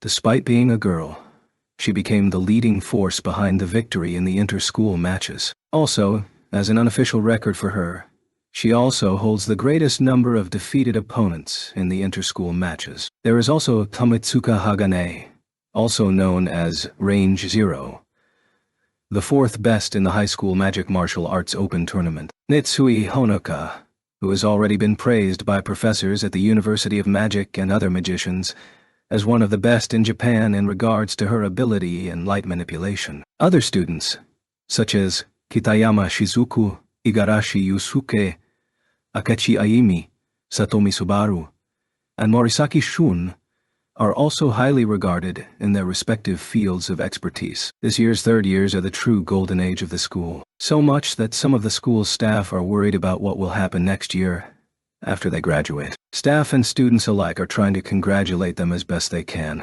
while feeling sad and anxious. This is the true nature of the unstable and unsettling atmosphere that pervades the school. On the school route, between the station to the gate of First High. Oh, it's Tatsuya. When did you return to Tokyo? A high-pitched voice flew to Tatsuya, who is coming to school after a long absence. There are only a few girls who talk to him so casually when Miyuki, even more so when with Lina, is next to him. Erica, that's not how you greet people in the morning, is it? It wasn't Tatsuya who responded, but Miyuki, who frowned her eyebrows. Sorry. Good morning, Tatsuya-kun, Miyuki, Lina. Erica quietly starts over the greeting. It was an unwritten rule among First High's girls, as well as common sense not to disobey Miyuki. Good morning, Erica. Following Tatsuya, Miyuki and Lina returned the good morning. After the exchange of greetings, Tatsuya was the first one to speak. It's been almost a month since I've met you, Erica, hasn't it? I didn't know it was that long. Oh, that's right. I wasn't at school the last time Tatsuya-kun came to see me. Erica was invited to take the test, not only by the Magic University, but also by a standard university, which is known to have many alumni in the police force, asking, "Why don't you come to ours?" Old and far. Ondai Samorizai, Tui, Hosharius her want just Shimbio. It was extremely rare for a student from a magic high school to be scouted by a standard university. That happened, didn't? So what did you decide? At this point, Lina asks Erica which university she will go to. After all, I'm thinking of going to Magic University. Really? Miyuki asked. Because Erica's path for the future had been changed back and forth. This time it's true, but it still didn't sink in that I'm going to be attending the Magic University. Originally, Erica did not intend to go to a university. She was not kidding when she told them last May that she wanted to go on a warrior training trip after graduating high school. Until summer vacation, she was pretty serious about going on the trip. Much so that she had been seriously researching about the arrangements for leaving the country and looking for a part-time job that would pay for the trip at a good rate. But things changed when she participated in the monolithic code inter-school matches. Erica's abilities had been known to the police and the defense force for some time through the students of the Chiba Dojo, but the higher up in the organization progressively discounted the points of rumors from their own people. The more they heard about it, or, to put it another way, the more they viewed it through reverse-colored glasses. However, with the success of the inter-school matches, it became clear that her true ability was even more than in the rumors. In particular, the non-systematic magic to neutralize the opponent without hurting him through Phantom Edgy, the slash version of the Phantom Blow, and the non-systematic counter magic that is considered a variant of the Agram Demolition. Tugram slash Ugram slash, which shoot a blade made of scions against the opponent's magic. A senior member of the Metropolitan Police Department noted that the magical slashing technique is most suitable for subduing criminal magicians. Many of them are employed by the police from the Magic University. Immediately after the summer vacation ended, Erica was recruited by an alumnus of a standard university, whose martial skills produced many police officers, and by an alumnus of Magic University, who became a police bureaucrat. And the two sides were in a tug of war. From such a state as Erica was, it appeared that she finally decided on where to go just before graduation. I'm glad to hear that. Then, We'll be together again in April. Yes, at Miyuki's words, Erika gave a small laugh, as if embarrassed. Probably it was true that she didn't expect to be able to go to Magic University. Me too. I look forward to working with you. Lena, you really aren't going back to the States, right? I look forward to working with you too. Lena had previously stated that, at this rate, I plan to enter a Japanese magic university. This rate ought cost. However, Erika knows that Lena was the USES National Recognized Strategic Class Magician, Angie Sirius. That's why she didn't believe those words by more than half. Tatsuya's magic engineering class is in Class E, Miyuki and Lena are in Class A, and Erika is in Class F. The four of them would be divided into Miyuki and Lena, Tatsuya, and Erika at the entrance. Classroom E and Class F are next to each other. So, Tatsuya and Erika went up to their respective classrooms shoulder to shoulder. By the way, what are you going to do about that, Tatsuya-kun? It will be as I said. It won't change my plans to attend Magic University. In response to Erika's question, Tatsuya replied with a look on his face like, "Why are you asking me that now?" I know you're going to Magic University, but that's not the only thing you're going to do, right, Tatsuya-kun? That's what you mean. Tatsuya's changes to an understanding expression at Erika's answer. Yeah. That's what I meant. Are you going to prioritize your stellar reactor research, or will it be military work? Erika doesn't know that Tatsuya has quit the National Defense Force. He was not a regular officer to begin with, but the impression she got on the Yokohama incident in the fall of the first year was so strong that she couldn't shake off the belief that Tatsuya was a member of the Defense Forces. I'm going to be researching for a while. There are too many issues that need implementation. So you don't need to go through the university too. I have a lot to learn, so I intend to attend as much as possible. You're serious, right? No. You are just being greedy. I guess it's normal. Erika's astonishment is because Tatsuya's attitude was not unusual from a young man from this era. The speed of the changes in the society also needs to hasten in order to adapt to the advancements in technology. That's not limited to magical universities. University students of these days have no time to be idle. It's the university students of today who spend their spare time endeavoring a social life. Hey, Tatsuya, I haven't seen you for a while. Leo, who was chatting with another student in the hallway next to the Class F classroom, calls out, "Good morning, Leo." When Tatsuya returned the greeting to Leo, Erika, who was walking beside him, said in a low voice, "See you later," waved her hand and walked into the classroom. It's a huge improvement from before when they would quarrel if they met face to face. The female student who was talking to Leo also greeted Tatsuya and moved away. She headed for the stairs, so she might be an underclassman. "Did I interrupt something?" "What do you mean?" "I was the one who called out to you, you know." Tatsuya wondered if that was the case. He was concerned about the fact that his conversation partner was a female student. He had heard that Leo was popular with the juniors. Surely it wasn't a regrettable opportunity. Well, it's been, 2 weeks? It's been exactly 10 days. Tatsuya corrected Leo's line in detail. Somehow, it wasn't out of malice. Right. What happened today? Did you get called by the principal again? Leo didn't seem to care about Tatsuya's curt response, so he asked. Tatsuya scowled his face lightly at Leo's question. "Not the principal. I was called in by the office manager. He said he apparently needed my signature. I wonder if there is such a thing." Well, Tatsuya's case is very special. Speaking of special, Leo's chosen career path is also special. In the end, he will not go to Magic University. The school he chose to go to was the Academy of Disaster Rescue Training, commonly known as Rescuer University.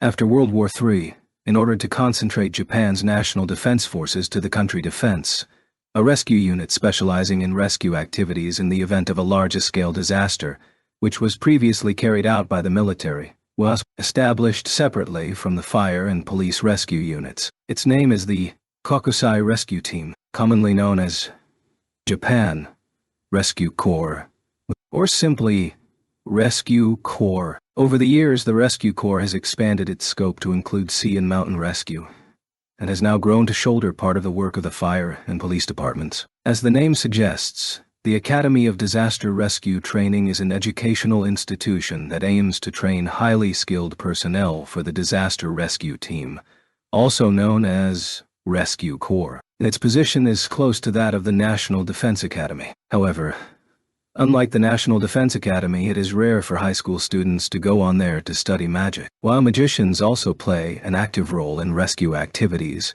in the event of a disaster, at Rescue Academy, they practice rescue activities that do not rely on magic skills, utilizing technological tools, and being able to use magic gives no advantage in the entrance exams. Leo originally thought of the mountain guard as a career path. It was also because of this career aspiration that he joined the mountain club. He didn't intend to go on to higher education, but to join the police directly. However, when he started to consider taking the entrance exam for a magical college, he looked at various other places to go to besides the magical college. As a result, he decided on Rescue Academy as his first choice. The fact that magic couldn't be used in the entrance exam was not a problem for Leo at all. Even now, he is not good at magic other than hardening magic. The fact that the parameters of the entrance exam at the University of Rescue consisted of physical testing and athletic skills was very advantageous for Leo.Nio. For some reason, you have a different procedure from us. Leo was immensely curious on what on earth was the business the manager had to call Tatsuya upon.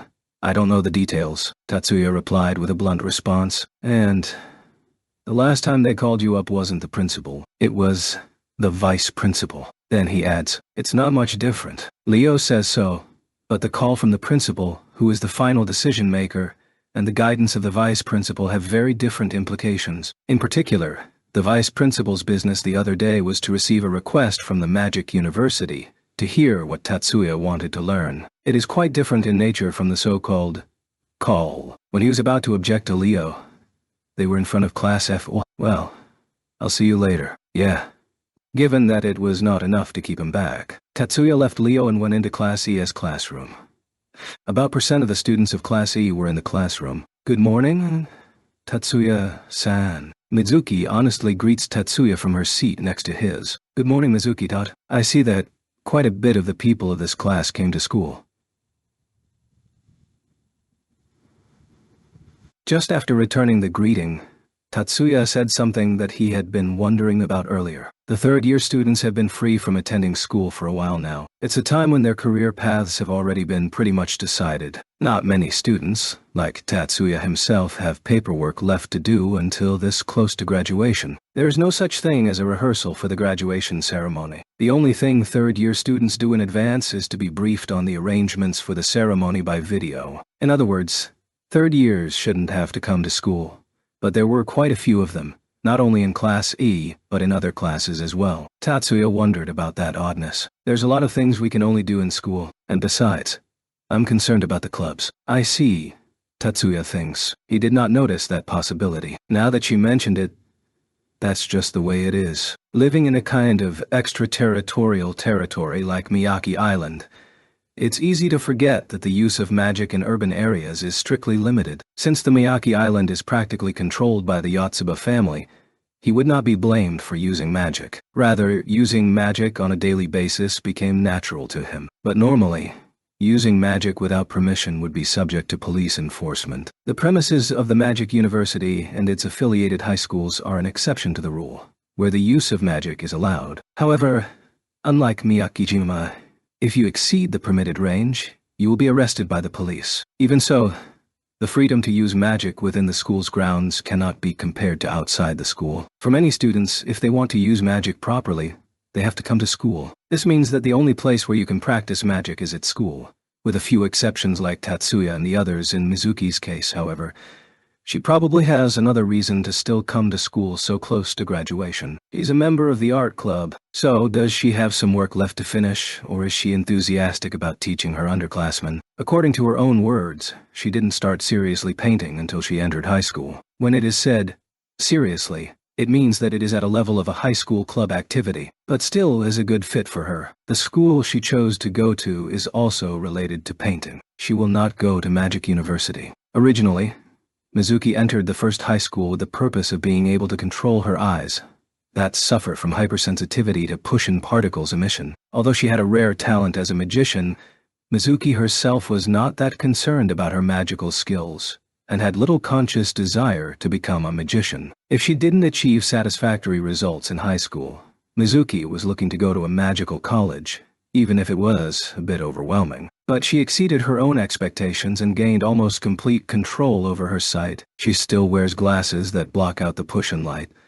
but she has already reached the level of having a normal daily life without them. As far as hypersensitivity to push-in particles emission is concerned, as of last September, there was no longer any sense in attending Magic University. Another thing in terms of higher education was that, as of the second semester of his third year, the chances of Mitsuki being able to pass the Magic College were low. She had the ability to exceed the passing mark in the written exam, but her practical skills wouldn't reach the passing line. Even so, it was at a level where she might be able to get by if she pushed herself. But her parents, rather than Mizuki herself, were opposed to her taking the entrance exam for the College of Magic. As a result, Mizuki chose a vocational school of design as her career path. Among them, she chose a course to major in CG, computer graphics. In this era, there is no superiority between universities and vocational schools in people's consciousness. Universities themselves are becoming more and more specialized, and the ratio of education directly related to occupations is increasing. There are even companies that profess that they do not hire college graduates in some industries. However, Mizuki didn't intend to cut off magic completely. She is supposed to continue her magical studies outside of college. These days, the study of magic is inclined to place more emphasis on the engineering of the operation system than the techniques of the perception system. The curriculum of the Magic University also follows this trend, with a focus on the engineering of the action system. The knowledge of perceptual techniques, in which Mizuki excels, has been accumulated among ancient-style magicians, rather than experts in modern magic. It's just not as well theorized as it should be. Hihiko, who is set to attend the Magic University, intends to work on theorizing and systematizing ancient-style magic, apart from his studies at the university. Mizuki was supposed to help her with that. One of the reasons she chose CG design instead of watercolor or oil painting was because she wanted to document the symbols used in ancient magic, such as spells and magic circles, by drawing them instead of using photographs. Perhaps Mizuki will no doubt continue to walk with Mikihiko on a three-legged race even after graduating from vocational school. Tatsuya-san, is there something on my face?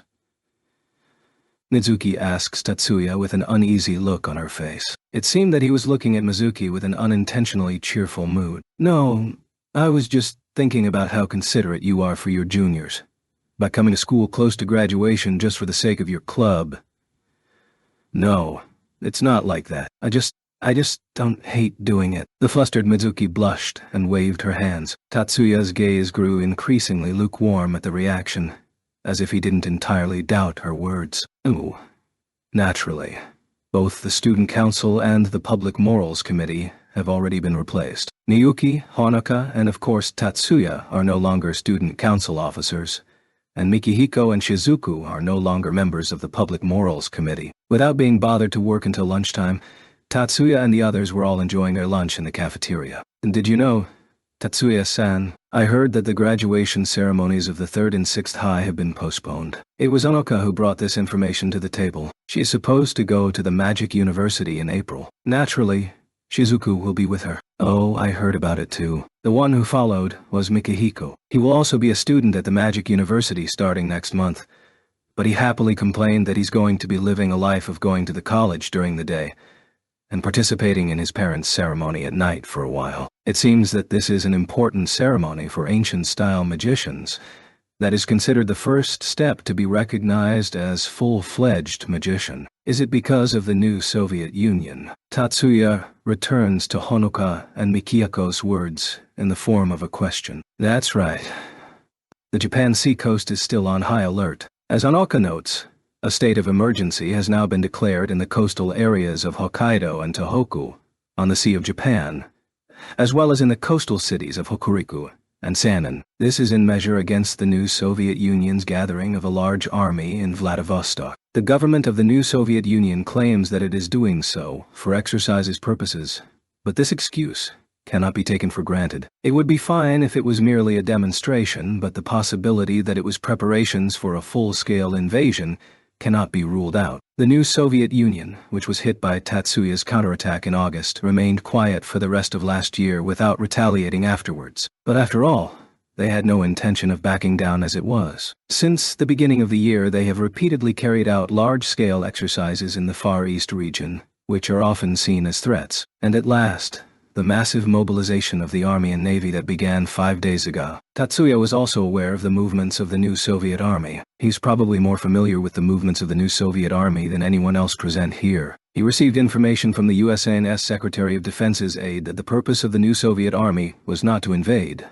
but only to intimidate. He probably had a more accurate grasp of the situation than the Japan's Defense Force and Defense Ministry officials. So Tatsuya isn't too worried about the current situation. The only concern is of the frontline soldiers behaving recklessly, which could happen at any time. If it developed into a large-scale attack against Japan, based on the secret contract with Tudu Aoba, Tatsuya would not hesitate to intervene. I heard that the 3rd and 6th High are planning to postpone their graduation ceremonies until the 24th. Mikihiko adds more information. A postponement of 9 days.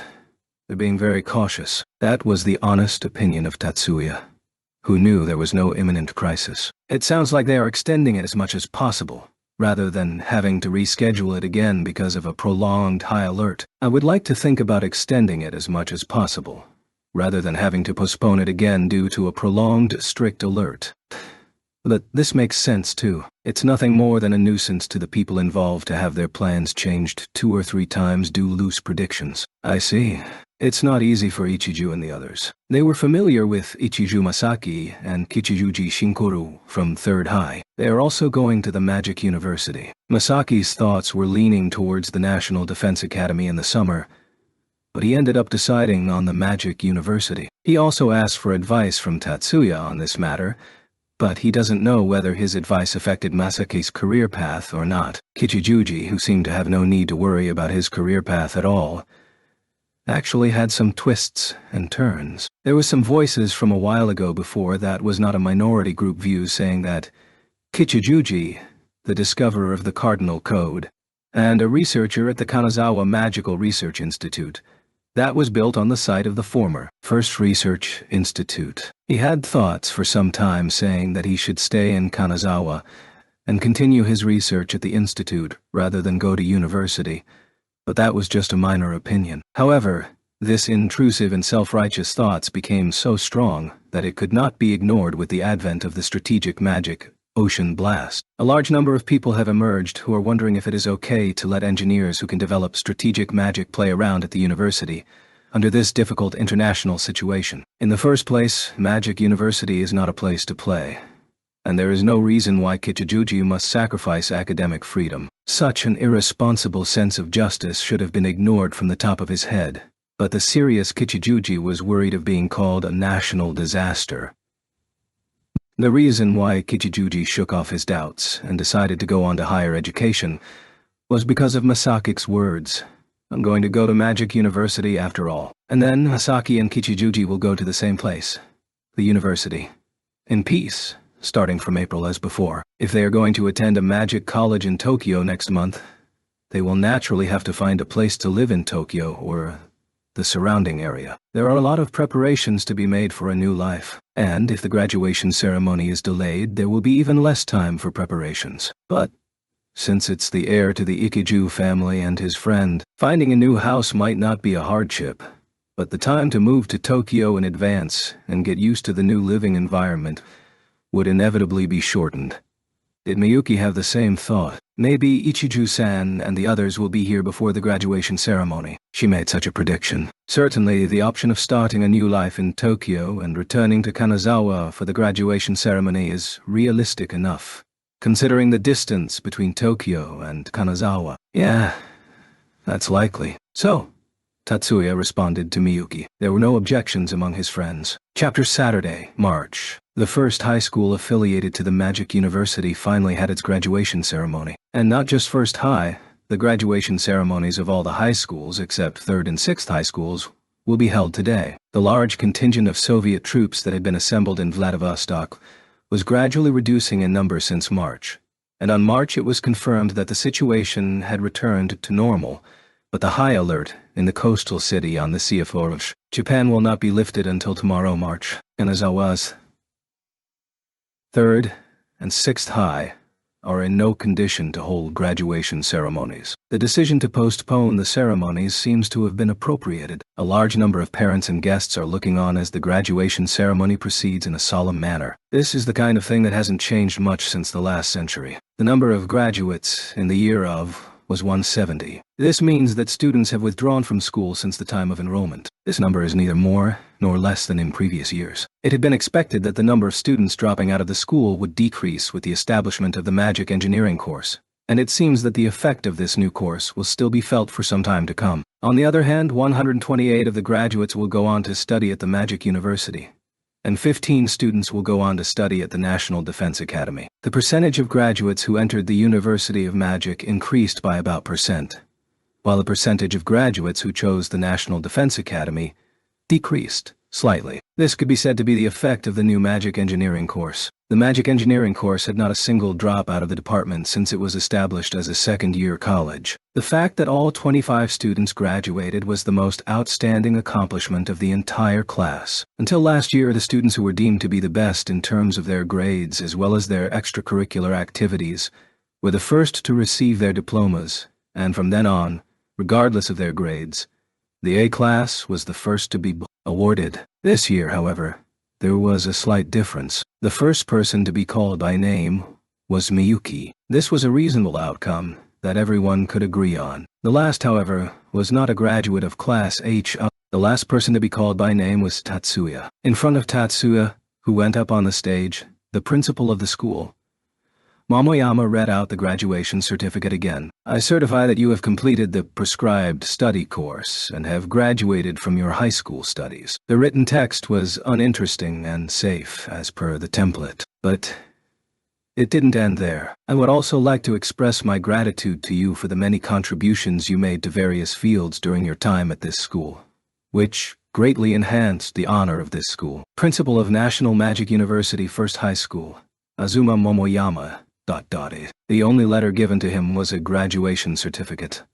But it's an unprecedented event for a graduate to receive a word of thanks from the principal at the graduation ceremony. There was a brief silence that was poked first by a sparse applause that soon burst out. Tatsuya, who had entered the school as an irregular student, arrived at graduation as a non-standard student who was beyond comparison in terms of superiority. Until last year, the graduation party held at the school after the graduation ceremony was divided into two separate parties for first and second course students. But this year's party was held at a single venue, with no distinction made between first course students, second course students, and magic engineering course students. Since the number of people have doubled, the party will be held in the courtyard instead of the small gym of the two small gyms. It was planned to set up a huge tent on the roofs of the main school building, the practical skill building, and the experimental building. Fortunately, today's weather was mild and sunny, so it didn't turn into a garden party under a tent. After the graduation ceremony, the graduates are moving in large numbers from the auditorium to the courtyard where the party will take place. On the way, the scenery is no different than any other high school,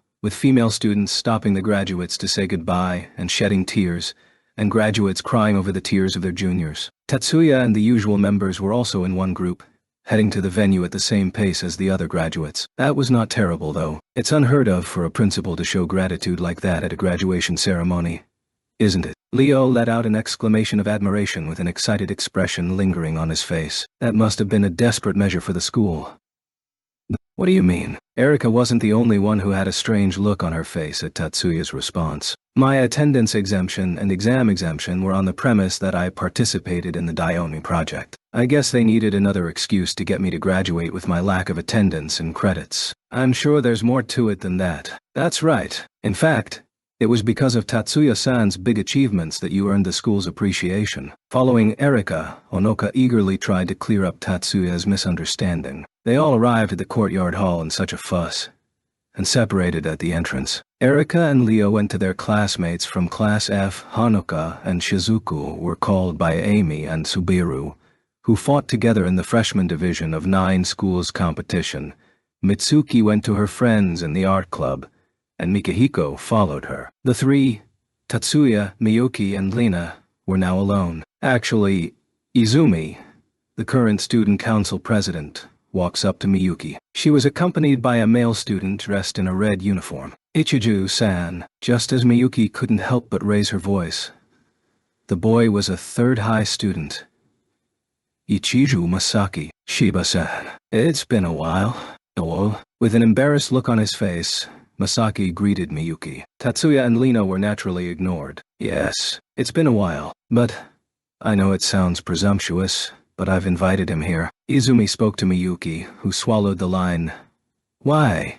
from the side. Although it was only for 1 month, Ichiju-senpai is also a graduate who attended this school. That's the reason why I asked him to come to Tokyo. The graduation ceremony of the third high has been postponed, so technically speaking, Masaki is not yet a graduate. Yeah, Izumi, you're very considerate. However, Miyuki didn't point out such a trivial subject, but instead worked on Izumi's attentiveness. You waste your words on me. Nodding with a smile at Izumi, who expressed her excitement with her whole body, Miyuki returned her gaze to Masaki. When did you arrive in Tokyo, Ichiju-san? It was the day before yesterday. As the NSU military deployment has normalized, I've decided to come to Tokyo a little earlier than the graduation ceremony. For some reason, Masaki acted a bit flustered here. Well, I finished greeting the Saigusa and Jumanji families, who are based in Tokyo, the day before yesterday. Miyuki looks up quizzical at Masaki, with a face that says, I don't know why you would dare to say such an obvious thing at this time. I see. I'm sure that's why Izumi was the first to know about Ichiju's arrival in Tokyo. Yeah. A relieved look appeared on Masaki's face at Tatsuya's helping hand. That's when Masaki's attention finally turned to something other than Miyuki. He looked suspiciously at Lina in particular. Ichiju-san, she's Angelina Kudu Shields. Given some circumstances, she is staying at our home. Noticing his gaze, Miyuki introduced Lina to Masaki. I'm Angelina Kudu Shields. Please call me Lina. After receiving Miyuki's words, Lina greets him with one of her best smiles. Yes. I'm Ikiju Masaki. It's nice to meet you, Lina-san. Masaki returned with an introduction of himself. A little flustered. While he liked Miyuki, he still couldn't help but feel nothing about Lina's beauty. But Masaki wasn't just uptight. He wasn't weak to women. Miyuki is just an exception. Excuse me, but when you mean Kudu? Lina wasn't surprised by Masaki's conjecture. Yes. As you can imagine, my grandfather is the brother of His Excellency Kudu, who passed away recently. Lina considers to what extent the name Kudu Shogun is famous among Japanese magicians, since there is a precedent with Tatsuya.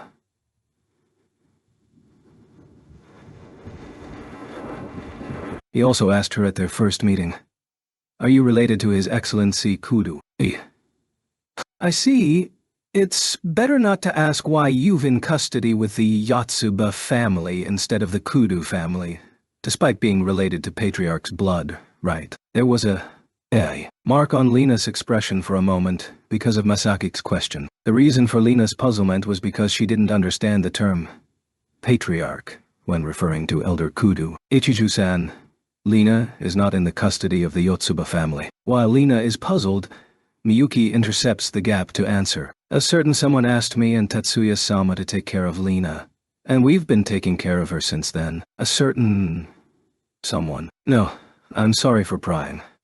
Masaki didn't step in any further. It wasn't because the other party was Miyuki. The way she blurred their identity as a certain someone smelled a secret, so he avoided touching the topic. It was a natural sense of risk as the heir of one of the 10 master clans. At the same time, Masaki felt a strange sense of defeat for Tatsuya. In terms of combat power, even if his opponent was Tatsuya, who became the world's threat, Masaki thought he was not inferior to him with Ocean Blast in his hands. No, he still thinks so. Since the first time when he used new strategic magic, Masaki has been studying and improving Ocean Blast in this short period of time to a level that can be described as evolved. But now Miyuki hinted at a personal connection of Tatsuya, foreshadowing a deep and ridiculous abyss of power that could not be matched by strength alone. Masaki felt something similar to the inferiority complex that a child has for an adult in Tatsuya, who was the same age as him, yet had cut deep in the society. Shiba, can you give me some time after the opening ceremony is over? It was the impatience created by this youthful rebellion against the sense of defeat that caused him to say such a thing so impatiently. After a brief opening address, not too long and not too short, and acknowledgments from Miyuki, representing the graduates, there was free time where the entertainment organized by volunteers within the current students began. Most of the eyes of the audience turned to the stage set up in the center of the courtyard, which looked like a Bon Festival dance's tower. It was the perfect time to slip out. Tatsuya looked over at Masaki and moved alone to the vacant lot, behind the small gymnasium on the opposite side of the auditorium. "So, what do you want?" When Tatsuya asked him, Masaki pulled his lips into a tight knot. His hands clenched at the sides of his body, and he poured strength on his back, his stomach, and his eyes. "Shiba. I like Shiba Miyuki-san." Masaki's voice sounded like it was about to start trembling at any moment. "I know.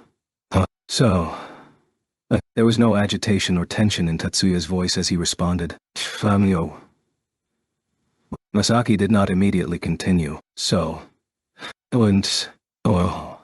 Masaki remains silent, and Tatsuya turns his back. "Wait." Masaki stopped Tatsuya in a hurry. Tatsuya, who was in the middle of turning away, turned back with an annoyed expression on his face and faced Masaki head-on. "What the hell do you want?" "Shiba... do you like her at..." https on wikipedia.org Wikibon Festival. "Of course. I like Miyuki." Tatsuya answered Masaki's question with a dumbfounded tone. To Tatsuya, it was a question that was too obvious for him to not remember ever having the need to answer. "In what sense do you like it?" But from the standpoint of Masaki, the answer was not obvious but unclear. Tatsuya frowned his eyebrows and wondered for about 3 seconds what Masaki was asking. "I love Miyuki." Masaki was frightened by the straight-faced answer Tatsuya gave, but Masaki didn't back down here. "Do you seriously love her as a woman? Miyuki as a woman?" Masaki didn't overlook the fact that Tatsuya fumbled for a moment. "Don't misunderstand it. You only love her as a sister, not as a woman, don't you?" Tatsuya's breath stops for a moment. Tatsuya does love Miyuki from the bottom of his heart. There is no falsehood there. But does he love Miyuki as a woman? Doesn't he just love her as a sister? It's a question Tatsuya has asked himself, and he had doubts if he could answer it. It was a thorn that had been stabbing at Tatsuya's heart ever since the day he became Miyuki's fiancé. Masaki's words unintentionally hit Tatsuya's Achilles heel. "You have no right to say such things to me." Tatsuya raised his voice for the first time as he was hit in a sore spot. "Ichiju, you're the one who's just attracted to Miyuki's appearance." "Cool. What's wrong with falling in love with her appearance?" Masaki too was greatly damaged by Tatsuya's point. The two of them had their composure greatly scraped off by each other's words. "Can I believe you if you say that you like her just because of her looks?" "It's not just about looks. I'm sure I can love everything about her." "You don't even know Miyuki well enough to have something to love about. It's just a frivolous love at first sight, isn't it?" Tatsuya's voice was also followed by Masaki, and they became more and more heated up. "What is wrong with love at first sight? When I saw her for the first time, I knew it was fate." Fate... ... Like that's ground for anything. You were chosen as her fiancé just because you were related to her by blood. That's just luck. There's more than a decade of accumulated time together between me and Miyuki. That's why I'm saying it was just a stroke of luck.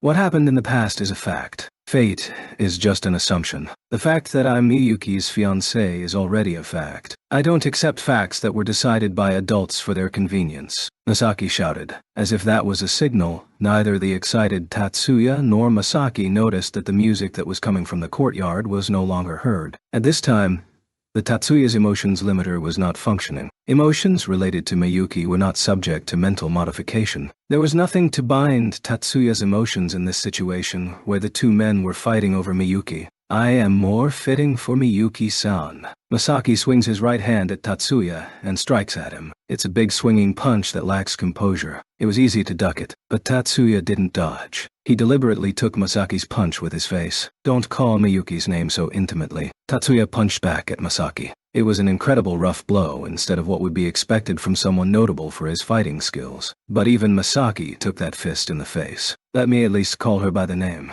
Masaki punches back. "Like you would deserve it more than me." Tatsuya punches back. Masaki stumbled. "Don't joke with me." Tatsuya doesn't chase after him. He glares at Masaki with furious eyes and shouts at him. There's no way I'm joking around. Masaki gets back on his feet and hits Tatsuya again. You are not going to be able to duck, prevent, or cheat.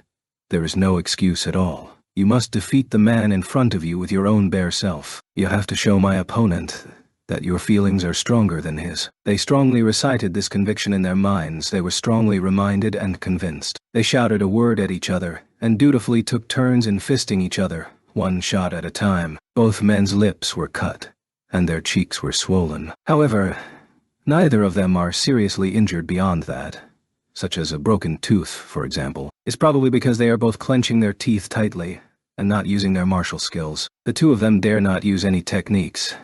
They just beat each other with their bare strength. I'm the one who loves Miyuki the most. Tatsuya's fist strikes Masaki. I can love her better than you. Masaki's fist strikes Tatsuya. I love her the most. Strike. Okay, that's me. Strike. Urus. I am hitting M.A. Hitting dot. Just that exchange is repeated over and over again. Both Tatsuya's and Masaki's fists have lost their initial momentum and have lost their pace. Both Tatsuya and Masaki exchange punches in silence, as if they don't have the energy to spare to say a brief word now. Still, the two do not stop. They don't stop raising their arms. Both of them are hitting each other only because of stubbornness. But there is a limit to their energy. No. There may be no limit to the strength of their feelings, but their body can't keep up. In the trial of strength and endurance, Tatsuya has the upper hand. Tatsuya's weak punch catches Masaki's side of the face, and Masaki slowly collapses to the ground. Tatsuya stepped on his feet, supported his body, which was about to fall, with his willpower, and while exhaling a rough breath, mustered his strength in a shout. I won't let anyone else have Miyuki. He let out a rough, victorious war cry. Shortly thereafter, Tatsuya was showered by a thunderous applause. With his astonishment laid bare, he surveyed the vicinity. The vacant lot, where Tatsuya and Masaki had been beating each other up, was surrounded by graduates and current students who must have been attending the graduation party at some point. Miyuki, who was standing in the front row, stumbles a step or two forward after her back is pushed. It was Hanuka, smiling through tears that pushed Miyuki's back. Miyuki's cheeks dyed bright red while she was walking up to Tatsuya. It wasn't just shyness that was making her blush. Tatsuya-sama. Tatsuya could not utter a word back right away. He was more shaken than ever before. Me too. I also won't let anyone else have Tatsuya-sama. A wow. And a cheer rises. A roar of applause reverberated. After looking around to the left and right, Tatsuya's blood-soaked lips parted in a contemplative smile. Miyuki. He gently called his beloved's name and wrapped his hands around hers vigorously. Let's run away. Tatsuya then announced the shameful line proudly. Yes. Tatsuya pulled Miyuki's hand away and ran off. Miyuki followed Tatsuya's back with a smile full of happiness. There was a crowd of people lined up in the road in front of them. They were greeted with applause and ran down the single path that had been created between the crowd of people. They could see Lena's figure in the crowd. When their gazes met, Lena smiled and gave a thumbs up. I can see Anoka and Shizuku in the crowd. Hanuka has her face down on Shizuku's shoulder and is actually gently stroking her head. Erika and Leo can also be seen in the crowd. They give a teasing, but never scornful, smile. Mizuki and Mikihiko can be seen in the human fence. Mizuki just clapped her hands incessantly, while Mikihiko went along with it with a wry smile. Izumi and Kasumi can be seen in the crowd. Izumi glares at Tatsuya in a hushed way, while Kasumi waves at him with a happy, relieved smile. Trying not to look at Izumi, the crowd breaks up. Ahead of them is a row of cherry blossom trees leading up to the school gate. They are in early bloom this year, and the cherry blossoms have already begun to fall. Tatsuya and Miyuki run under the dancing cherry blossoms. Holding hands tightly, the two run through the flurry of failing cherry blossoms. Afterward, the Irregular at Magic High School is now complete. This is the end of the series. The first edition of the first volume was published on July. It's been a whole 9 years. I can only thank you, my readers, for following me this far. I'm in a state of being overcome by emotions right now, and not a single witty word has come out of my mouth. I'm simply filled with gratitude for all of you. For 9 years, I've written volumes of the main story, 1 SS volume, and 3 spin-off volumes for for a total of volumes. To all of you who have read this book, my heartfelt thanks. Truly, thank you very much. I'll sincerely appreciate your continued support in the sequel. Kasetu. P.S. Please note that there are a few additional pages following this, if you would like to take a look at them. This is a later page that I wrote before the afterword. P.S. The word sacrifice in sacrifice is used here to mean self-sacrifice. It should be self-sacrifice, but the last scene of Constantine, starring Keanu Reeves, in which Lucifer, played by Peter Stormare, mumbles sacrifice to himself, was so impressive that I borrowed it. Prologue. Epilogue. The two who entered a high school that teaches magic as a brother, that is an imperfect irregular student, and as a sister who is a flawless honor student, had graduated, not as brother and sister but engaged to each other, not as an inferior student, but as an outstanding student, as an honor student that remained as an honor student until the end. Was already mentioned what happened to Tatsuya and Miyuki, and the people involved with them, but let's look back again here. While Tatsuya entered the Magic University, he only minimally attends the lectures and spends most of his time in his laboratory in Miyakijima. He often quit midway through the course, and his credits were not good, and he was definitely a poor student in terms of grades at the university. Unlike Tatsuya, Miyuki continues to be an honor student in the university. However, she and Tatsuya act separately more and more often than not, and Miyuki, who had envisioned a campus life for both of them, was getting frustrated in that regard. Lena, who was entrusted with the role of escorting Miyuki, is always with her at the Magic University. Because of that, the two of them, Miyuki and Lena, were secretly referred to as the White Lily and the Golden Lily, and were eye candy and a target of delusions of the other students. Honoka and Shizuku have no distinctive university life at the University of Magic. However, outside of the university, Shizuku began to attend meetings related to the Stellar Reactor plant, which is sponsored by the Kitayama family, as a substitute to her father, and Honoka began to accompany her as a caretaker and bodyguard during those meetings, and, of course, in Miyakijima too. In addition to quietly attending the University of Magic, Erika also travels around Japan on long vacations. Her father told her that she should train in Japan before the rest of the world, or rather, he had talked her out of it after an argument. Just before her first summer vacation, she furiously said, "I'll beat that shitty dad before I graduate from college." Leo became alienated from his friends from first high. Erika is not happy about it, though she never talks about it. The magical-related knowledge he learned at the high school associated with the Magic University is of little use in his classes at Rescue Academy. There's a lot to remember, and it seems that he's desperate to become a full-fledged rescuer. Perhaps the most drastic development was the relationship between Mizuki and Mikihiko. At some point, Mizuki began to attend a vocational school from Mikihiko's parents' house. Rather than living together as a couple, she began to help Mikihiko and with his family's work as she learned about ancient magic. Mizuki's house and Mikihiko's parents' house were close to each other. But in this day and age, it was safer for a young girl to stay there than for her to come home late. So she became a live-in at the Yoshida family's house. Mizuki's parents had taken the stance that as long as they take proper responsibility, Mikihiko's father was more confused than Mizuki and Mikihiko when he heard that statement. After losing a fist fight with Tatsuya, Masaki was treated by the first high doctor, Asuka Satomi, after that incident, and in April, without any particular hospitalization, he was successfully admitted to the Magic University. He did not completely give up on Miyuki because of the fight with Tatsuya.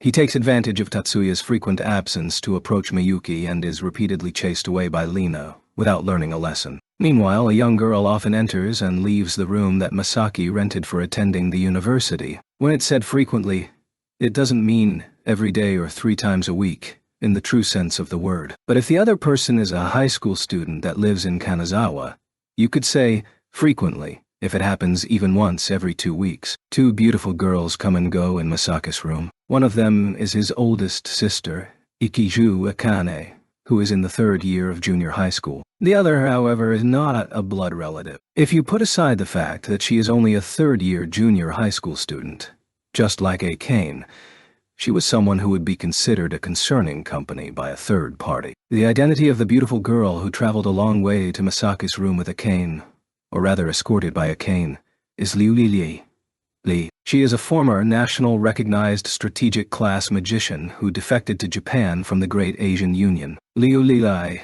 currently resides with the Ikaju family and attends the same school as a Kane. And naturally, she is remotely monitored by the National Defense Force. Naturally, when she visits Masaki's room, she is also monitored from a distance. Although accompanied by his sister, a high school girl from Kanazawa commuting to a male university student's home in Tokyo may be a morally dangerous picture, but the fact that is not a problem under the military surveillance is, so to speak, like an official recognition of the same. Perhaps the National Defense Force thinks that if Masaki continues to be a close friend of Liu Li, they can incorporate this exiled strategic-level magician into the Japanese war effort. Speaking of strategic-class magicians, Major General Saeki's plan for a treaty to control strategic-class magicians was eventually abandoned without being signed. Germany, France, and the Greater Alliance moved to promote it, but the USNA, the new Soviet Union, and the United Kingdom, which had promised to cooperate with them in the first place, strongly opposed it, so no agreement was reached. Perhaps not so much because of this, but because the countries of continental Europe, especially Germany and France, are tightening their hold in regards to magicians. Saeki was dispatched to Hokkaido and returned to Tokyo within a year, but by then her influence had been wiped out from the central government. The independent magic-equipped battalion was expanded and reorganized into the Independent Magic-Equipped Regiment, and Lieutenant Colonel Kazama, Saeki's confidant, was promoted to colonel and then appointed regimental commander. In return, he was asked by the Army Commander-in-Chief, General Soga, to cut ties with Saeki, and Kazama accepted this condition. Kazama's subordinates from his battalion days, Sanada, Yanaji, and Yamanaka, remained in the Independence Magic-Equipped Regiment, while Fujibayashi, his second-in-command, retired from service in the National Defense Force. After removing her military uniform, Fujibayashi accepted Maya's invitation to move in with the Yatsuba family. While working on the information network research, a project given to her personally by Maya, the head of the family, she often works with Tatsuya and is considered a member of his team. 2 years of seemingly peaceful days passed in this way, and 2 years later, the last year of the 21st century, the year Edat, Miyuki and Lena come to Miyake Island just as the spring vacation begins. Tatsuya has passed most of his second semester exams and immediately after hold-up Hikikomori joke.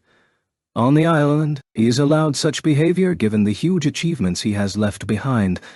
Apart from his college credits, the year before last he established a mass production technology for artificial relics with magical preservation effects. Last year, he proposed and proved theory of push and wave event interference strength.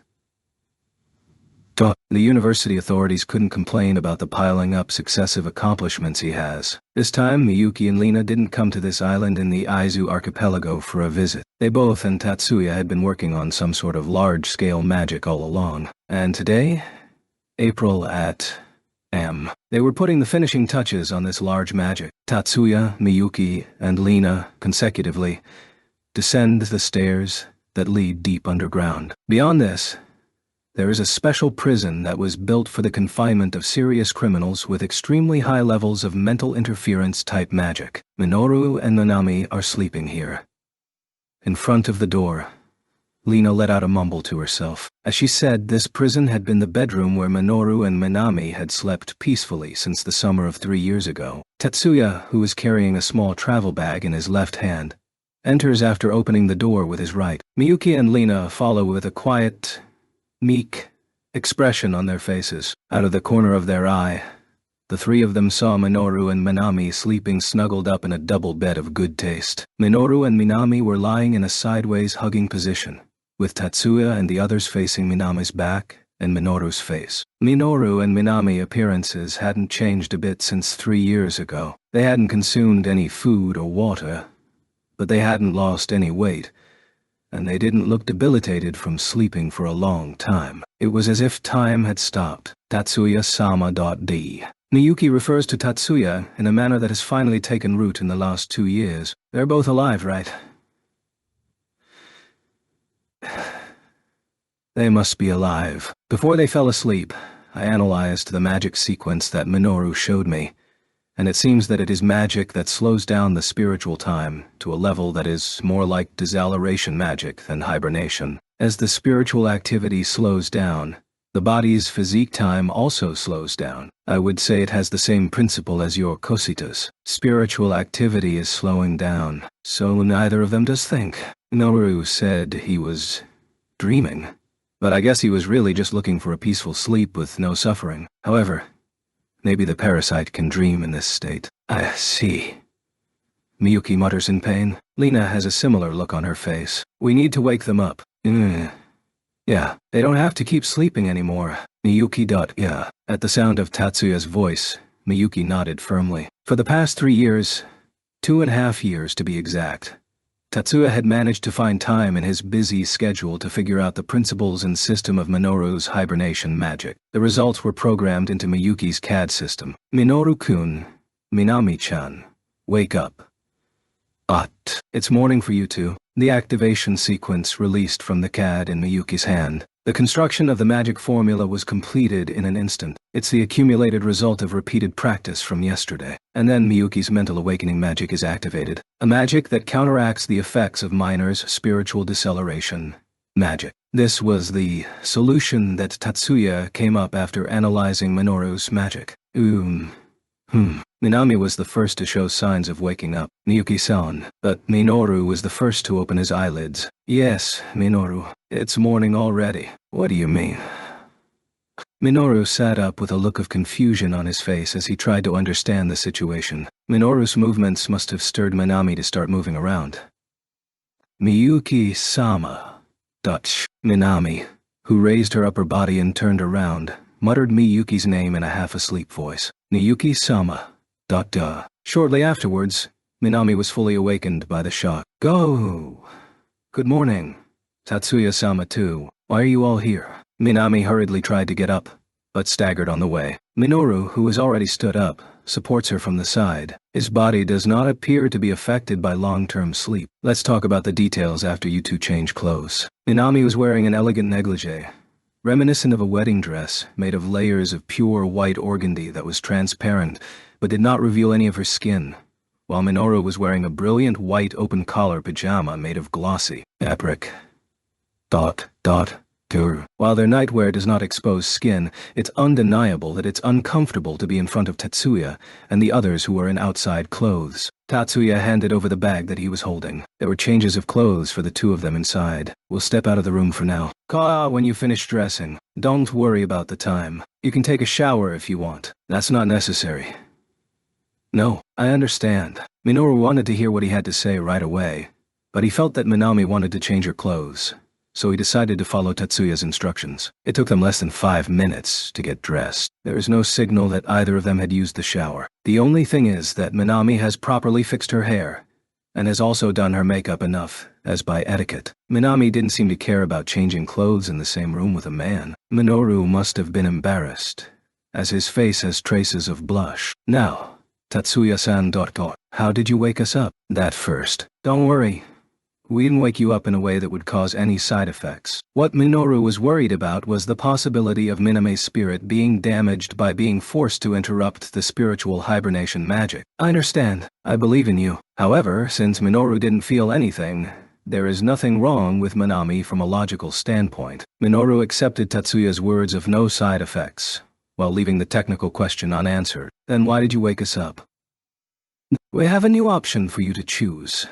Other than keeping you sleeping, you can choose this option or go back to sleep. I wanted to make sure you had a choice. A new option, is it? Minoru repeated Tatsuya's words with a look of disbelief on his face. If you're willing to listen to me, follow me. Tatsuya signals Miyuki and Lina out of the room, out of the special underground prison first. Tatsuya, who had his back turned around, holding the open door with his hand. Tatsuya, with his back facing, held the open door in his hand and turned around. Minoru stepped a foot out hesitantly, and Minami followed him. The place Tatsuya had taken Minoru and Minami to was not the West Bank area where the Yotsuba family's facilities were clustered, nor was it the East Bank area where the plants were lined up. It was the South Bank area where no buildings had yet been built, just a flat, cleared area. A large submarine, about meters long, and a maximum width of about meters, is landed there.